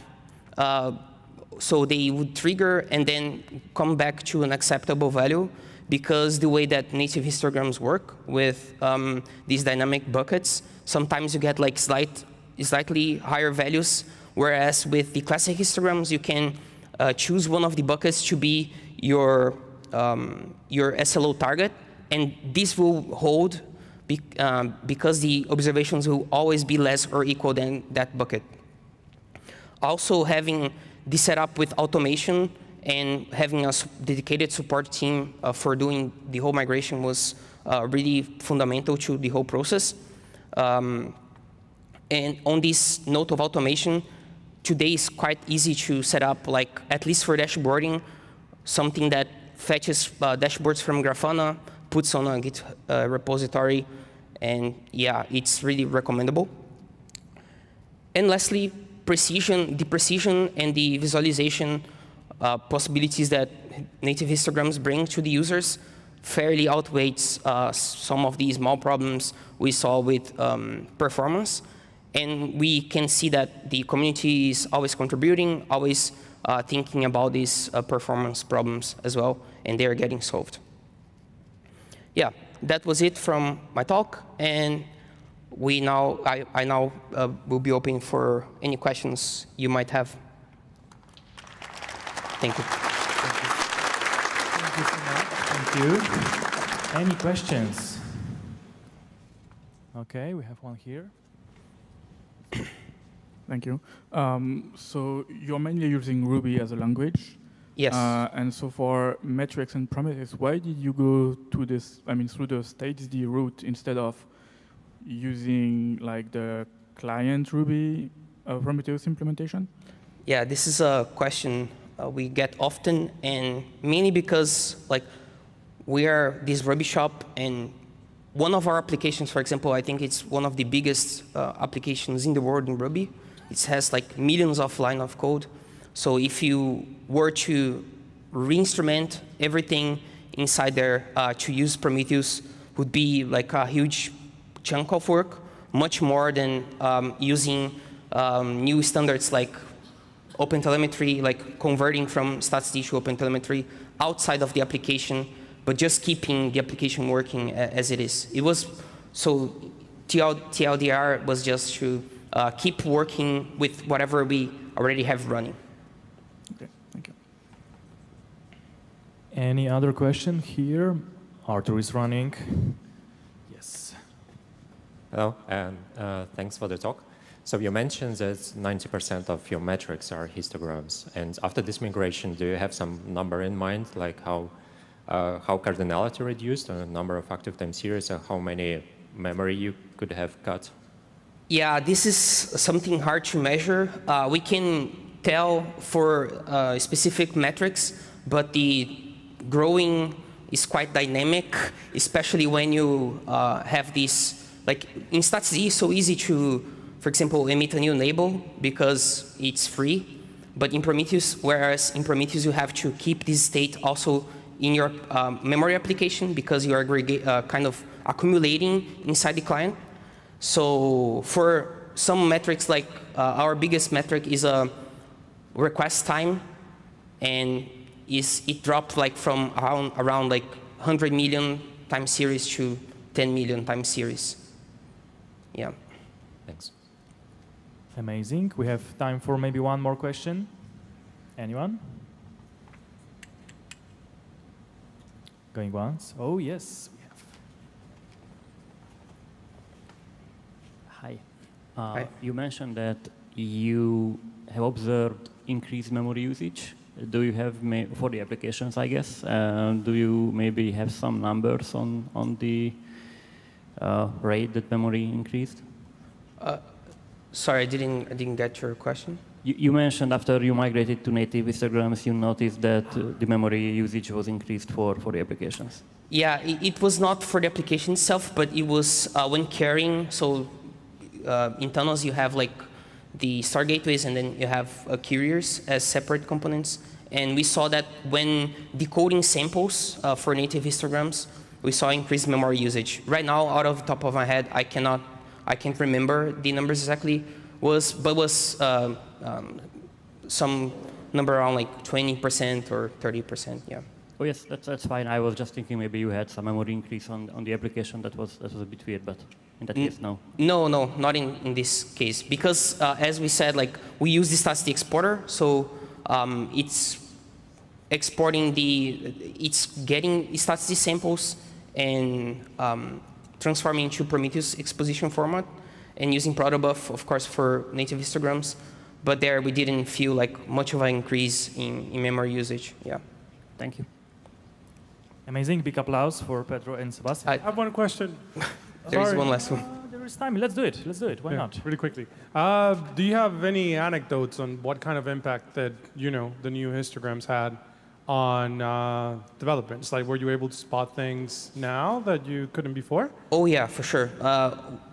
When we deployed native histograms and people started using it, they managed to see spikes that we couldn't see before, and especially in quantile estimation, like you get much more detailed results, and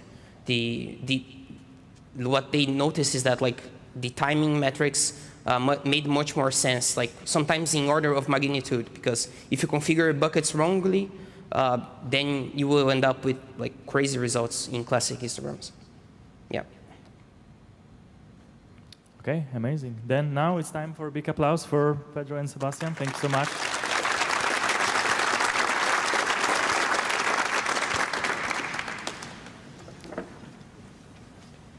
And let's set up the next talk.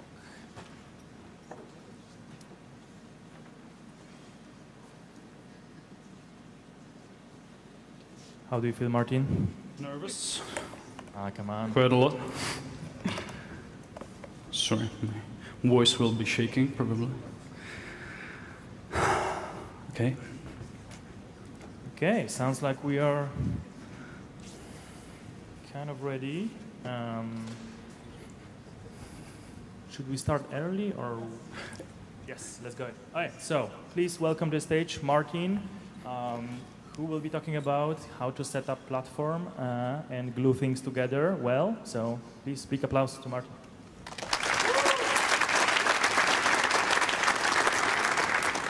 Thank you very much for having me. Hi, my name is Martin. As Bartek said, I will be talking. I will tell you the story how we built internal platform, monitoring platform using Prometheus in our company. Just quick note, there will be huge walls of text in the presentation. I'm sorry about that. I don't expect you to read that. I put there the QR to the slides. I expect you to read it if you find it interesting, the talk. I just couldn't help myself and left out the information. So, who am I? Former developer, now team lead building the monitoring platform in our company. I'm from Czech Republic, live in Brno, and I work with Prometheus since 1.6. And where do I work? Where we are building the platform? What's the environment we will be talking about? There's something like 800 developers. We are something like so-called Czech Google. We have our own full text search, news. We provide free email. We provide ton of services. All our infrastructure is running in on-prem in physical data centers. Two of those are our own. We are building third, I think. And we have our own internal cloud platform. There are some stats, 150 Kubernetes clusters, 14,000 physical machines. This is our mascot, the dog. It's called Krusty. So, how it all started. When I joined Seznam, there was no application monitoring. It was, you wrote some code, packaged it as Debian package, went to the ops, and they deploy it, install it under the server, and then you were both looking at the logs tailing and waiting for the 500s to show up or not. And then Prometheus occurred, which was nice. We could have monitoring.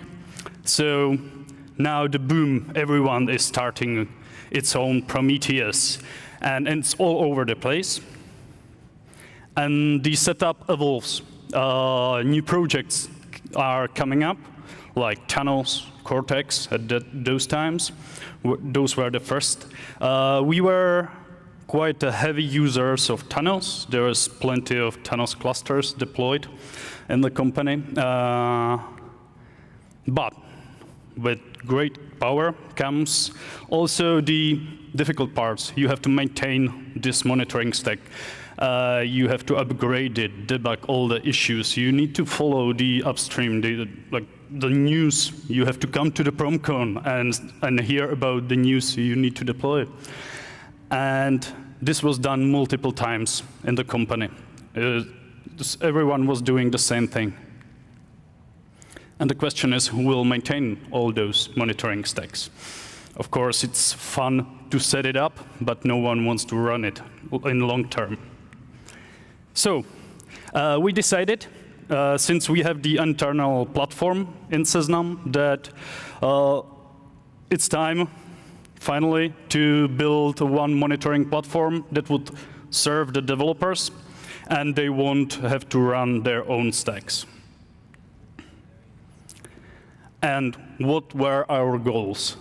The main thing for us was to be easy for the developers to start from the point they deploy their application to get the metrics and alerting. So it should be easy to configure and to deploy. Also, we wanted to separate the tenants. We have the company is separated to some divisions. There are some services like for the end users services. So we wanted to separate those metrics as a separated tenants in our platform to minimize noisy neighbors, because probably you will also bump into issues with cardinality issues when there's some leakage of unique values in metrics. And this will impact all the users of the platform if you don't separate those. One thing is also we have something like internal billing. So we wanted the separation of the tenants also for this billing part. And some resilience and authentication authorization, of course. So the first thing was looking at who are the users we were targeting.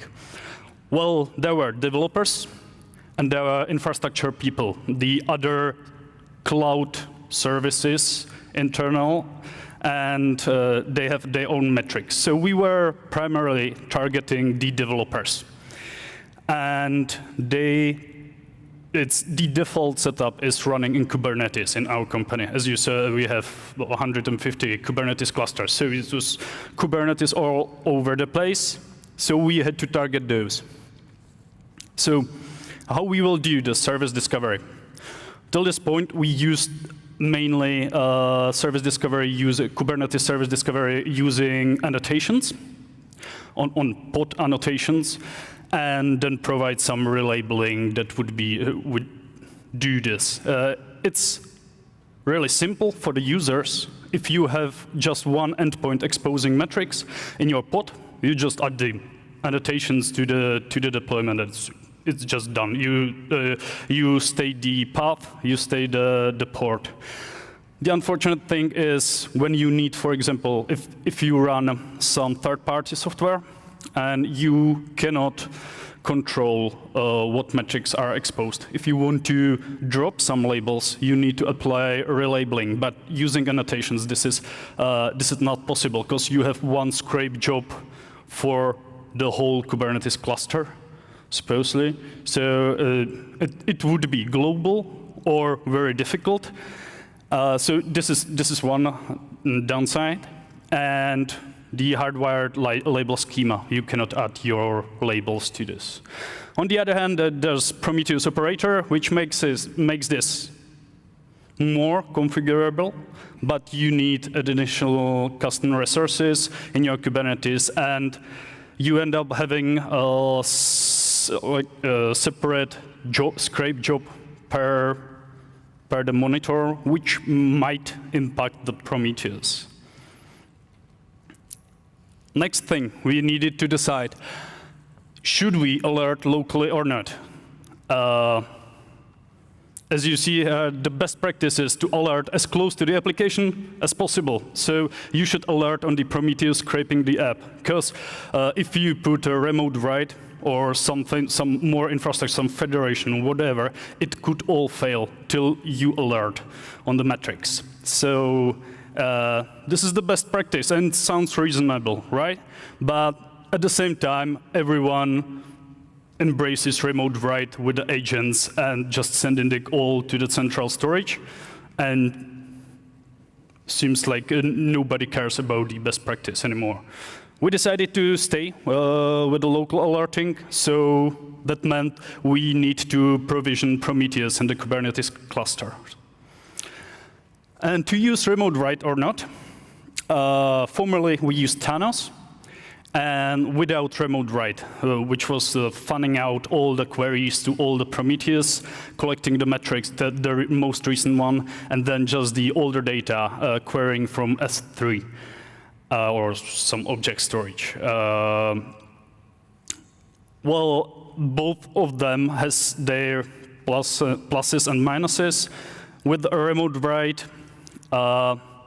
you if you query the most recent data, you don't need to fan out all the queries to all the Prometheus, and don't need to fetch them multiple times. You just query the internal central storage. On the other hand, it has other pitfalls we fell into. But we decided to go with remote write since it was mostly adopted everywhere, and we were afraid of the fan out of the queries with Thanos. Next thing, should developers manage the Prometheus? We said nope, because it's still no easy task. Even with Prometheus operator, it can be hard. There are still some issues you might bump into. So yeah, we wanted to manage the Prometheus for them. And the other part, alert manager, yes, definitely. Grafana instances, yeah. Push gateway, we didn't want to, but ended up doing it. It's not made for global deployment, but developers insisted, so we'll see in the future. We would like to provide some external monitoring for the developers. Promlens, we deployed for them for debugging the queries. And exporters, it's up to them to run. Next thing important to us was, I don't know if you're familiar with democratized metrics term. We see the benefit of like the possibility to look at metric data, anyone in the company. On the other hand, we needed to separate them, and we needed to be able to tell how much they query, how much data they query, and possibly rate limit them or block them doing so. So this was another requirement for us. Special case for this was metrics of our cloud platform services. For example, we provided for the developers, they can just say, I want one MySQL cluster or Postgres cluster, S3-like storage, OpenStack instances, Kubernetes cluster. And all those export their metrics. And this is done by the engineers, or infrastructure engineers running those services. Before our platform was built, every service had different way how to get their metrics and how to alert on it. And we wanted to avoid this, because developers needed to federate their metrics. All the data were copied, and it was federated from different Prometheus, so it was kind of complicated to get those data. And the last thing, central configuration management. We had formerly really good experiences. Like you heard a talk before, GitOps principle for the configuration and mainly for the alerting rules. And alert manager configuration is really useful. There's plenty of tools that you can use for the testing and approaches. So this was another thing we want to have. Also, we use JSON heavily for sharing some of the alerts or configurations. So how is it going? The happy path. The user just requests a new tenant in our platform. We create it, and then it's all he has to do is to create namespace, add a label with name of the tenant, and deploy add with the Prometheus operators CRDs, and that's it. Prometheus will be automatically spin up. It will be configured to scrape the data and sends all those data to remote storage and to alerts to Alert Manager. The tenant gets this UI unified, so he can easily access any component we provide him. How this is set up, we have one central proxy, actually Envoy proxy that manages all the routing and authentication authorization, then custom operator, which configures the Prometheus custom resources for the Prometheus operator that runs the actual Prometheus. Prometheus send the data to, we use Mimir as the central storage, but I think you should be able to achieve this using Thanos or other storage, like external storage solutions. We use Mimir Query Federation to access the data. Like Mimir supports multi-tenancy, and this was one of the reasons we choose to use Mimir at the time when we started this.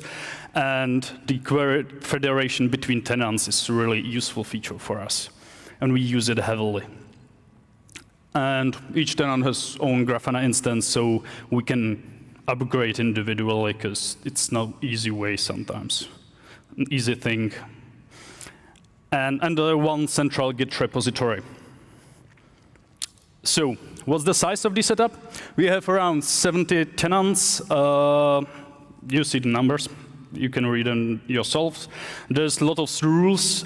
This is caused by using JSONet.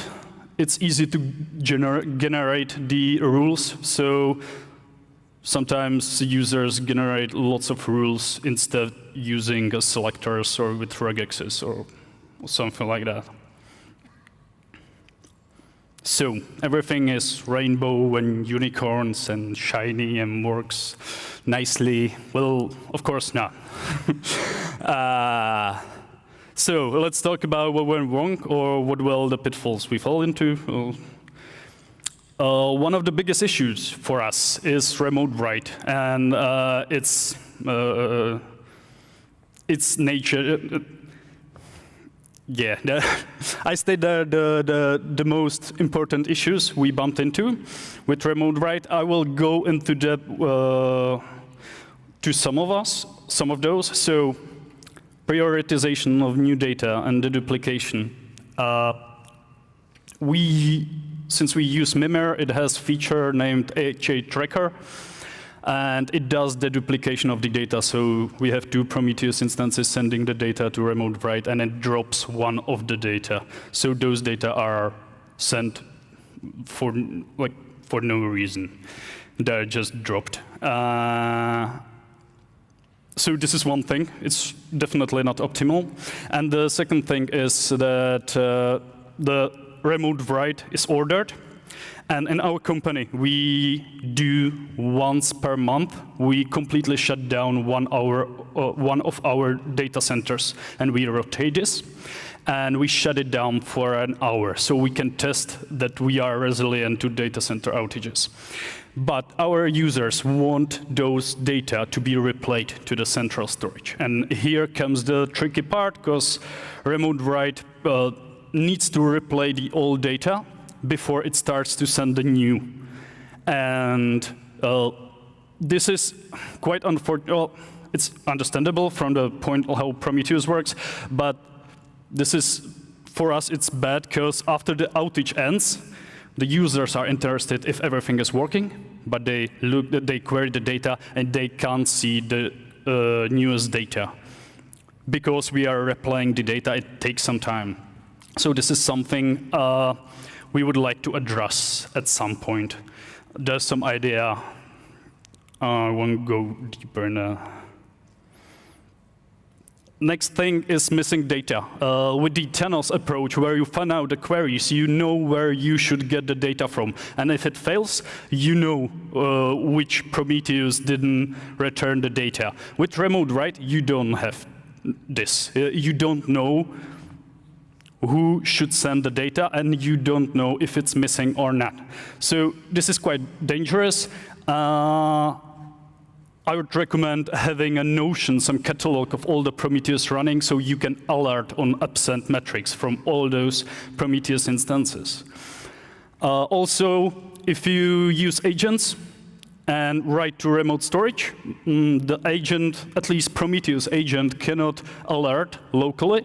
So if you decide to not alert locally, you might end up not knowing that it's not functional. So you should probably deploy at least small Prometheus for monitoring of demonitoring. Next thing is scaling Prometheus.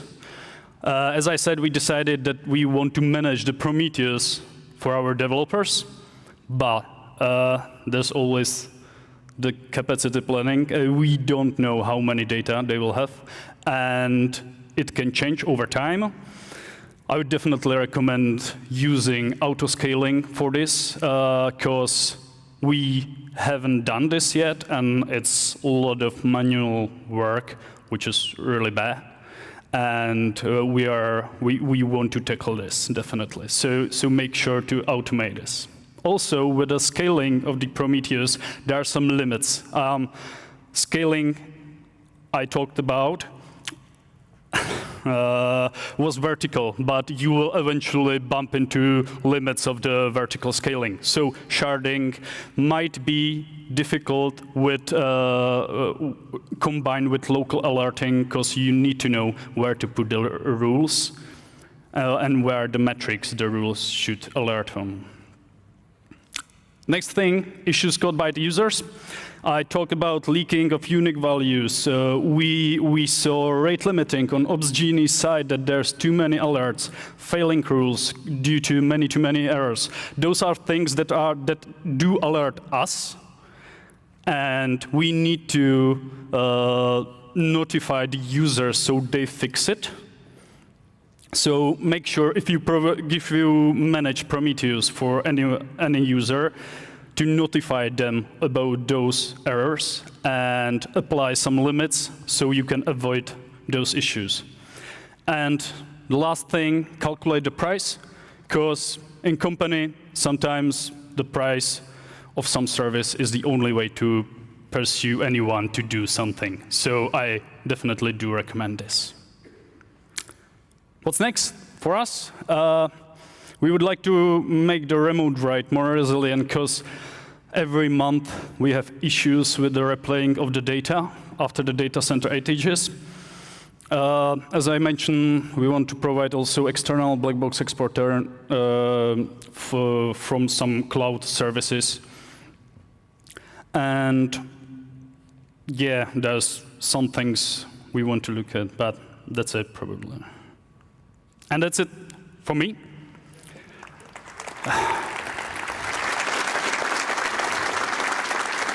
Thank you. Yeah, there's QR code for the slides if you want to read those walls of text. Thank you so much. Amazing, amazing talk. Any questions for Mark? Yes.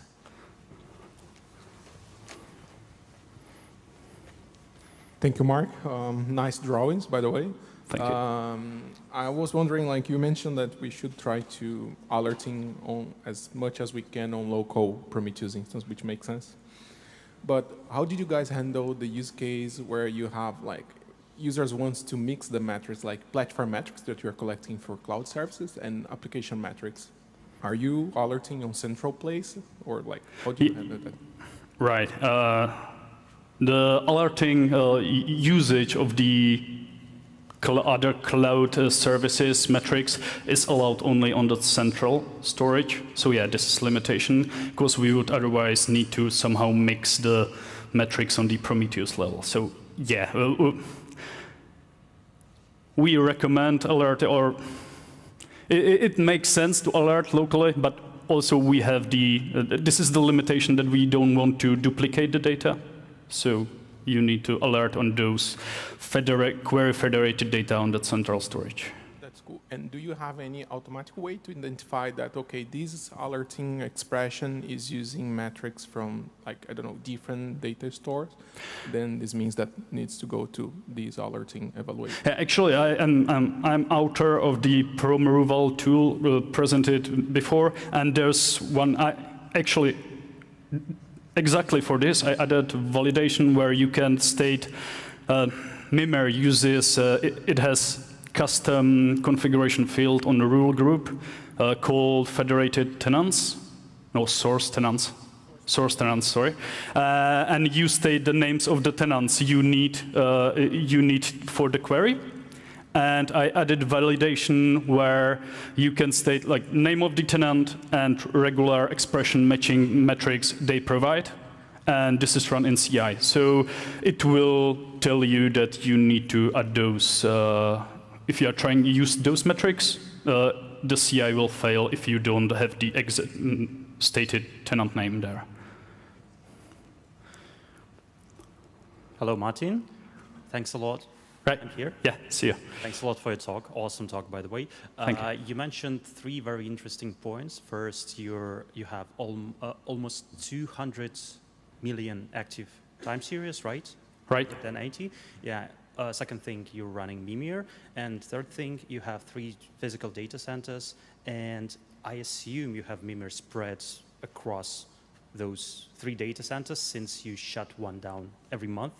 So on this scale, how much traffic do you waste replicating data across those data centers on Mimir? Because I did some calculations myself, and it should be pretty enormous amount. Thank you. Right. Yeah, the traffic is quite big, definitely, because you need to send the same data to all those data centers. We have one data center is one availability zone in Mimir for us. So we are actually sending the data to all 3 data centers. The thing is, since we are on-prem, actually the network isn't concern for us. And yeah, it isn't the same like in, I see that in the cloud, it's a huge thing, and for us we don't care. I don't suppose that's the thing you wanted to hear, but Cool. Like you were mentioning about data replay and so on. Did you guys consider maybe emoting writing for something like Kafka or something like that, and you can replay from there, so you don't need to? Well, yeah. One thing is, I think Grafana and Mimir, actually Mimir is working on something like that, ingestion using Kafka. I think, I heard yesterday that that's more of because of reduction of communication between data centers. I'm not sure. It might work as a queue. I had there was idea about the remote write. Yeah, there's the right thing, implementing sidecar to the Prometheus, which would elect the primary replica of the Prometheus, send just from one of this, and actually it could have a queue on the local Prometheus scale and replay the data as out-of-order samples lately. So it can primarily send the most recent data, and if there's throughput, if there's enough bandwidth and capacity, it will send the old data later. But that's just idea, and I'm not actually sure if this would be a good idea. I would like to discuss it with someone here. Okay, thank you for your presentation. When you mentioned about the Prometheus sharding, do you set some specific number, or you use the by default by Prometheus? I'm sorry. On the sharding problem that you... Sharding? Yeah. Oh, well, the limit is size of a node, I suppose. Do you mean what is the size when you have to shard? If you are using a custom number, because by default on the Prometheus, I think is 100. I don't know of number of shards, and I want to know if you use some custom number for this. Sorry, I was talking about sharding Prometheus instances. Okay. Not great. shards in the remote write. Oh, nice. Thank you. Maybe I wasn't explicit about it. Sorry. First of all, really nice slides. You mentioned putting a price on metrics or a price on resource usage. I assume since you have like independent deployments per tenant, it's relatively easy to do. But how do you track that? Let's say when you talk about an aggregation layer, how do you count how much resources a single tenant uses? And do you actually act on that data by imposing a budget or something like that? Yeah, so we don't have set up we have per tenant Prometheus, but the central storage, the Mimir instance, it's just one huge cluster for all those 200 million time series. And Mimir exposes metrics per tenant, per user. So we do the billing based on this. For example, I stated some of the resources we build. It's sample scrape. This is from the Prometheus, because users don't have to use our managed Prometheus. They can send the data directly. So this is for building of the managed Prometheus. Then there's the send to remote storage samples, which is exposed by the distributor, the number of samples, rate of samples sent over the remote write. And it also exposes, for example, number of bytes that it needed to fetch from indexes and chunks per query, per user. So we can build on if you build number of requests, it doesn't actually reflect how heavy the queries are. So if you build by this, like the number of bytes fetched, it should be more precise. So we use this, for example. I don't know if I answered your question. Yeah. Any other, maybe last or two questions? Yes, let's go. I quite enjoyed the talk. Maybe some question to like the operations behind it. So you said like I think 750 Prometheus you manage. Right. How do you operate that? Do you have like a custom operator deploying the operator and like the Prometheus into the remote cluster? Yeah, we have custom operator which watches namespaces in the Kubernetes cluster, and if there's a namespace labeled with a tenant name which does not have Prometheus running already, it will create Prometheus CRD, and then it's all Prometheus operator running, and we deploy to the clusters automatically using CI. And how do you do upgrades all at once, or do you have like a? Yeah, mostly. No, we will choose few clusters where we upgraded Prometheus manually, but thanks God, maintainers of the Prometheus does really great job, so there are not many issues.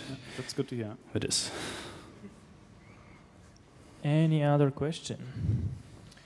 I have one for you, Martin. Right. Like, do we have open issues and discussions about some remote write client improvements you chatted about? How we make progress there? So if we open an issue. Do we have any pending discussions on improvements? Yeah, do we have an issue open at least? About the ordering, I think not.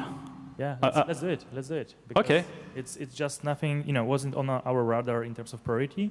And it's also like client side. There is literally not much on the protocol side which forbids that kind of like right. logic. So let's do it. Okay.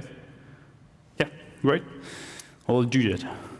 Right. If there are no more questions, then thank you so much, Martin. Yeah, thank you.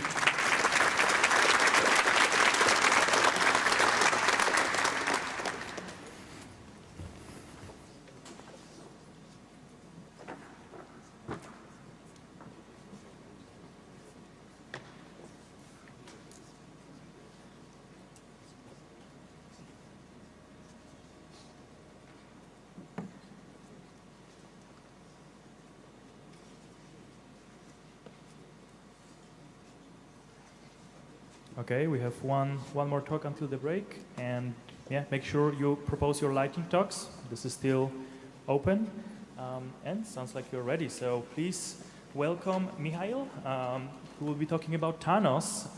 Yeah, big applause. Thank you, everyone.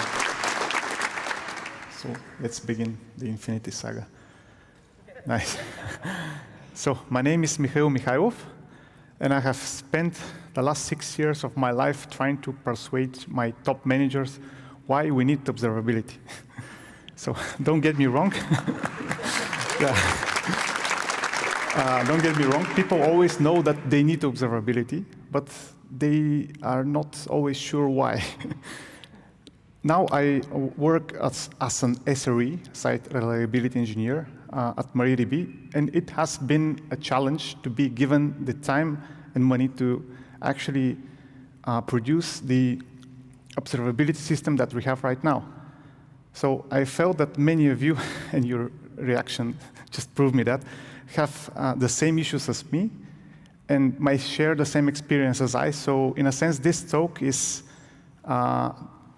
the history, the story of how I fought the fight for observability, the truths I found along the way, and eventually the cloud-native, cloud-agnostic, cheap, agile monitoring system that we've built.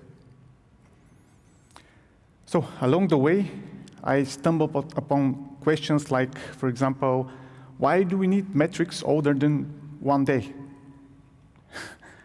Why do we need a global view of the data?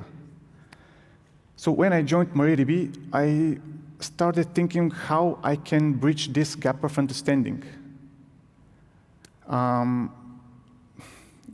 focused primarily on the monitoring as the first part of observability, as a starting point for the future development of the observability system. And by the way, it always bumps me how people think of monitoring as a binary. You either have it or you don't. It's just simply more complex than that. And this is something that I wanted to address in my roadmap. I started building a roadmap of a future state-of-art monitoring system that we were going to create. And it was comprehensive. It was 8 pages long. It was supposed to be my starting point for advocacy to the superiors. The first part was what is the current situation and all the issues we have right now. We had lack of efficient high availability.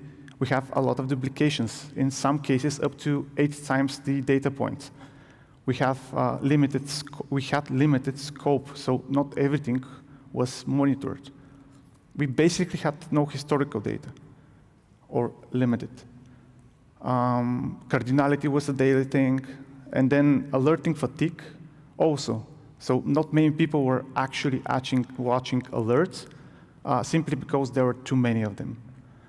And while the dashboards and alerts were developed, there were no methods like read or used for actually making sure that they are comprehensive, nothing gets missed.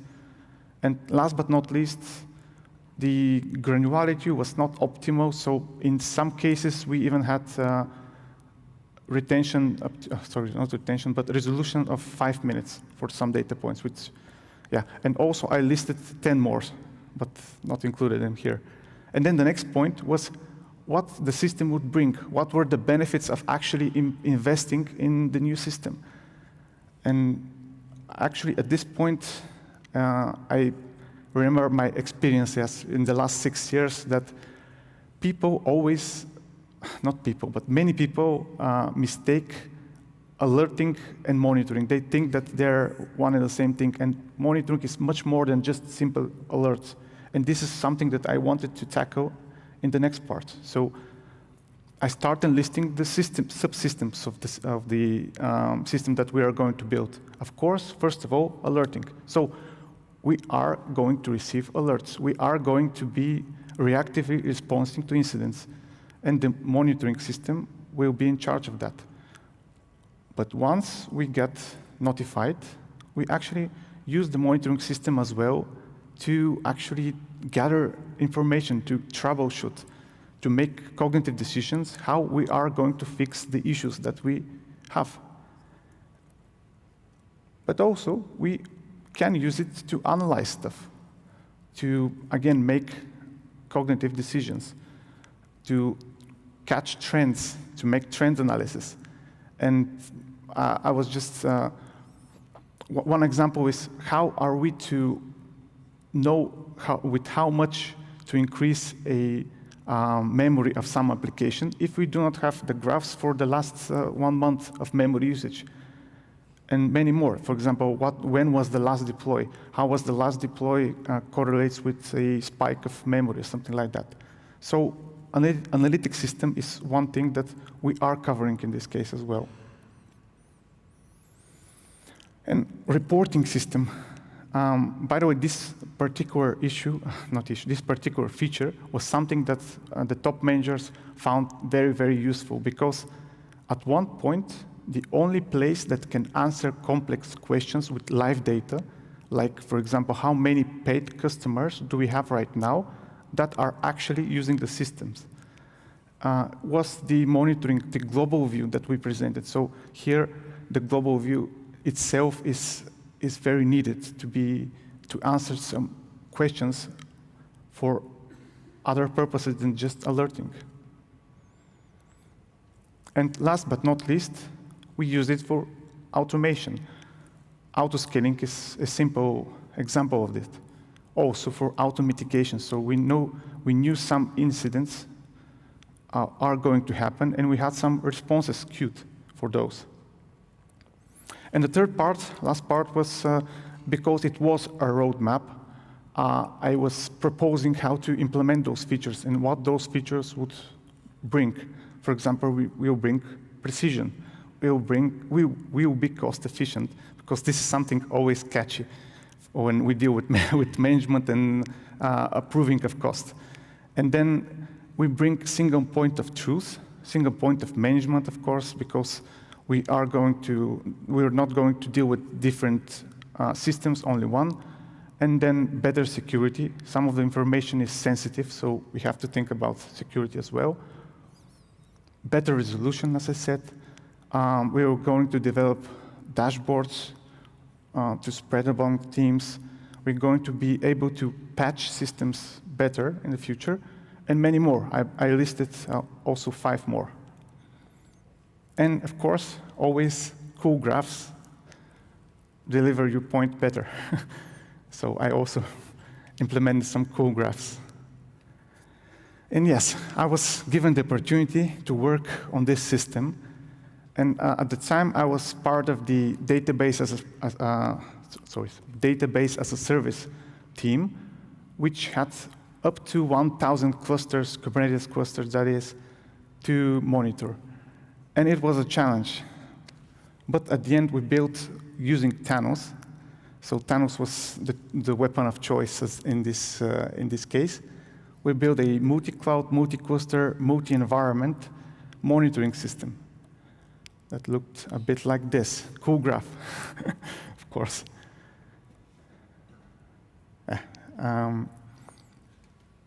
But yes, of course, there were a lot of restrictions. For example, there was no easy way to expose endpoints on the customer environment. In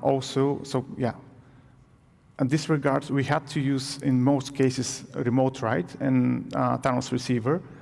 But also, in some cases, we were able to implement the sidecar approach. So even now, we see how we are agile. So this system was supposed to be agile. And even in this regard, we are proving that we can deliver different kinds of approaches. Then it had to be cost efficient. It had to think about cost efficiency in every step of the way. Then the data had to be kept regional.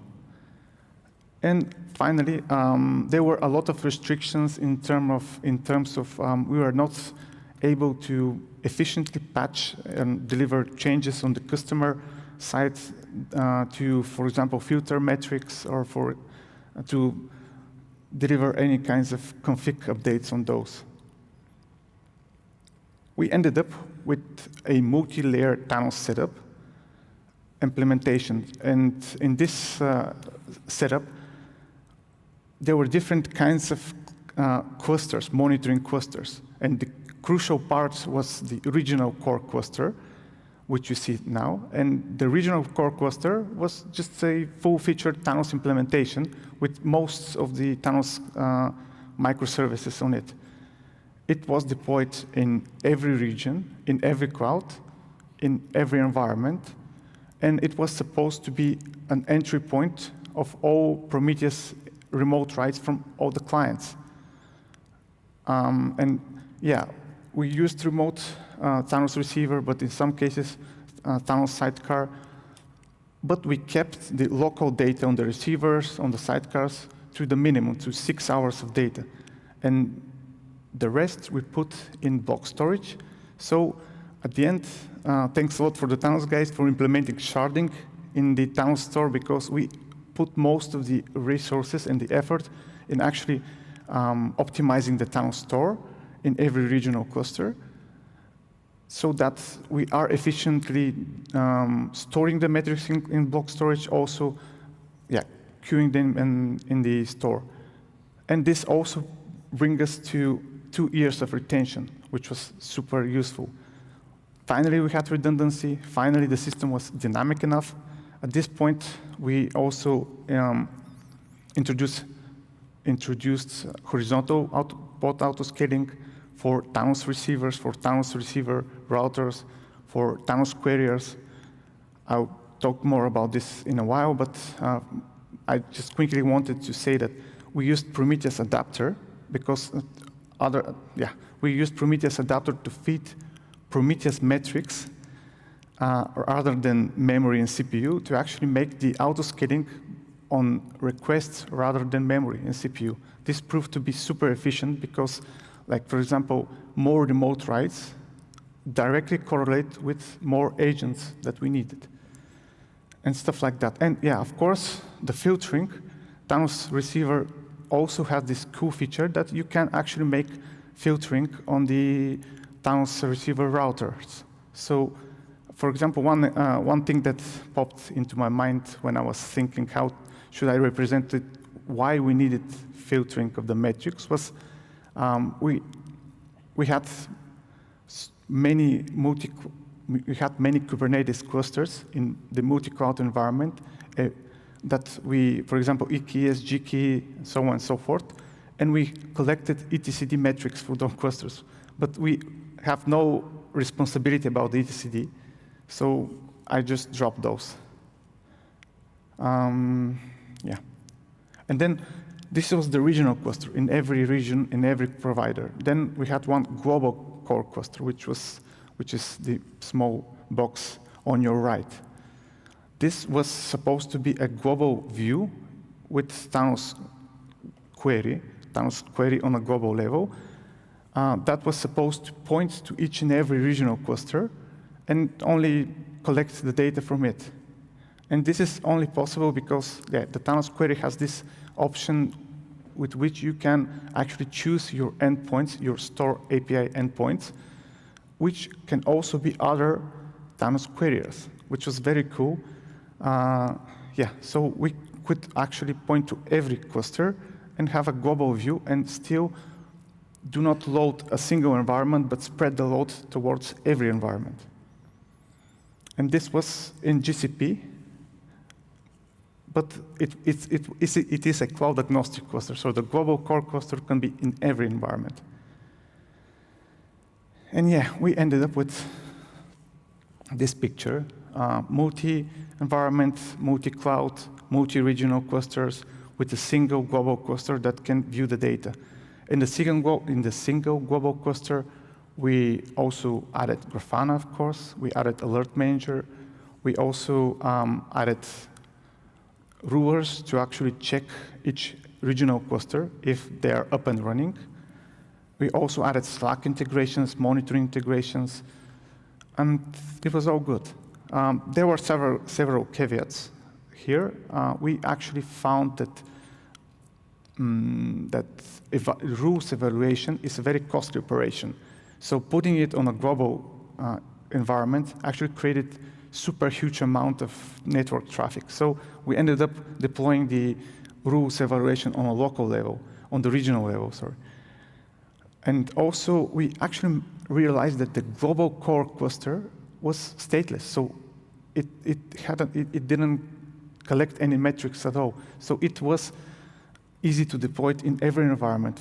We used GCP, but it was we could easily deploy it in AWS and every environment everywhere else. So it was very agile at this point as well. So also at one point, we introduced Thanos query frontend, which proved to be very efficient because it decreased the amount of out-of-memories in queries all around the environment. It also brings better parallelization, better load balancing for queries. And of course, we introduced memcached as well to cache some of the queries. So this was actually very efficient with horizontal port autoscaling to scale the loads of Thanos query frontend. And the end result was that we built the environment with the cool graphs, and the cool graphs started making some traction. Started making traction. Teams actually liked it. And other teams started asking if they can join, which was very cool for me at least. And I think at this point I was talking about how monitoring is not alerting, but I want to talk about alerting because, the first point, the first thing that caught the eye of many people was the cool Slack integration. And I spent a lot of time actually designing it to be simple. And this was my first thing that was supposed to tackle alerting fatigue, because people were mostly overwhelmed by the amount of information that they receive in an alert. And you can see in those two examples that, first of all, they are color-coded. So yellow means warning, red means super high priority, green also would be resolved. Then the title is super simple. Pod is waiting. Pod is terminated. Then where is the environment? Just to know if it's for you or for the other guy, I don't know. And then everything else, it's just a starting point for your troubleshooting. If you are a Prometheus guy, you know PromQL, go check the source, the Prometheus metrics in Thanos, of course. Then the silence button was also a great win because people were complaining there are too many alerts. So I taught people how to use the silence to actually silence those that they know that they are produced by their work. For example, here you can see that this pod has been restarted 400 times, and it was a test environment, and someone was testing. So of course you should silence those. And then you point to the dashboard, you point to additional resources like, for example, runbooks. And at one point we also included buttons for logs, to point you to the logging system, to Confluence as well. But of course, a point comes into every company when cost saving is a priority. And unfortunately, the systems that do not generate a direct revenue are the first on the list. So we had to think about cost saving even more. But luckily, we already knew how to do that. So we implemented horizontal pod autoscaling, as I said before, to be even more agile, even more cost efficient than usual. Then we somewhat implemented chaos engineering because we put up to 70% of the infrastructure on spot instances. And this was primarily possible because we implemented pod disruption budgets. We implemented topology spread constraint, which actually said, divide the workload between spot and non-spot nodes. We implemented priority classes because we simply realized that, for example, ingesting metrics for us is more important than actually reading or having the historical view. And of course, we over-provision everything. But some of you may wonder, but okay, you put your workload on a spot instance, but the spot instance doesn't tell you when it's a shutdown of the node, so it's not something under your control. This is right, but to a degree. For example, in this example, AWS actually give you a metadata information up to 2 minutes before the shutdown of an instance, which you can query and know that your instance is going to be shut down in 2 minutes. So this gave us, we wrote a simple termination handler that gave us the ability to actually evacuate a node and evacuate a node beforehand, then therefore actually give the system more time to spread the workload elsewhere. And the end result was the system was even more robust, even more cost efficient. It was, I don't know, super cool to see that it was still working after all this. But again, a pivot point came. The business changed. The company reached a life cycle change in which structural decision has to be made. The database as a service platform was no more. The project was restructured. There were no longer 1,000 clusters for us to scrape. The SRE team, we were restructured elsewhere. We were under new management, so basically the same battle had to be fought once again. This time I got questions like, for example, why do we not use this other monitoring solution? Isn't Prometheus only for Kubernetes? No, it was not. And the new demands were no Kubernetes, so multi-cloud environment still, but standalone instances. We had to think about multi-tenancy, and again, thanks a lot to Thanos for actually implementing multi-tenancy and actually implementing the restriction to force multi-tenancy as well, because in some cases this was very crucial. We had to think about on-prem setup, how to put a smaller, portable version of everything on an on-prem environment, how to deploy a partial setup of everything.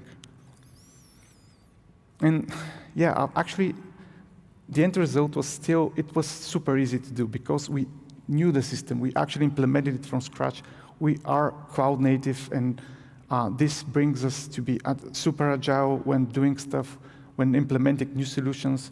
If they're, if they're done correctly, if we know what we're doing. So at the end of this life cycle of the system, still it was very efficient. Still, it was very useful for us, for the SRE team, and also I was very happy to see the screenshots of my dashboards that I built in the product presentations, which was the whole point in the roadmap that I started, because the monitoring is much more than just observability for the SRE team, but it's much more than that. It's much more than just simple alerting.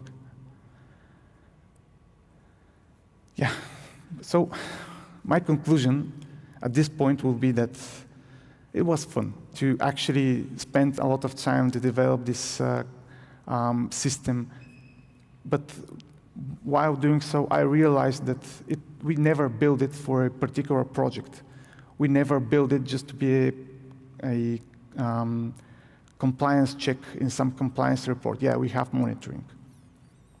We built it to facilitate the needs of our team, to be better site reliability engineers, to deliver faster site reliability. And my theory is that the monitoring system is much closer to the SRE team than to any project. So in a sense, the SRE team and the monitoring system go together and cannot do one without the other. Thank you.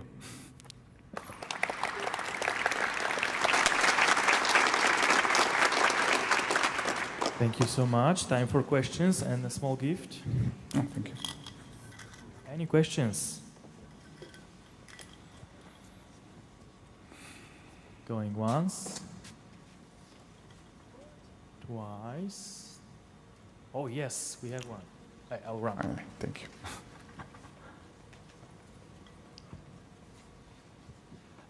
Thanks for the talk. I really like the screenshots of those Slack alerts. I was wondering if the silence button actually goes and silences the alert, or whether it just takes you to the alert manager UI, basically, for you to then press the silence button. Yeah, very good question. I was so used to this, so I didn't think about people not knowing that. But yeah, of course, the silence button actually opens Alert Manager and fills all the labels in the alert, which was very useful. And just so people could use it and just create, and this will create a silence for 2 hours.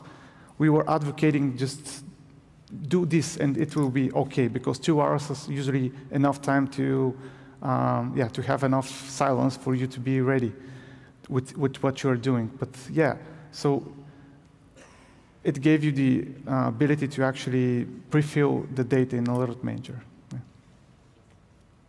Amazing. Any other question?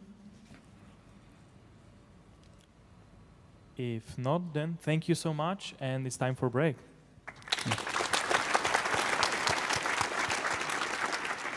Enjoy the break, and see ya in around 40 minutes. And thanks for tea.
I'm not doing the next talk. I'm doing the one after that, actually. But I just quickly wanted to show you my screensaver. No, I want to talk about the lightning talks because there were some questions. So if you go to the registration, you can scan the QR code. This is the form you will see. Just answer it, and then up here you can see there's a link to a spreadsheet. If you open that, you can see all the proposed lightning talks, and we just go top to bottom. We have like 60 minutes, 5 minutes each, so 10, 11, 12 lightning talks we might be able to do today. So if you're if you see your number, you might know if you're going to do a lightning talk today or not. If you have any more questions, let me know. One more thing. Please, for the social event, bring your badge, because we need to identify you and then give you a wristband such that you get your drinks and food at the social event. That would be helpful. Otherwise, on to technical things.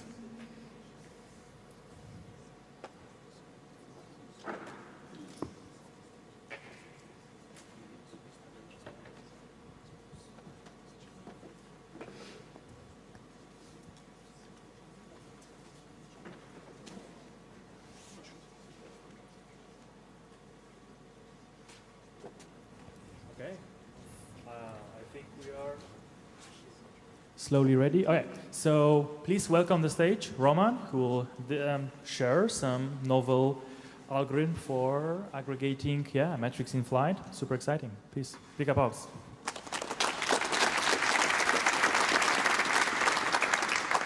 Hello, everyone, and welcome to my talk. And thanks for Prometheus community for giving me this opportunity, and I'm pretty excited to be here. And my talk will be about aggregating metrics in flight. So my name is Roman, and I'm a software engineer. And the last couple of years, I'm working on the observability project called Victoria Metrics. It's an open source project similar to what Prometheus does. And it has the similar application areas. Like it can be used for application performance monitoring, for infrastructure monitoring, for collecting metrics from Kubernetes deployments, etc. And as Prometheus, it also shares the same kind of problems and vulnerabilities as many as any other database, time series database that I know. So in order to engage the conversation with you, I have a quick question. How do you guys deal with high cardinality issues? Yeah, I didn't expect the quick answer on this. This is, of course, very complex topic. So let's start from the basics. What is cardinality? That's basically the number of unique time series that you store in the database. What is high cardinality? It's when your database starts to become slow or even unreliable. Why high cardinality matters? Because if your database is slow, it means it is not reliable anymore. You can't have a critical path dependent on this monitoring solution. So you either need to do something with the data or pay extra money to add more and more and more hardware to deal with the high cardinality. And if you try to Google what to do with the high cardinality, you will probably find a bunch of articles, and they will suggest in the same steps and the same actions to take. So they will recommend you that you need to find the source of high cardinality metrics, assuming that all of your sources are OK, and only one of them is exposing high cardinality data. So you need to find it, and you need to optimize it. And what are the optimization steps? Well, you can use relabeling. That's the Prometheus native feature. You can drop some series which you think have high cardinality, or you can drop some labels which contribute to cardinality. This is a cool protective approach to do this, but the problem with that is that when you drop in the metric, the time series, you're losing the information it brings. So maybe you needed that information, but you're dropping it. And what is even worse, you can drop the high cardinality label.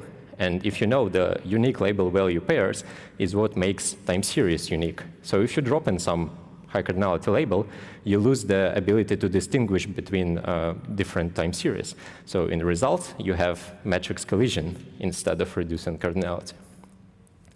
Another cool approach is to find and modify the source of the high cardinality data. So it assumes that you can find the specific exporter which messes things up, and you can patch it to change the logic, to apply some tweaks to aggregate data or whatever. But this is usually not the case, because as a monitoring platform maintainer, you likely don't have access to users' applications, to users' exporters, etc. So you just don't have authority to do that. And the third approach is to use recording rules. And it's also a native Prometheus feature introduced by Prometheus, and let's dive into details what it is. So recording rules, according to Prometheus documentation, helps you to pre-compute frequently needed queries, so they will be performed faster next time when you execute them. And here's how a recording rule works. So it's super simple. You have only two fields to configure. The first one is expression. That's basically the query you want to optimize. In this case, I picked one random query. And the second field is a record. That's basically a new name that you give to results of this expression. If you, let's do a quick demo how this works. So I'm taking this query, and I'm executing it in Prometheus. I want to optimize it, so I'm making recording rule. So here's what I do. I execute it in Prometheus UI. I'm getting this result. And this result is a basically aggregated result of the queries that I made. And recording rule does exactly the same. It takes my query and executes it periodically with specific interval. Then it gets the result of this query expression, adds a new name to it, and stores back to the Prometheus storage. So later, on query time, you can use your record name instead of running the actual PromQL query. And it will give you results very likely much faster, because it will just touch less data and will not need to do extra computations. Conceptually, recording rules look like this. You have a time series database, and you have a data flow, which you ingest into time series database. And then you have a ruler, which executes these periodic expressions and backfills the results back to the time series database. Of course, in Prometheus, ruler is a part of the main process, because Prometheus is a single binary application. But in some distributed systems like Thanos, Mimir, Victoria Metrics, they are distributed. There is no one single process which has access to everything. So ruler in these systems is something separate service. And it uses the public APIs for query and for write. The issue with recording rules is that no matter what you do, if you use recording rules, you will store more data, because you store the raw data and you store results of the recording rule. So no matter what you do, you will store more. And another problem is that recording rule has nothing to do with the data ingestion flow. It doesn't control it. So it means that you can't deal with high cardinality or churn rate using recording rules. What would be great is to have some solution which will help us to extract the information we actually need from the whole data stream, to extract only that data or in that form that will be useful for us or for users. Something in the middle between your clients, between exporters, between applications, and your time series database. How we can do this? Well, we can use Prometheus. We can use chained Prometheuses when the first Prometheus is used as a protection barrier for you. It scrapes all the data from all the applications that you need. And then it has a set of recording rules where you describe how you want to transform your data. Whether you want to calculate aggregates, or you want to downsample or transform the data, whatever. And then you forward this result of this recording rules to the central Prometheus, or public-facing Prometheus. Prometheus that connected to Grafana, and people use it for running queries. And it's expected that these aggregated results will be very fast, will have low cardinality, so you're protecting your central public-facing Prometheus. If something bad happened to your exporters, for example, cardinality explosion, just bad deploy or whatever, the first hit will be taken by this Prometheus in the middle. So you can do this. The downsides of this approach is that if you run Prometheus on the high load, it will likely take a lot of time on restarts because of the wall replay, but you probably would like it to start immediately without skipping the aggregation intervals. And the second one is that Prometheus is the full-fledged time series database. It has many processes inside for storing, indexing data. So you will have an overhead for pre-processing data. It is very likely you can avoid that overhead if you don't need to maintain this full time series database flexibility.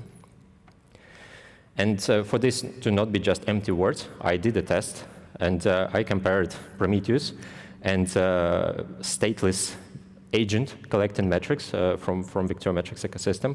They doing the same work here. They sharing the same config. They scraping avalanche instances at a rate of 130K samples per second. And they forwarding the only aggregated data. So Prometheus has one recording rule which flushes everything into one rule, into one time series. And VM Agent uses stream aggregation to do the same stuff.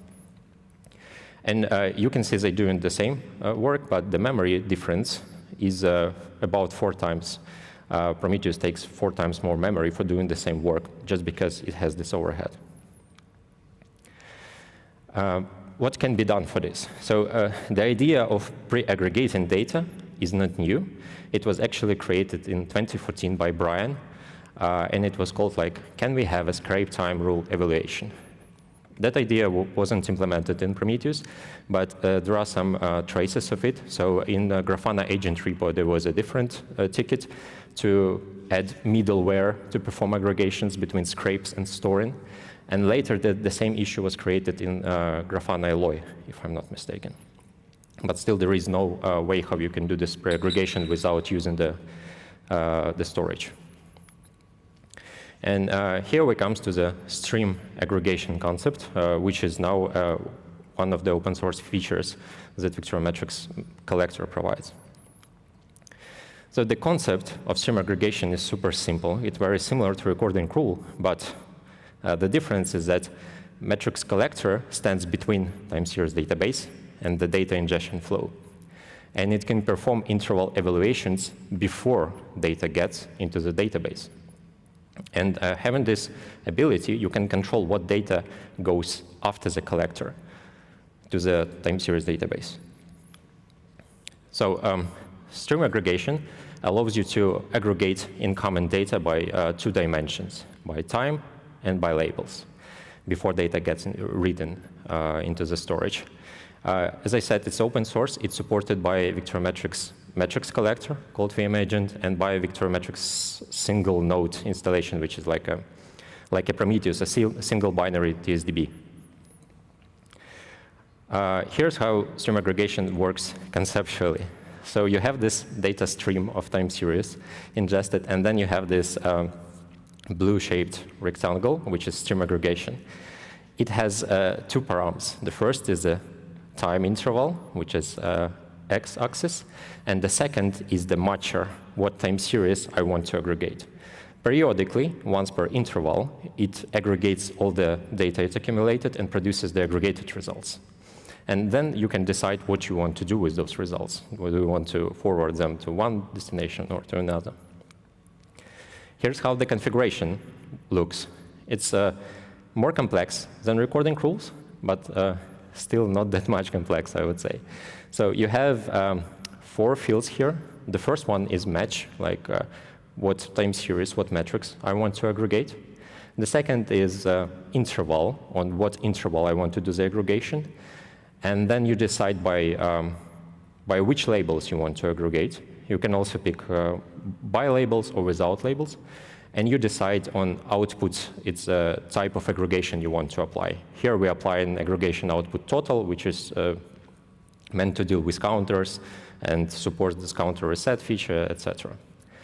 In result, if you apply this configuration to VM Agent, it will produce you a new metric, as well as a recording rule. This new metric will have the prefix of the original matched metric name, and the suffix of this metric will be the encoded stream aggregation config. So it says that it was aggregated on 1-minute interval by this label, and the aggregation output was applied total, similar to counters. So a bit more details about these config params. So much supports actually a list of selectors, and it's the full functional time series selector. You can use regular expressions here. You can do much series as you do with PromQL. And by default, stream aggregation will drop the original data. So you get only aggregates, but you can override that to set command line flag called keep input. And then you will have raw data and aggregated data. And you can, for example, split them between two destinations. The outputs. So it supports a multiple aggregation outputs. You can also specify multiple aggregation outputs, but per one matcher. And here we support the classical stuff like mean, max, average, count samples, count series. We also support rate, deviations, etc.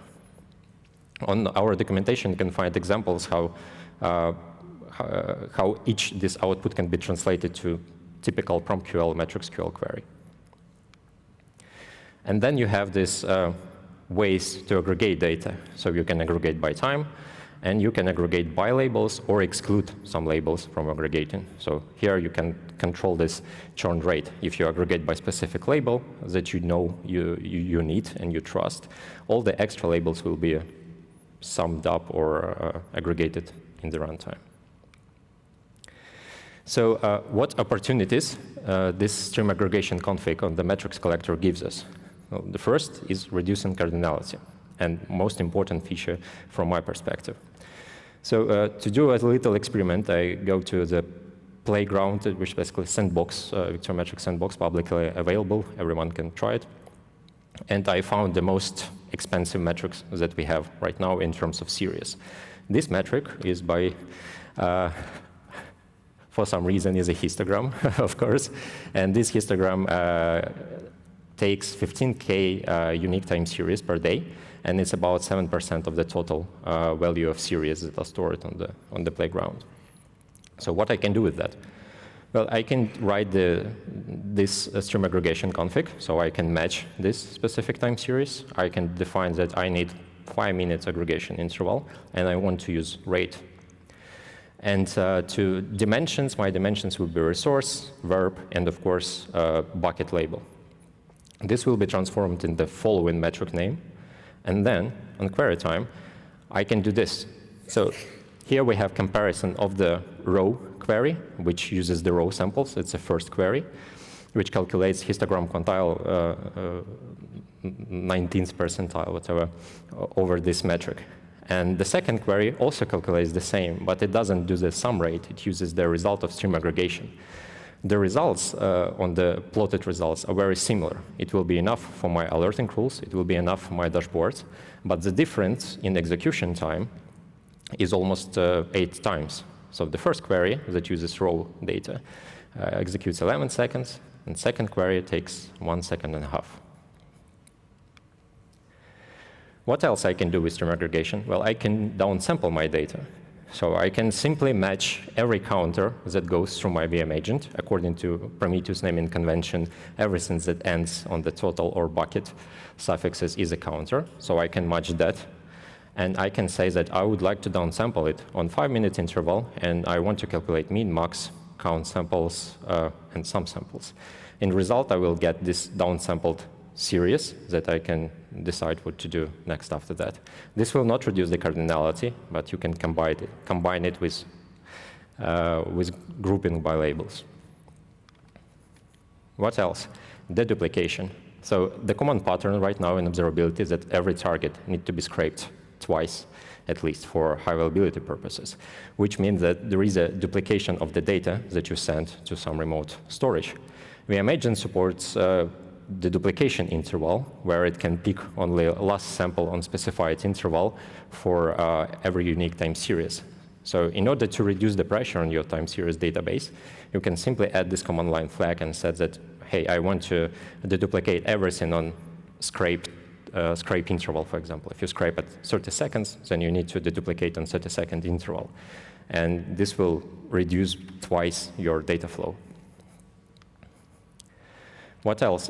Aggregating, stream aggregation works for all data ingested into VM Agent. It could be scraped data, it could be influx data, it could be OpenTelemetry ingestion. It has access to everything. You can some counters receive from OpenTelemetry and some counters receive from scrape targets, and then send it via Prometheus remote write protocol to external time series database.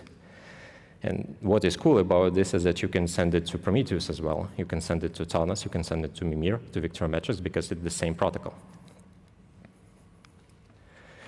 What else? VM Agent gives you a bit more flexibility on how you control the stream of data, the pipelines. So it has this global ingestion pipeline where you can apply global relabeling rules and global aggregation configs. And then you can configure stream aggregation VM Agent to forward data to multiple destinations. So you can specify 2 different URLs, 3 different URLs. And you can say, well, replicate this data across those URLs or shard data across those URLs. And you can specify separate relabeling and stream aggregation per each URL. And it will be applied differently. And of course, what is very important with stream aggregation is it worth it? Is it actually cheaper than storing the data in the database itself? So here, another experiment on the same prom scrape configs that I made with Prometheus, but here I'm running two VM agents doing the same work, but one VM agent extra does stream aggregation as well. So they scrape 130K samples, they push 130K samples, and one VM agent additionally aggregates 130K samples per second in real time. And here's the difference in resources. So VM agent, which does this stream aggregation, will take 1 more CPU and 1 more gig memory for doing this work. What challenges we faced with stream aggregation? Well, memory usage, unfortunately, the same as I showed in Prometheus. But it showed itself only in specific cases where we had to deduplicate or calculate uniques over data with high cardinality. So basically, if you scrape 1 million of unique time series, you have to store at least 1 sample per each series in the memory in the process memory, because you don't have access to the time series database. You can't put this data later, then index it, and then search it. No, you have to store it in the memory. And every sample contains the following fields. Well, you have this value and timestamp tuple, and you will have, which are pretty predictable, right? They both consume 8 bytes. So if you store, for example, 1 million of unique time samples, you will need 16 megs of memory. That's not that much. That's pretty easy. But labels are unbounded, and on average, from Kubernetes targets, you scrape about 25 sorted labels per series, and those labels can have arbitrary lengths of values, and you will have to store everything in memory, because otherwise you won't be able to distinguish between unique series. So storing labels in the memory results in the memory problems when you scrape targets with big number of unique time series. What we tried to do with that?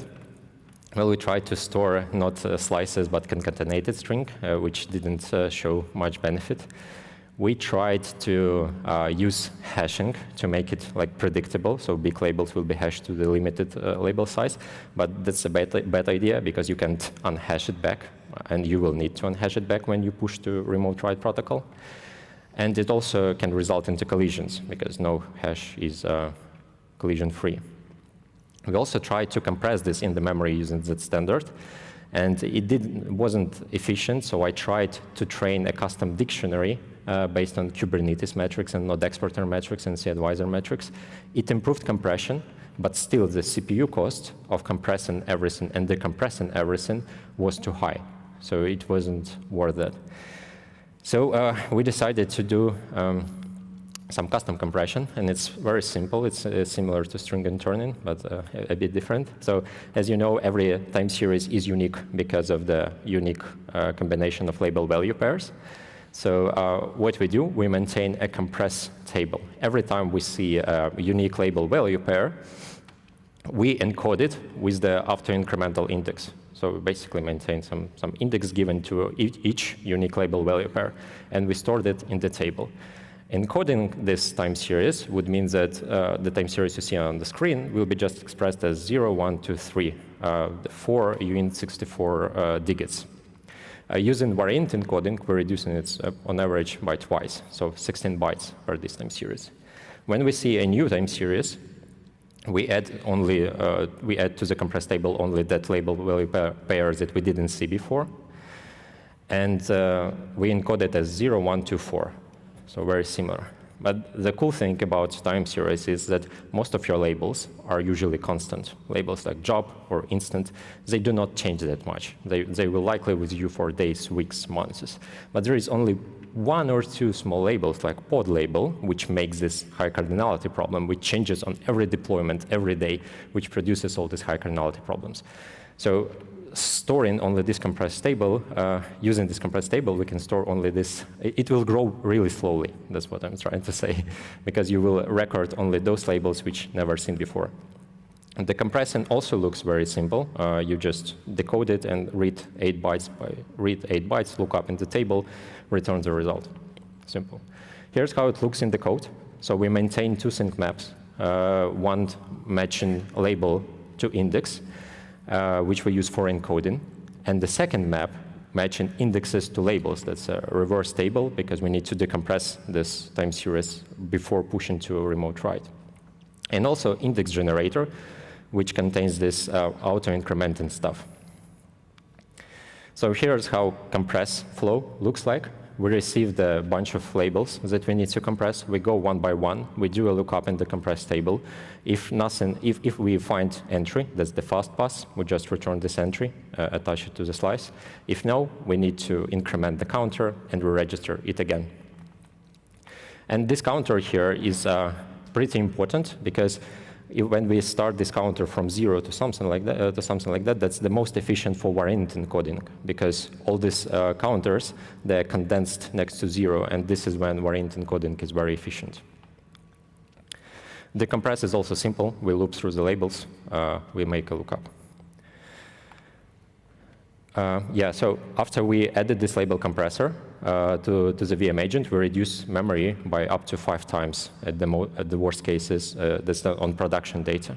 And of course, this label compressor used across all the aggregation inputs and inside the Victoria metrics as well. So it's like a global state, which helps to reduce the memory. And a few words about scaling the stream aggregation. So VM agent supports the sharding feature, where you can specify how you want to support by which labels. And that means that you can structure the B-level architecture of VM agents which collecting data, and then they sharding data across aggregation layer. And here you make sure that every aggregation VM agent will get its fraction of the data, which can be safely aggregated without collisions. So a summary. Stream aggregation allows you to control the data flow before it gets into time series database. It helps you to control the churn rate, which is the biggest abuser of modern time series database, from my experience. It has low resource consumption compared to other solutions. It helps you to scale horizontally, and it's open source. You can use it together with Prometheus or with any other tool which supports Prometheus remote write protocol. That's all. By visiting QR code, you can get access to the slides. You can also check the additional information. Here you can find, for example, source code for label compressor. You can find the snapshot of Grafana dashboard that I showed on the screens to investigate more metrics if you're interested. And that's all.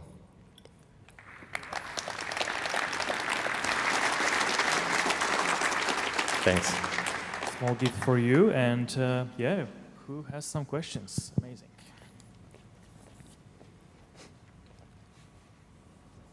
Cool, thanks for the presentation. Actually, I have 2 related questions. First one is, can we specify what is the label it's going to be used by the duplication, or it's like a static label?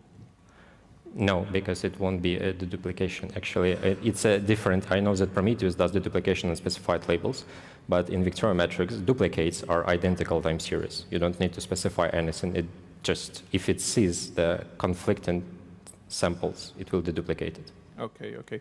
And question how did you handle the use case where you have like samples going to different victoriometric agents, for example?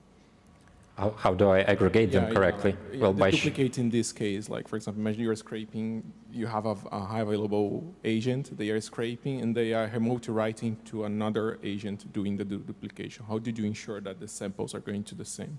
Yeah, you deduplicate before you split the data stream. Oh, okay, thank you. Hi. So one thing that I've always struggled with when trying to aggregate, the dimension that I want to aggregate away the most is the instance.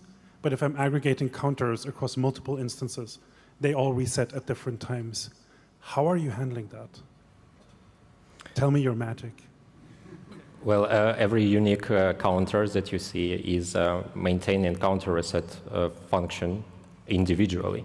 So VM agent will store this unique time series definition in the memory, and if it sees that the next value is lower than the previous value that it already remembers, it will understand that this is a counter reset, so it will return the actual result back, and only then it will do the aggregation. This is how it works. So it's kind of like create timestamp feature, right? A bit might optimize this case a bit for you. Yeah, probably yes. I'm not really familiar with this feature. Okay, who has a question? Arthur, do you want to add?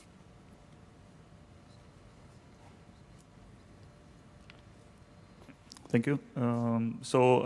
You mentioned the aggregation interval. So does it mean that, let's say if you have an aggregation interval, or you're trying to aggregate over, let's say, 5 minutes, does that mean that your data will be delayed by those 5 minutes? Yes, sure. But this is how it works. If you aggregate if you downsample or aggregate by 5 minutes, it means that the resolution of your data will be 5 minutes. One sample per 5 minutes. Yeah.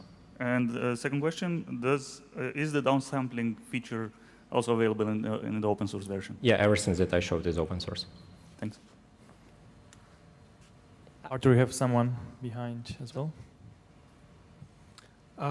If I remember correctly, all victoriometrics binaries, they have on SIGINT gradual shutdown. Does it support this as well? Would it wait for all timeouts to stop? Yeah, that's a good question. That means also that aggregations, that if you configure aggregation interval, for example, 15 minutes, and you need to shut down VM agent, what happens with the aggregate state?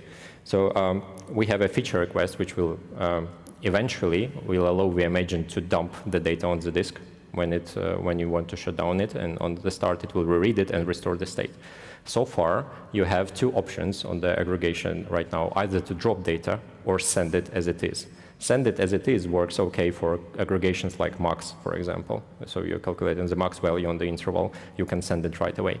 But if you calculate increase, it's not the same. So it's better if you use increase on 15 minutes interval, you'd better to drop this data right away. And you can configure it per each aggregation output. I have one. So we have open issues in Prometheus about how memory usage in Prometheus agents is not optimal because we have write-ahead lock. As I can see, in VM agent, you don't have it. Yeah. But you have interest because of what was just asked. You need a write-ahead log. So when VM agent restarts, but you need data for long, then you use write-ahead log. Is that correct?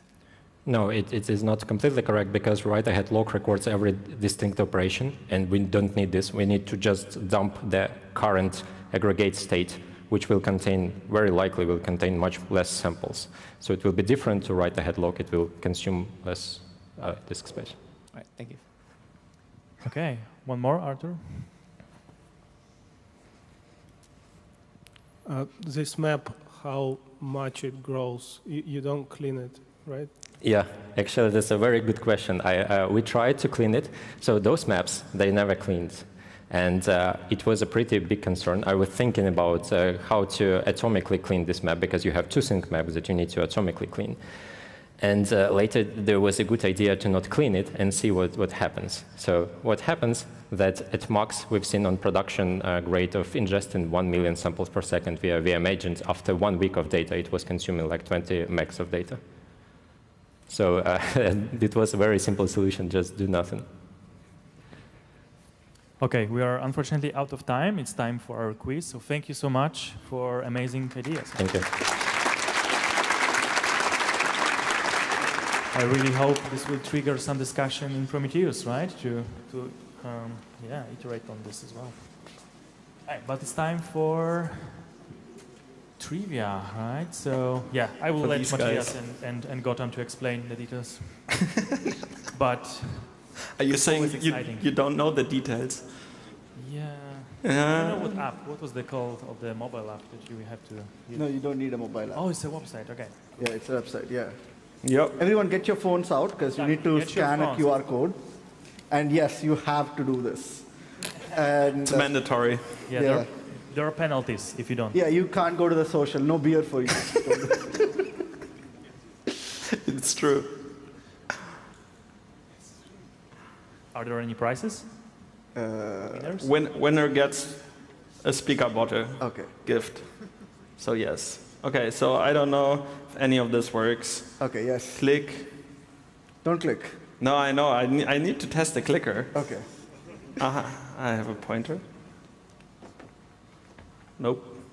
Did I just, I think I just quit the setup thing. So that's great.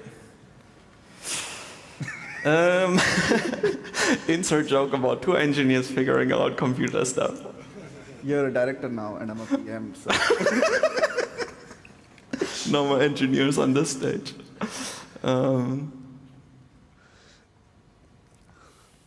All right, let's just use the keyboard. It's fine.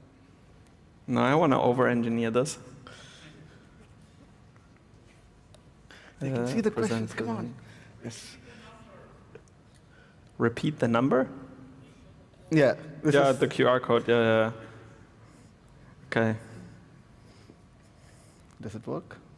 No. Okay, I got this. Fine. So anyways, while he figures it out, hi everyone, I'm Gautam. I'm a Prometheus maintainer.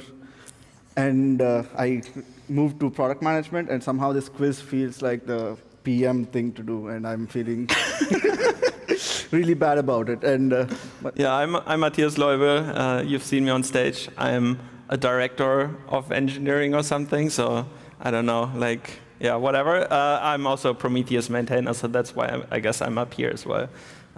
Okay, we have people joining. 92. Oh, okay. Half more people. More people. We want to have more people. So it seems like people can figure out how to scan a QR code instead of me not knowing how to use a clicker, so that's great. Yeah, okay. All right. Okay, more people join. All right. So by the way, folks, some of the answers are definitely wrong. Because again, it's me, a PM, entering these, but we have some experts in the front row who are going to correct me when they're wrong. So yeah. Oh, we have 99 people. One more person and we can start. Be quick. Yes, okay. That's it. Yeah. All right. So the first question is the easy question. Does it? Yeah, okay. Yeah, now it starts. So you have 10 seconds to answer. Do we need to read it? When was Prometheus created? Correct answer. No, yeah, we first get how many? Okay, 2012. I thought it was created in like Greece at some point. It's about the time. When, not where. Okay. 2012 is correct, yeah. So that's it. I think not, yeah, if I say more, yeah, now there's where. Because like if I explain more, then I'm going to spoil the rest of the, of the quiz. And yeah, the timer and the quicker you answer, I think the more points you get as well, right? All right. Wait. Did Munich, is it answered by Richie? No, it's Richie has like 10 devices to make 24%. Okay, in London, yeah, I don't know. But welcome to hometown of Prometheus in Berlin. So it was created in Berlin. And I think I want to like ask or like tell more about where it was created specifically, but yes, this is like the next question. So again, not spoiling the next answer.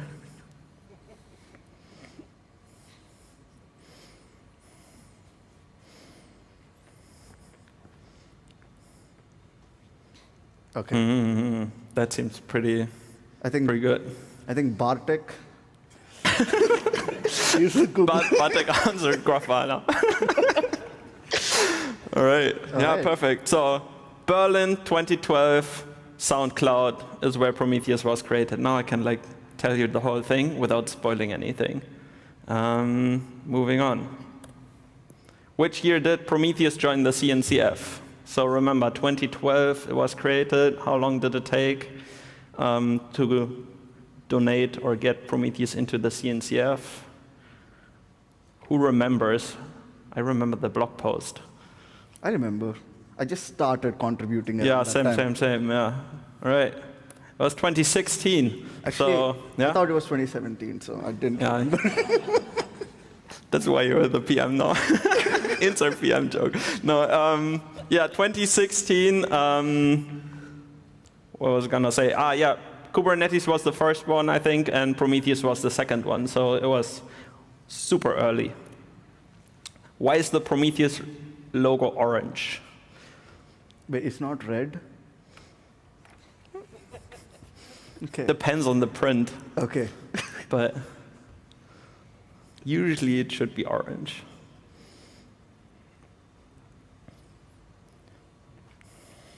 So yeah, it's definitely because of Kubernetes, right? No, SoundCloud. SoundCloud? No, it's actually just because it's a flame. That's really it. Now we get interesting questions. I think. You're saying these aren't interesting? Okay, now we're slowly getting started. Okay. So how many stars do we have on GitHub? So that's Prometheus, right? Yeah, I mean, it says.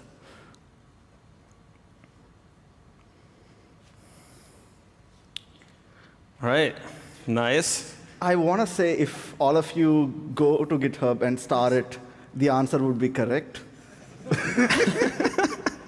But yeah, sadly it's 54,000. Fun fact though, yeah, last year? What was last year? Last year was 50K, so like Prometheus gained another 4,000 stars. But if all of you did go to GitHub and star it, this answer would be wrong. It will become 55K because we are at 54,890 something. Yeah. Like they haven't already started Prometheus on GitHub, right? But it's the most important metric, as we all know. So it's good that we double check this number. What do single quotes in PromQL do? So I guess that's where we're getting more interesting questions finally. So single quotes. Usually we see double quotes. I see backticks usually. Backticks? Yeah. Before double quotes? Double quotes, yeah. Whoa. How did you manage that one? Okay, so we have 90 replies, so 30 each. That's impressive. Yeah. Not bad. So let's see. They work like double quotes. So congrats to the 30 people in the room who got it right. Sorry to 60 other people. Maybe next time. But here's your next chance to get it right. So what does the add modifier do in PromQL? It sends a tweet or no, tags you. It always does at Julius on Twitter.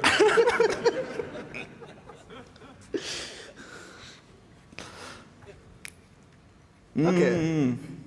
That's for the 37% of you. You should read a book. It's called Prometheus. Up and Running. Up and Running. Yeah. So yeah, you can just like whenever you have just like an instant query, you can put the timestamp behind with the add modifier, and it like basically tells you exactly at that timestamp what the metric had as value. How many projects depend on client Golang? So that's like Go projects, specifically that import the Prometheus Go client, maintained by some of these guys. Quick round of applause for like the maintainers of client Golang. All of them are sitting there, right? Yeah, front row. Yeah, you guys, pay attention. They're discussing the next features. That's why they're not paying attention. All right, 15,000. So it's kind of interesting. Google apparently changed the system or the website that counts these. So like before it was like 40K, but now it's 15K. I guess it's like depending on how you track or like how you quantify depends on, I suppose. But pretty great number, I think, still, of projects importing client Golang. How many team members does Prometheus team have? And hopefully next year it'll be 5. It'll be 5. Yeah, because it's just a steering committee. Yeah, we'll see. But there won't be no more team. Let's see. So 17, 28, or 30. 30 is correct. Everybody who said 28, you live 1 year in the past. So last year around this time we were 28. This time we onboarded 2 new people. It's you and? Yeah, David Ashpour. Yeah, welcome. Yeah, welcome. Prometheus was created with Kubernetes in mind. Yes, no, maybe. Classic one. I put the maybe in. Maybe?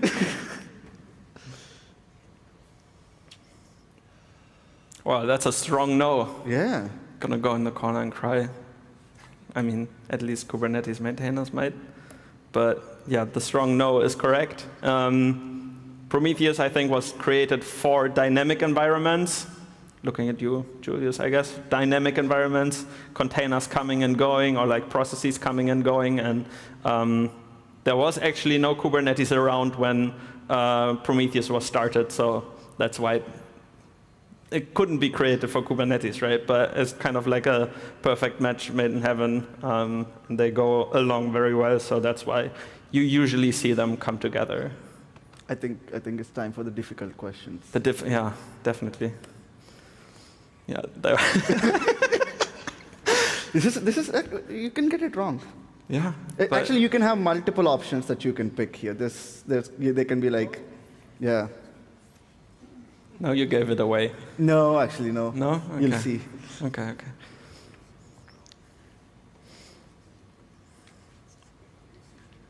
All right, 90.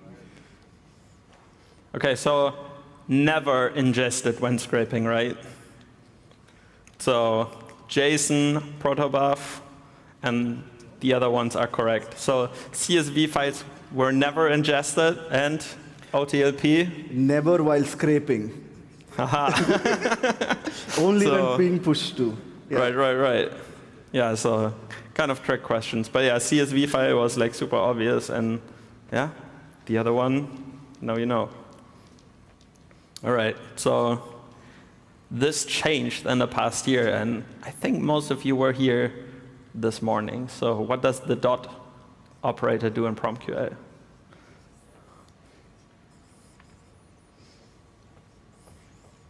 This is like a quiz. I mean, it's a proper quiz. I just realized. Okay, it's for. You're like blown away by your own questions. Yeah. Okay, so the dot operator in PromQL doesn't exist or is like the underscore operator. So yeah, now with the new changes, it's going to be like the underscore operator. 42% of you were correct last year. There was no dot operator yet. But yeah. Yes, I think the phrasing is incorrect. See, yeah. I told you I got some questions wrong.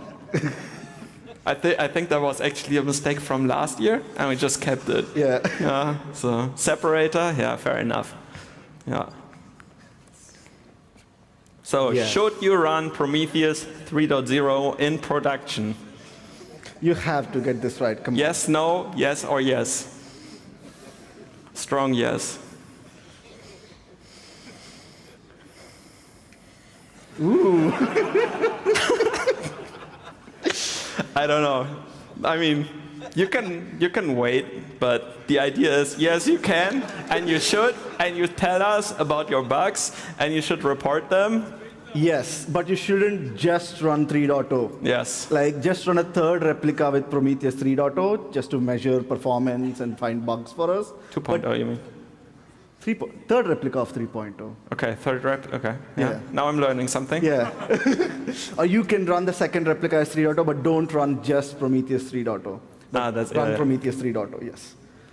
Yeah. So again, hopefully you all deploy Prometheus 3.0 after the social event tonight while having had a beer, and then we get bug reports tomorrow, and we'll see how they look. Yeah. And do it on a Friday night as well. It's Wednesday, but close enough. OK. Which PromQL query is correct? Now we're getting into the weeds. All right. Into the weeds of it. Let's see. This one. Yeah. No, I thought about it. Then I couldn't figure it out, so I had to ask. I had to ask the experts. OK. What do you, before you say, what do you think? OK, what do I think? So I think the first one, rate of the sum, I think it's technically correct. Don't do it. The second one, yes, that's what we all write, hopefully. The third one misses the window, so it doesn't have the 5 minutes or something, right? And the last one I'm unsure about. I think you need to put the double quotes around the metric name, and then it's correct. But not around the entire thing, because then it's a string. That's still correct. Wow. I mean, yeah, but like I think the first one parses, and it will probably evaluates, but like don't do it, right? So that's why we put it in as wrong. So now I'm curious, like why does the last one work? That's the metric name.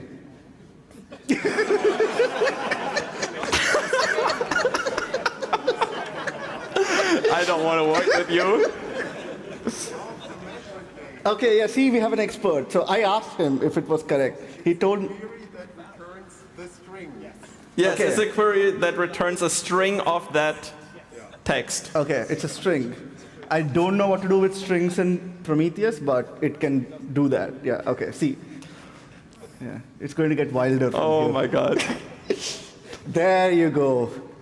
So which answer is a valid metric name? Is it a valid metric name? Are there quotes? I don't see quotes.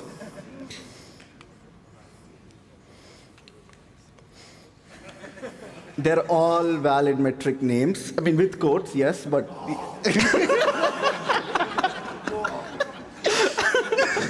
Okay, that was bad. Yeah.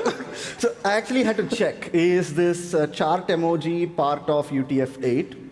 It was part of UTF-8 in 2010. So yeah, it's older than Prometheus. Now it's in Prometheus. Now it's actually a feature in Prometheus. Yeah. Well, don't do this, but it's valid. Things we do for hotel. 2 + 2 = 9 is wild. How long can the Prometheus retention be? You cannot get this wrong, folks. This is an easy question, just to calm you down. Yeah, calm down. Okay.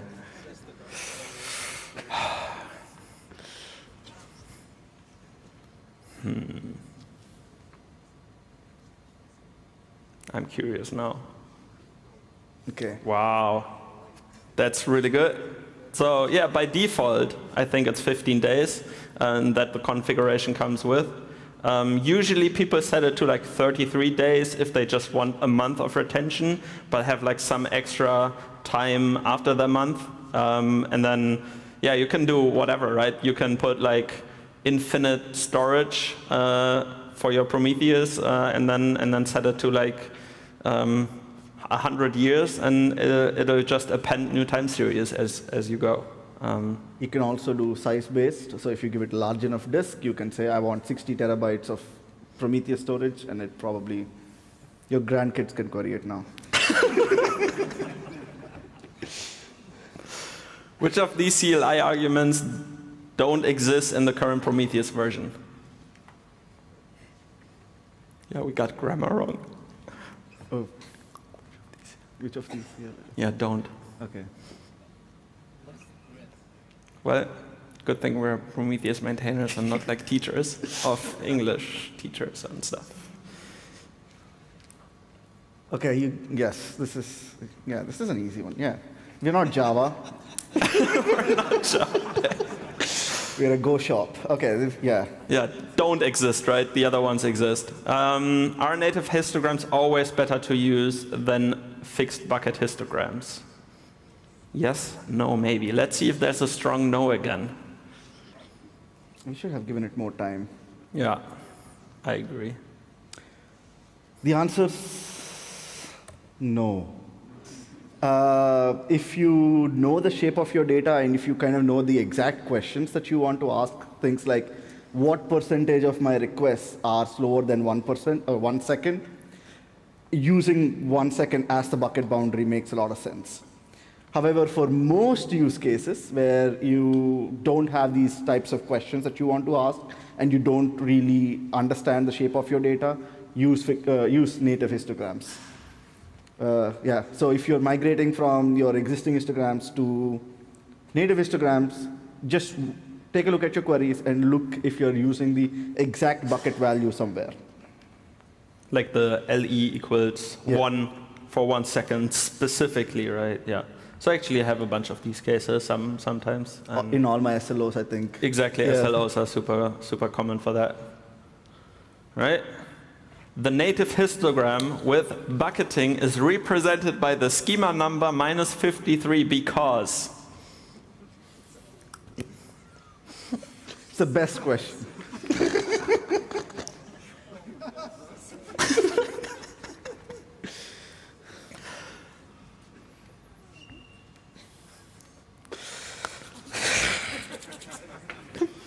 I can see your excitement.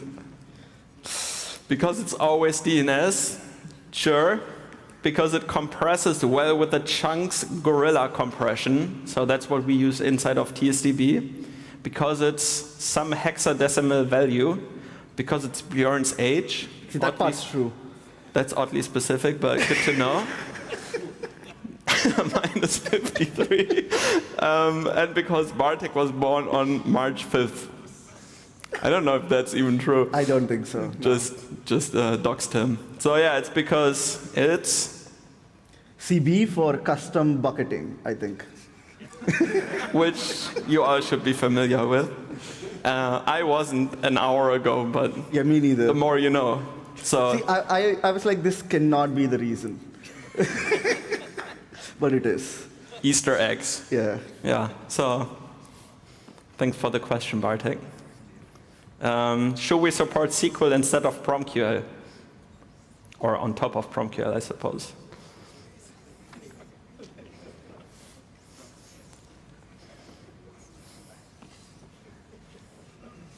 Okay. Yes, you have the correct answer. No, you don't like pain. I guess this is more like a random question. No, this is a real question I got asked today. So Okay. So I guess we keep it for like relational databases and stuff, but we like PromQL for good reasons. If you register a series twice, when does it fail?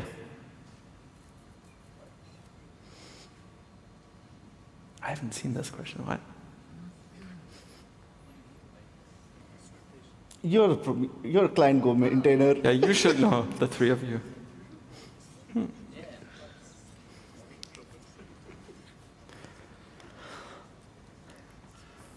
So many possible. We can't even see the last one. It's 11%. Okay, so most of you said registration time, and I suppose. Wait. Who's this 1% who said random registration wins? Just want to see the world burn, basically, right? It's like, oh, I like undeterministic behavior. Like everybody's trying to do it deterministic, but I like undeterministic, like whatever. Yes. Yeah. Yes, it fails at registration time. It panics, in fact, so your process will die. And this is the fail fast philosophy that we have in Prometheus. Like, like if your system is not able to do something, just panic. Okay, then it fails. It doesn't panic. Okay, at least the question's correct. Okay, the client Go maintainers want to add something. There is feature request to actually fail at random. Okay, there's a feature request to fail at random. Okay. To choose the random. Oh wow. To choose the random. Okay. It's not a stupid idea. There are use cases. Okay. Yeah, maybe I'm stupid. Is what you're saying. Thanks. No. Okay. Yeah. I mean. Of course, I don't know. So which PromQL query is correct? So this one is like... It's a long query. Yes. That was my favorite one from last year until we have your new favorite one added this time. Yeah. Who was here last year? I guess you can answer your question first, but.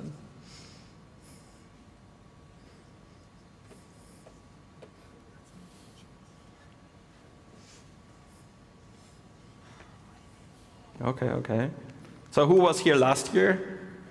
Quick show of hands. Okay, so all of you probably been here, like seeing talks about histograms, specifically native histograms being the new thing, and you can use it and everything. So back then, the point of the question was that everybody knows the first one being the obvious one, right? But the other two ones are also correct because those are new functions that Prometheus has for using native histograms. So the histogram fraction and the histogram count functions were added specifically to handle native histograms. So that was kind of the fun we had with this question last year. But it's still true, right? So probably most of you still use the first one only, but yeah, try native histograms, play around with those new functions. They work great. Can the Prometheus SDK emit OTLP? This is an easy one. And I think we need to hurry up. Okay. So we can have lightning talks.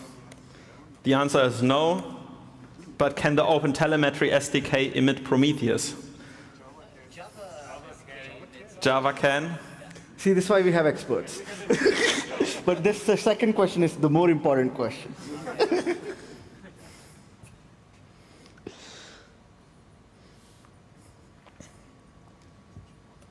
Yes, they can. Yeah, it's part of the OTel spec to emit Prometheus because the OTLP is only for push, and pull is a very good use case that users have.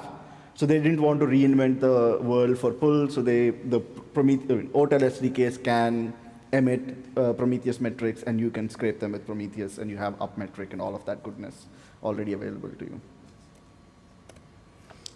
Can you run rules with a delay in Prometheus?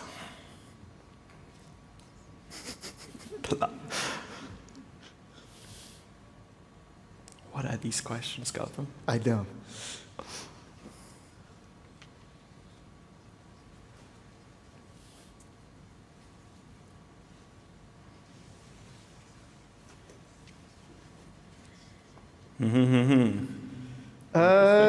Actually, this is a trick question. So yes, you can do it with a CLI flag that can specify the delay, or there's an option on the rule group. It's now merged into Prometheus. You can't actually do it with the offset function because yes, you might be evaluating with older data, but you still evaluate the rule without a delay at that point. So it's a trick question. The first answer is also correct technically, but... Again, some people want to watch the world burn. Yeah. How many versions of Prometheus storage were implemented?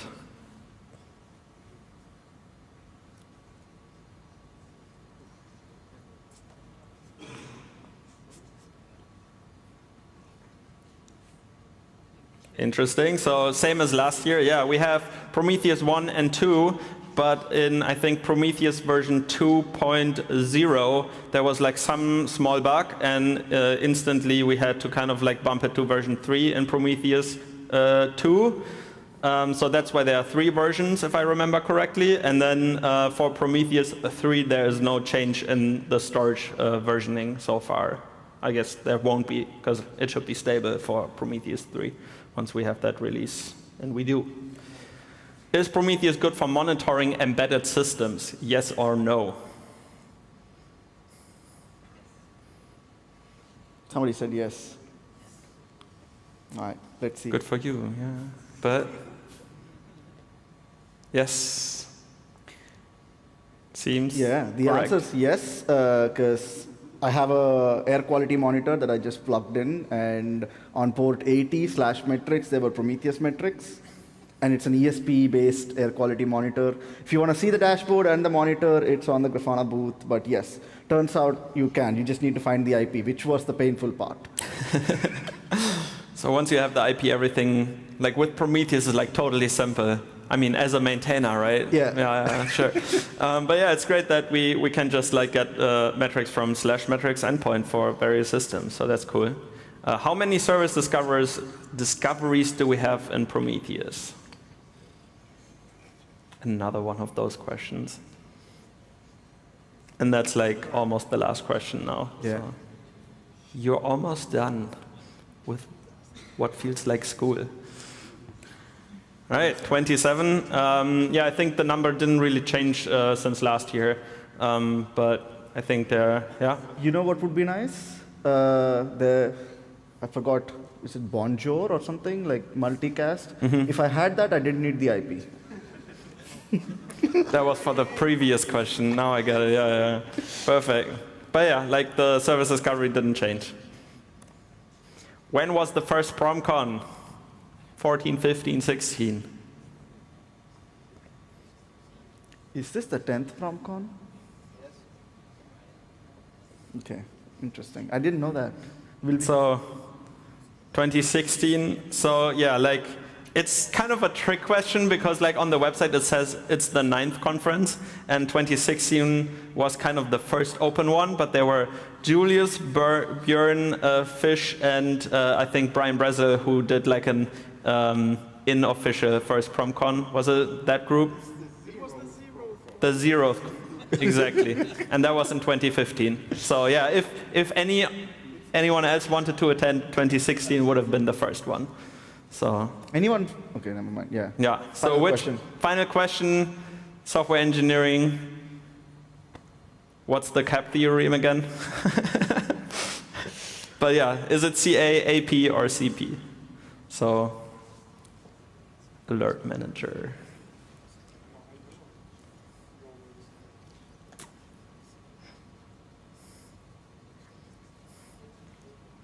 Ooh. Oh, that's interesting. Yeah, so the correct answer is it's AP because we want high availability and we partition tolerance we don't want, but we don't strictly need consistency. So that's kind of the thing, right? Where if the cluster kind of separates, what Alert Manager will do is potentially alert you twice because it couldn't deduplicate the alerts coming in, and that's fine.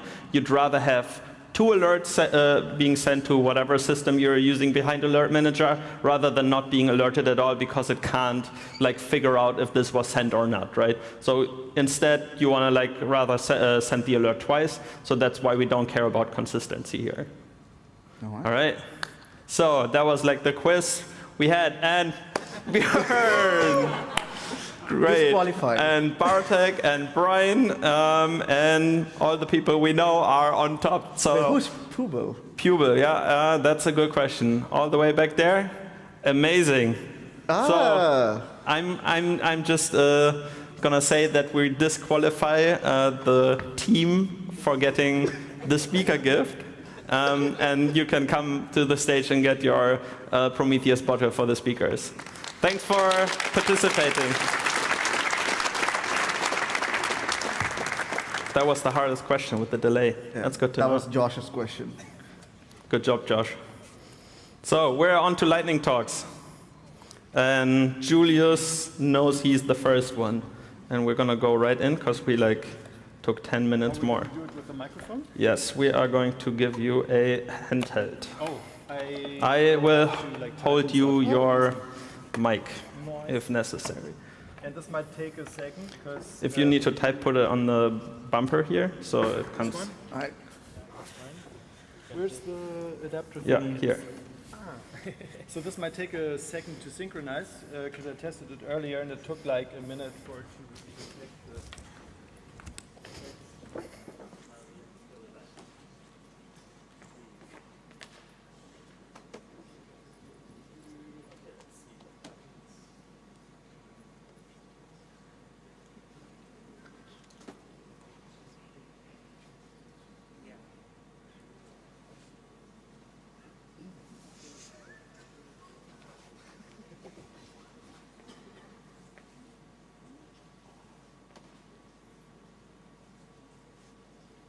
Live demo, hopefully.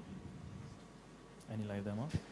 Yeah, it's okay. I'm expecting this to take a minute, because that's what happened last time as well, with this display port over USB-C going into an HDMI. Let's just hope it works.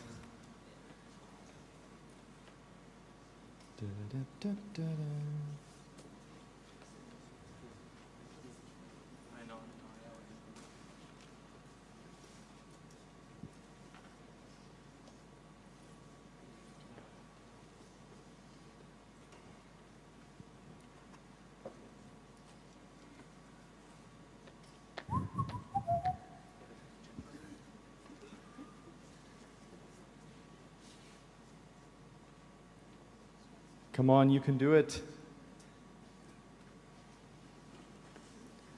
I see the display connected, but it's not on the monitor yet. You need to get a Mac. No, now it's there. And now I think I just need to say, okay, same as, but I still need you to hold the mic for me. Okay.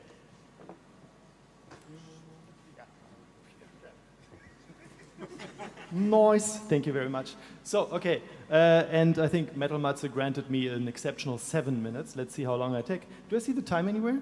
Yes. Okay, I'll just go ahead. Anyway, so a year ago, there was a dev summit in person. We all saw the picture earlier, and we said, okay, let's do Prometheus 3. And in my back of my head, it was already, yeah, but if we do that for PR reasons, I cannot have that old UI. I will be very unhappy. This is the old UI, right? It's, who finds that pretty? I can say it, I built it as well, and it's not terrible, but you know, it's pretty cluttered. So, yeah. This as well, like this is the old alerts page, quite a lot of like big colors in your face and all that. Lots of like cluttered filters at the top. The graph page as well, a bunch of checkboxes you can see here at the top. You know, buttons here, and you know, it's okay. It's not too bad either, but yeah.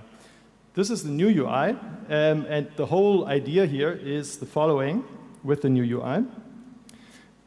Basically, you know, not a radical departure, just less clutter, make things look more pretty. More consistent also in terms of filters at the top of the pages, not a bunch of millions of different checkboxes that you rarely need to use. It's still React, but Bootstrap has been replaced by Mentine, not only for styling, but as a very extensive and nice React component framework. So if you want to build a web application and you're not very web proficient, like I am, then I can really recommend this framework.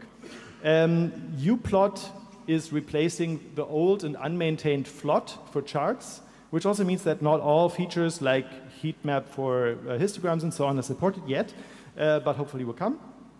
But there's also some cool new features that I want to show. But first, here's again more of an idea of the new UI. This is the old one, targets page. This is the new one. Or if you have like a broken target, you can also see like a little pie chart indicator, like how many up versus down you have for every target pool. You can collapse this, and so on. Menu structure is a bit more cleaned up and structured here, right? And it shows the title of the page you're currently on in the status menu. Old alerts page, new alerts page, just a little bit like less like full-on colored. Okay, now some cool features. Here's the old UI. I'm trying to build an expression with a binary operation, and I evaluate it, and I get this error, and I'm just annoyed, and it's a text field. And some of you may already know PromLens, where you can then have actually debugging functionalities for this kind of situation. So in the new UI, if you get this problem, you can now say, hey, explain what's happening to me here. And it's actually saying, hey, you need to enable the tree view. I could click this button, or I also have this option, this little submenu where I hit away some of these previous options that are not so frequently used, and you can have a show tree view icon here. And here you get this PromLens style tree with your PromQL query really laid out as an AST. You can hover over different labels and see what label dimensions and example values are present at each sub-expression. And you can also see where in the query the actual evaluation error occurs. If it is an evaluation and not a parse error, Otherwise, I cannot show you the tree if it's a parse error. And then you can actually click on the binary operator here, and we can see what is broken. So if we scroll down here, oops, it's telling me, hey, I saw some match errors, and like each grouping that it detects, it will show you what the grouping between the left and right-hand side is. And it will give you some hints as to how you could potentially fix this and what's wrong. So in this case, adding a group left would be the right thing to do here. So if I do that, group left, then we'll see this tree is actually working, and I can explain this again, and you can see that now these match groups are nicely matching up. So this can really help you fix those binary operators that either return errors or that return an empty result because something doesn't quite match up. You can also show label sample values here if you want to. And yeah, you can do similar things for like aggregators. You can let them get explained to you. You have function documentations in here. These are synced from the markdown of the Prometheus website.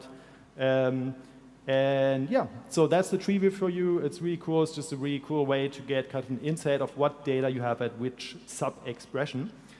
And then we also have a new metrics explorer where you can find metrics and then pick one.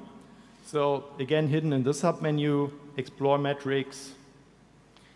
And yeah, let's say we want to go into this histogram here. We could directly insert it at the current cursor position. And we can also see the metadata for each metric here. And so I could also say, hey, let's search a little bit in here,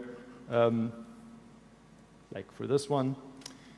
And I'll go inside that, and I can actually explore the labels on the metric. So I can see, for example, all the bucket label values, right? Then I can build gradually a filter. Let's say I want to have only the first instance, and I want to only have the 500 ones. And you can see that it gradually builds up the selector at the top, which you can also affect again. So I can build kind of my selector in here. I can then insert it at the cursor position, and then whatever I had selected previously will get replaced. So if I run that, yeah, now it queries the rate for that metric. I had the rate expression previously, just the metric placeholder selected. What else is there? There is a dark mode for the dark mode fans. And I hope that the dark mode roughly looks a little bit better than previously, also for the other pages. I think it looks kind of pretty for the tree view. Like if you enable that, like that. Well, in this case, it's a bit boring. But yeah, that's the new UI. It is still super beta. I've been basically just pushing to a branch like a madman for half a year, and you're going to definitely find bugs. It's not perfect in every corner yet. But yeah, try it out, give me feedback, file bugs, and so on. And I hope you enjoy it. And then, yeah, I think that's it for me.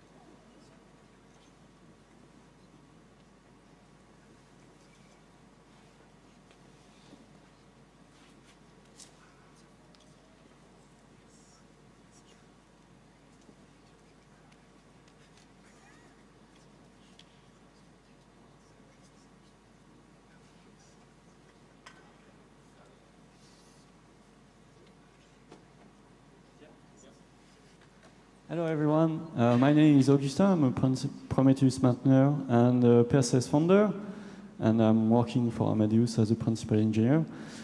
Today I just want to give you a quick update of PSS. PSS is a dashboard tooling, and if you are asking yourself, is it like Grafana? Yes, it's like Grafana. So no worries, it's like Grafana. And I just want to give you what's happening since last PromCon. And first things first, we are now part of the CNCF sandbox, which was one of the first. Yeah, thank That was the first thing we were committing to, so now it's down. And what will be the next target is moving to incubation, so hopefully, well, we will see how fast we can go to incubation. And now let's talk about improvements. What have we done since 1 year? So the first one, we are supporting every auth provider you like. We are supporting data source discovery, so instead of manually add proxy for your data source, you can use Kubernetes discovery or generic HTTP discovery. Hopefully that should simplify your life. We are supporting tracing now, and so that you can display traces using Tempo data source for the moment. Let's see if we are adopting other data source. We have the Explorer page, which supports, of course, metrics and traces. Next year, probably we will support the logs. We have a global search bar that you can use to search across all dashboards, project, data source using a fuzzy search. We have a dashboard as code SDK. So now, thanks to a lot of work, you can code your dashboard in Golang or in Golang. Not JSONnet, sorry, we don't want to support it. And the last thing, not least, I'm sorry if I don't go through every features, but just a quick update of what will happen next year in terms of having logs. Perses will be available in OpenShift from Red Hat. Perses will be in production in Amadeus in Q2 2025, hopefully. And pretty much that's it. If you are interested by the project, there is a presentation from Chronosphere tomorrow.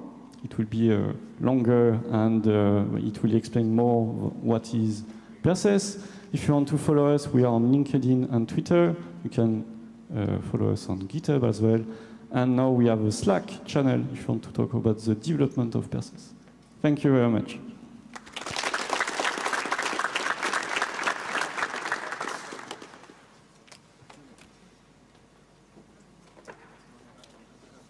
Perfect. Do you need to type?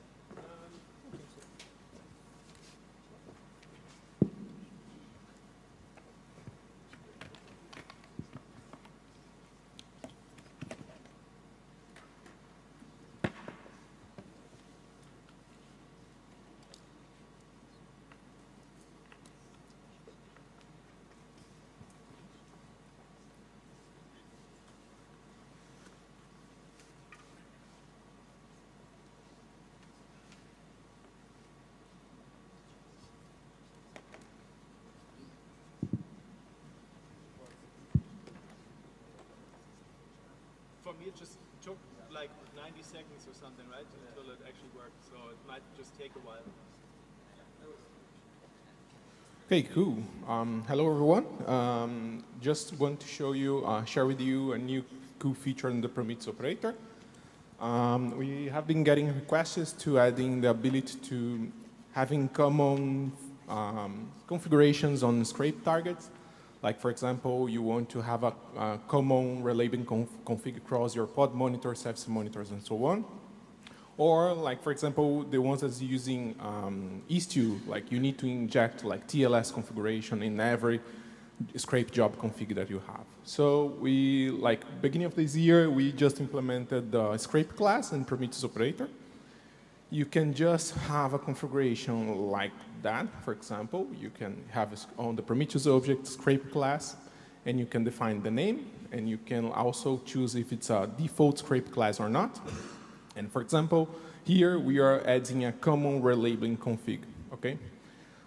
Since this is a default scrape class, the Prometheus operator will make sure that every scrape job on the Prometheus configuration that's going to be generated will have this metric relabeling config. Okay. So which is cool that you can like have common relabeling configs across your jobs without needing to add it manually to the targets. Well, another use case, like as I said, this is the default one, so we don't need to specify anything on the monitor object. But imagine that you have some services, for example, running Istio on your company, and you want to include the TLS config for not all the services, but only for a few of them. You can configure the scrape config to like have the CA file and like all the other configurations, and also mount the volumes on Prometheus, and then the Prometheus operator is going to ensure the proper scrape config configuration generation. Okay.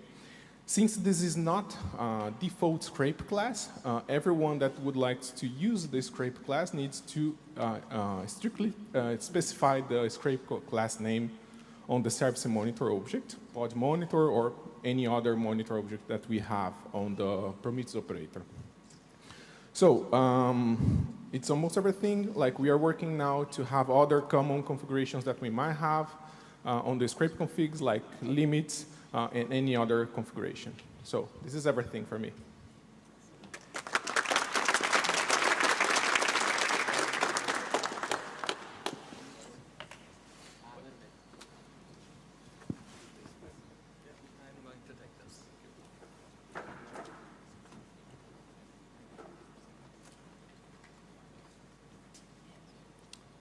I think Jan, if you're here, you're next. Just making sure. Got people lined up. Okay. Yeah, so there.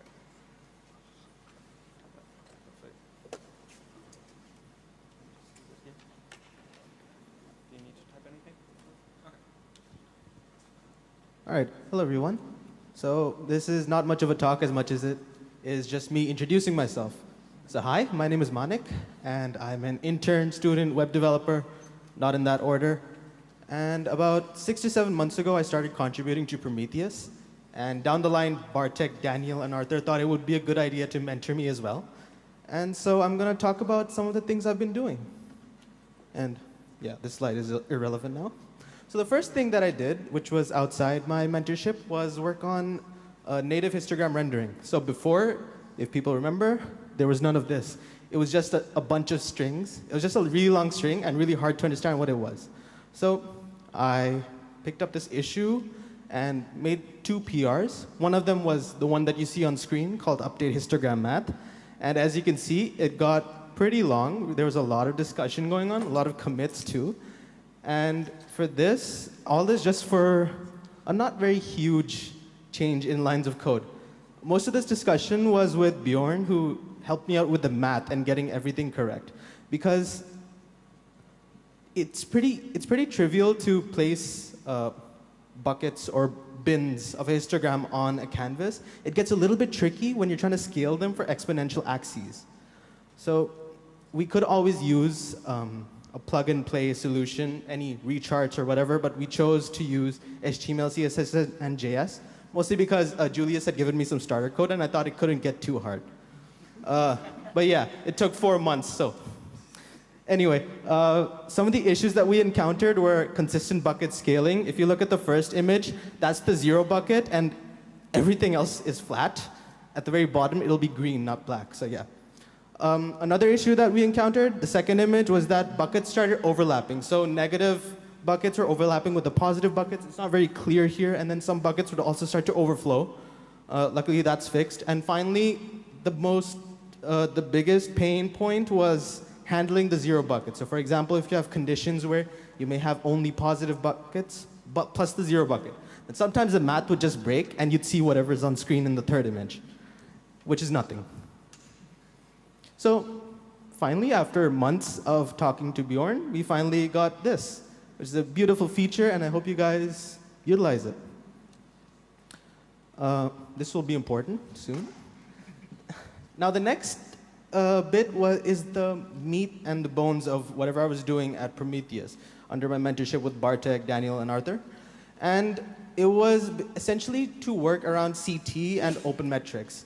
More specifically, implement created timestamp parsing in OpenMetrics. So the solution we chose and we thought was a good idea was to create a deep copy of our parser and have it peek into the upcoming lines so that we could find CT.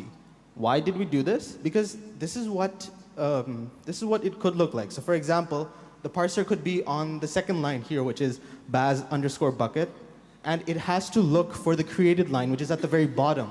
So that's why we thought, okay, we could try and create a copy of our parser and have it skip all the way until it finds created or fails. Now this is not ideal, and we found out the hard way. So I'll give you a moment just to figure out what's written there. Yeah, so it turns out that when you have a situation like this and you decide to create a deep copy for every line that you parse on every scrape, memory tends to add up quite a bit. Right. Now, we did end up somewhat mediating the situation, and we are also working towards now micro-benchmarking our OpenMetrics parsing code, as well as finding a fix, because, of course, this is not an ideal situation. Now, my mentorship will end soon, so you might be thinking, what's next for me? I was also supposed to work on heat map view, which Julius mentioned just now in his lightning talk. Hopefully that gets done soon. Another thing is that I'm going to add more micro-benchmarking code for OpenMetrics CT parsing, and also, yeah, of course, optimize and ship a better CT parser for OpenMetrics. And thank you. I have a non-exhaustive list of people I'd like to thank specifically. They were heavily involved during my time with Prometheus. And yeah, thank you.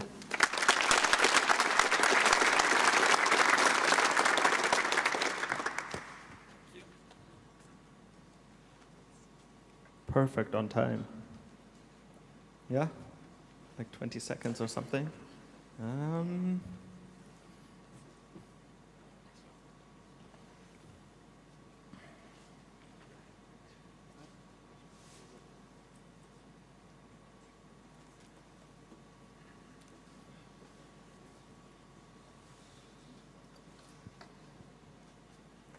Do you need to do some typing? Okay. No. I don't think so.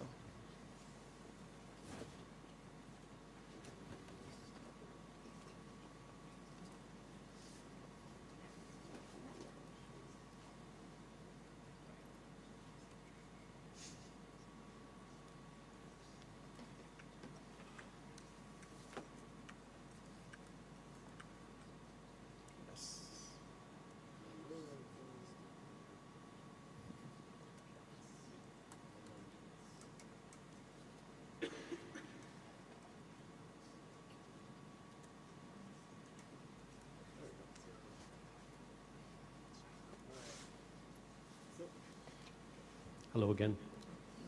I mentioned already the coordination team for Prometheus 3, and just a couple of slides about what that was all about. So I think for the first time, this release was shepherded, if you will, by a team. Usually that's done by individuals. Maybe somebody corrects me here. This was part of the community outreach. I think at the time, at least, most, if not all, of the team members were not actually Prometheus team members.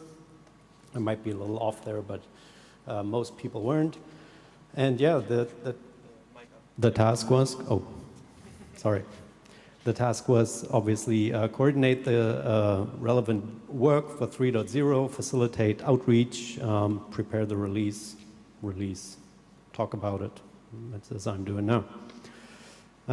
Here's the official list of Prometheus 3 release coordinators. I know we have quite a few here in the room. I'm not sure if they're willing to identify themselves. Maybe you'll find some of them tonight at the social event. Right, so what do? The first time, I think, for Prometheus, we used GitHub projects to organize the work. So this board was created. We assigned a bunch of labels, and basically the goal here was to make it immediately visible what was worked on, what could be worked on, what might be nice to pick up for newcomers and such things.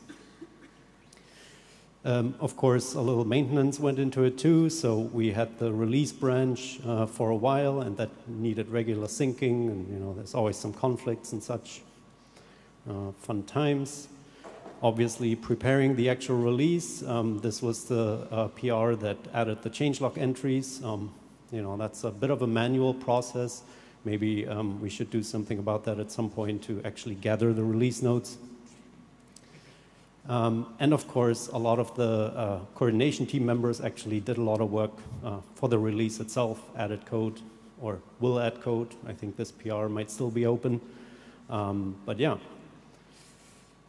And then finally, of course, releasing the whole thing, that's an exciting process, as I learned. But we did manage to get this beta release out in time. And I think that's all I had. I think this worked really well.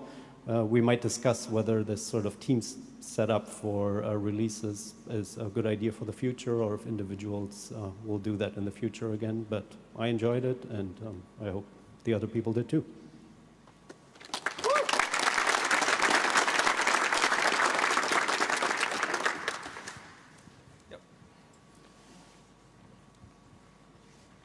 I'm tempted to just throw the beta on my server tonight, but I also want to get some sleep. I think it's right here.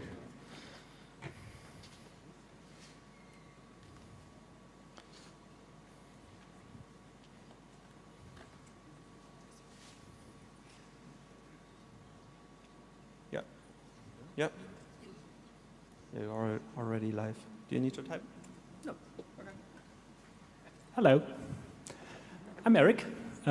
We saw each other last year when we talked a little bit about cost attribution in Kubernetes and Prometheus. This is kind of a follow-up to last year. We learned last year that it is tricky to attribute cost to Kubernetes resources. We had some more challenges last year, specifically in figuring out the rate for our resources. Next one. Because usage, we all have that in our Prometheus if we run some sort of servers, Kubernetes, whatever. But most of the time, it's very tricky to actually say, what does it cost? For a long time, we worked with estimates. During last year and a little bit before, we toyed around with open cost, which is good, but has its edge cases, let's say. And so at some point, we have to decide to do our own solution. And so we introduced something to get us actually this CPU US dollar per core hour. And this went into the setup of Cloud Cost Exporter, which was released, I think, half a year ago or something like that. Make a photo of the QR code if you like. We wanted something simple. We just wanted something where you can say, which provider does I have? What resources do I have? And now please give me metrics for these resources so that I can attribute it with stack driver exporter, Yace, whatever of an usage exporter that I have. And this is modular. At the moment, we provide 3 major cloud providers, the typical ones. And we mainly support compute and block storage at the moment. If you like to have some other resources, databases, network, think of it, we take contributions, and thanks for your time.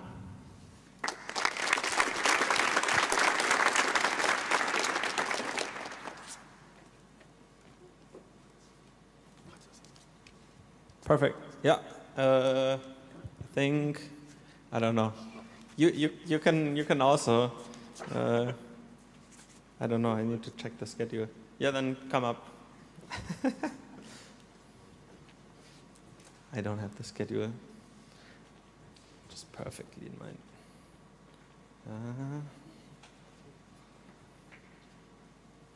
there? Should plug in? Okay, hold it. Yeah. Do you need to type? No typing. What's with the live demos?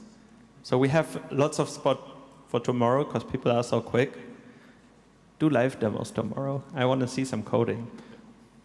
Let's start. I'll talk about string interning and how to make it more efficient. What is string interning? That's a process of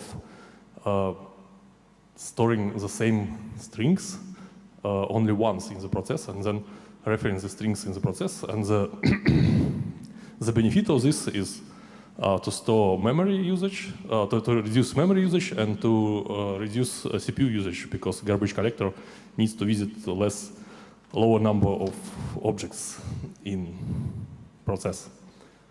And string interning is actively used in Prometheus. If you remember, it is also used in Prometheus Remote Write v2 protocol. And also it is used by other applications such as Victoriometrics and VMagent. Let's look at the string interning implementation. I hope that somebody knows here how to program in Go. So that's a naive implementation of string interning, just is based on sync map. It just stores strings in sync map, and if the string already in the sync map, then the string is returned, and this way you always have only a single copy of the string, and you refer it everywhere. And this implementation has some issues, and the main issue is that it is not optimal from the point of view of number of objects stored in Go process. As you can see from this memory profile collected from a benchmark which stores 1 million strings in this naive implementation of string interning, the total number of objects for this case is around 5 million. That's strange. So we have 5x overhead on the number of Go objects in memory for this naive string interning implementations. This means that if you have 10 million of objects or strings, then you need 50 million of objects in Go memory, and so on. And more Go objects in memory needs more memory, more CPU and more memory for visiting all these objects for garbage collector. And what is the solution? The solution is to use custom data structure for string interning. This is basically a copy of sync map, but a specialized copy solely for string map or for string type. It contains mutable field, which is used for storing recently added strings, and also it contains read-only field, which is never updated yet. The map which is stored in read-only field is never updated, but this map may be replaced from time to time when the mutable map reaches some threshold on the number of reads. So the implementation is basically copy-paste from sync map and simplified. That's the implementation. You can investigate it later.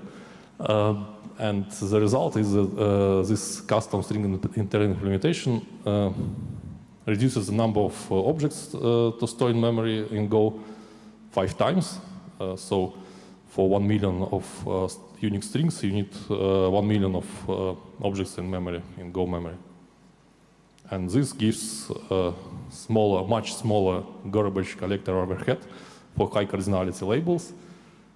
We implemented this optimization in Victoriometrics and VMagent, and it gives more CPU for useful work. And I recommend implementing the same string interning in Prometheus project.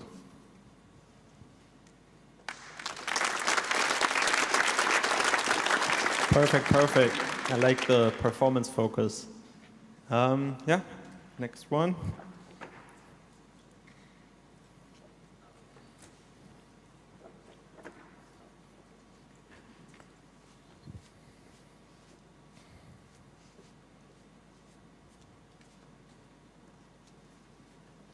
You also have slides only, no typing? Okay.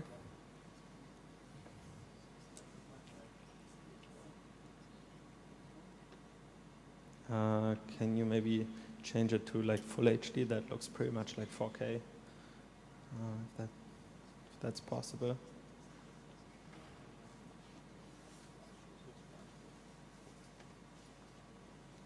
Yeah. Okay. I guess we'll try the 4K version of this again. Let's see. It's just a lightning talk. Take it away. Thank you. Hi. My name is György Krajcovic, Cryo for short, for obvious reasons. And I'm going to talk about a little bit about custom buckets, native histograms with custom buckets, because they came up in the Prometheus remote write 2.0. And I think not many people actually know what they are. And I submitted this talk like a couple of hours ago, so we'll see how it goes. This whole thing is work in progress, and I can't take full credit for it. Most of the ideas and the original native histograms come from Björn, as most of you know. And I will skip slides that are kind of obvious. You all know about how we store float series that represent counters or gauges. You all know about histograms. What histograms are, they are like a distribution of observed values, but not the values themselves. And most of you will know that the classic histograms are stored in multiple time series in Prometheus, or they used to be stored in multiple time series, where you had your sum, count, and you had your bucket time series, right? And these had many problems, and were many drawbacks in a lot of situations, and so Björn and Ganesh started the work, and eventually we had exponential native histograms. And I'm going to prefix it now with exponential native histograms for reasons that will become obvious later. So in the exponential native histograms, you get a single time series that represents your histogram. It's a new data type, and it, as the name suggests, it uses exponentially, like the bucket boundaries are calculated from an exponential function. So that's native histograms, exponential ones. And however, sometimes that's not the right fit for what you're trying to do. Sometimes the exponential scale itself doesn't fit your data. It gives you like the wrong representation.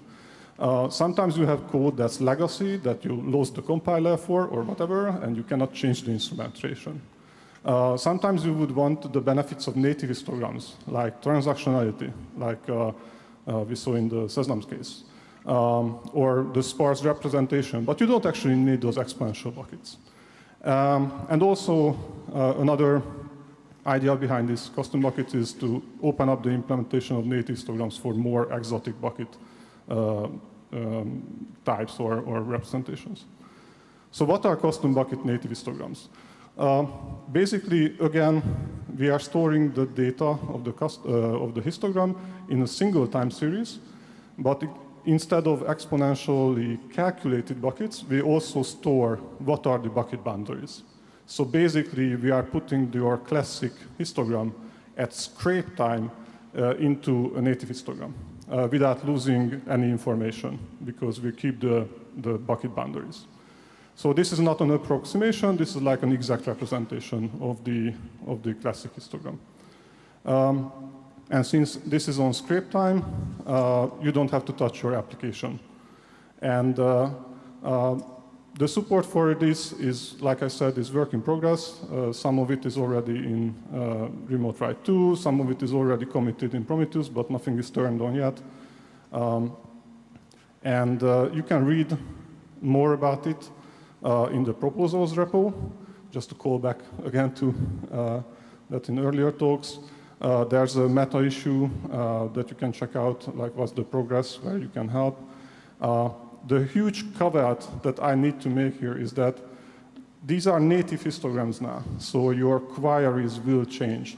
You will not be able to use the old queries where the name of the time series ends in count, in sum, in bucket. These are native histograms, so you need to do the new queries. We did discuss in the proposal whether to add like an emulation layer or something like that to not have to do this, but that seems like a lot of work and a lot of code to maintain over time, which we would throw out. And to be honest, there are some ideas already to eventually maybe deprecate the classic histograms and just switch over to native histograms with exponential and custom buckets and other bucket types. Thank you for your attention.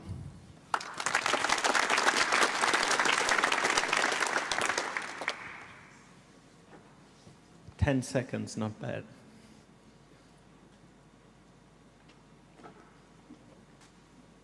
Okay. This is going to be the final lightning talk. We have 2 lightning talks lined up for tomorrow already, but if you can think of anything you want to, like, 2 minutes talk about tomorrow, you can still find the QR code, sign up. It doesn't have to have slides. You can do live demos. You can just show something in a browser. Anything that you want to show that you think is worth sharing with the audience, just go for it. And yeah, again, find the QR code, scan it, and submit talks, because we have lots of slots for tomorrow. We have an hour for lightning talks again. Cool. Hello, everyone. Hello again. I'm Gautam. I'm a Prometheus maintainer and a product manager at Grafana. And it all started with me becoming a product manager, and now I look at charts in a different context. And I started to look at some of the charts, and I noticed, especially in the beginning of last year, that there's like a decrease in the rate of contributions to Prometheus. Well, it's picked back up in the last year. But this started to concern me a little. And similarly, it's looking like the number of contributors, number of companies that contribute to Prometheus is relatively stagnant. I don't know what happened in 2021. I think it's a data glitch, but this was also a concerning chart, honestly. So, as I said, I just became a PM, and I was like, all charts need to go up. So I wrote a design doc and shared it with the team last year, which details, I mean, in all seriousness, there are a lot of issues with the Prometheus governance, because it started off for a small project, and I think Prometheus outgrew the governance, and we needed a new governance to kind of like handle the scale. And yeah, basically this doc that I shared resonated quite a lot. The link is in the next slide. A few highlights, few problems that I highlighted in that is we do have something called Prometheus team, but there is no clear path on how you become a Prometheus team member.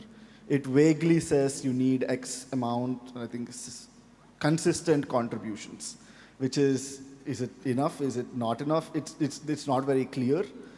And even with that, even if somebody is consistently contributing, we were actually hesitating on adding new members, because the governance requires 2/3 majority to do major changes, and which was okay when the project was small. Everyone kind of knew everyone. You can kind of signal someone about some things. But as we were growing, we were seeing that the votes were taking longer and longer, and we were afraid if we keep adding so many people, we might never be able to make changes. So we were kind of like the bar was getting higher and higher as we were adding more people. Now, once you're in team, you're in team. Like, what is your job? Yeah, there's no clear responsibilities once you're in team. All the security issues, they were coming to Prometheus team, and there were like 1 or 2 people who were proactively doing it, but there's no clear roles. Who talks to CNCF? Who does this thing? Who does that thing? Like, this was also kind of starting to break down as people got busy with their day job, or like they go on vacation, and suddenly who handles security issues? There are a lot of Graphanistas doing a lot of things. This was also becoming a problem, because I am a Graphanista, but I always wear my Prometheus hat first. And I don't want Prometheus to feel or become a Grafana project. We were having issues when Grafana is having an offsite. We had to cancel a few meetings. Like, that's not great for the health of Prometheus. There's a few other problems that we've listed, like in this doc. And basically, again, this resonated quite a lot.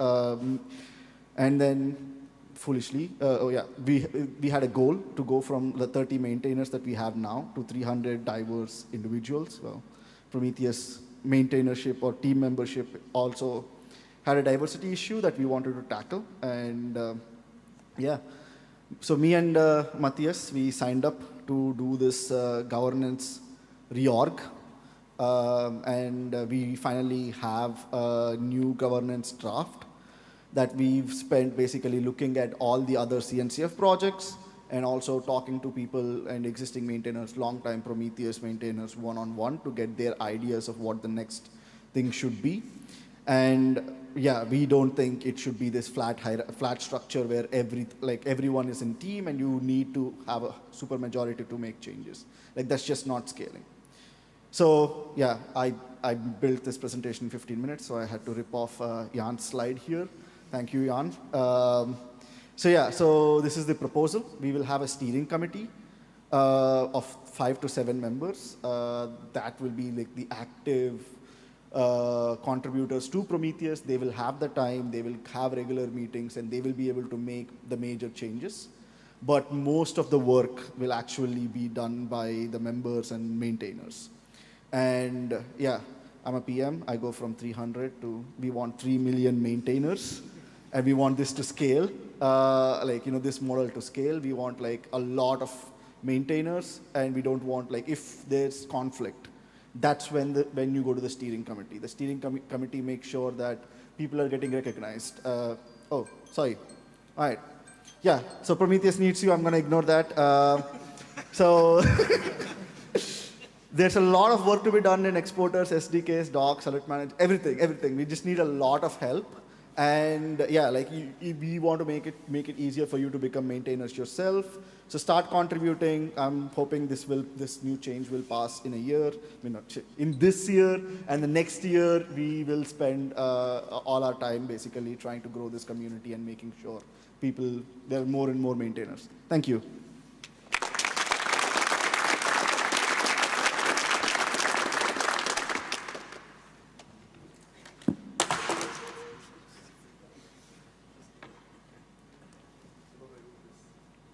You.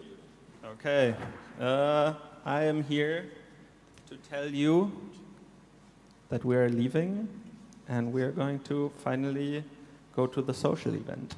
So that's my lightning talk. Thank you. See, seems like everybody's excited. So yeah, we are going to the social event. Just want to recap the slides from earlier today. We are going to Naumanns. Again, you need to bring your badge so we can quickly give you the wristbands there. And just to make the life of everybody a bit easier. And again, you can just walk. I have no idea what the weather is like outside, so maybe it's a good walk. Otherwise, S1, I think, is the train going pretty close, and then you can do a quick walk, or otherwise use Bolt or Free Now. And we hope to see everybody there. And then tomorrow we start 50 minutes later than today, because we don't have the intro talk. So it's at 9:15 that the talks start, and I think we're opening at 8:30. We'll have kind of the same thing going on with breakfast that we had today. I can't think of anything. See you at the social. Thank you all for coming.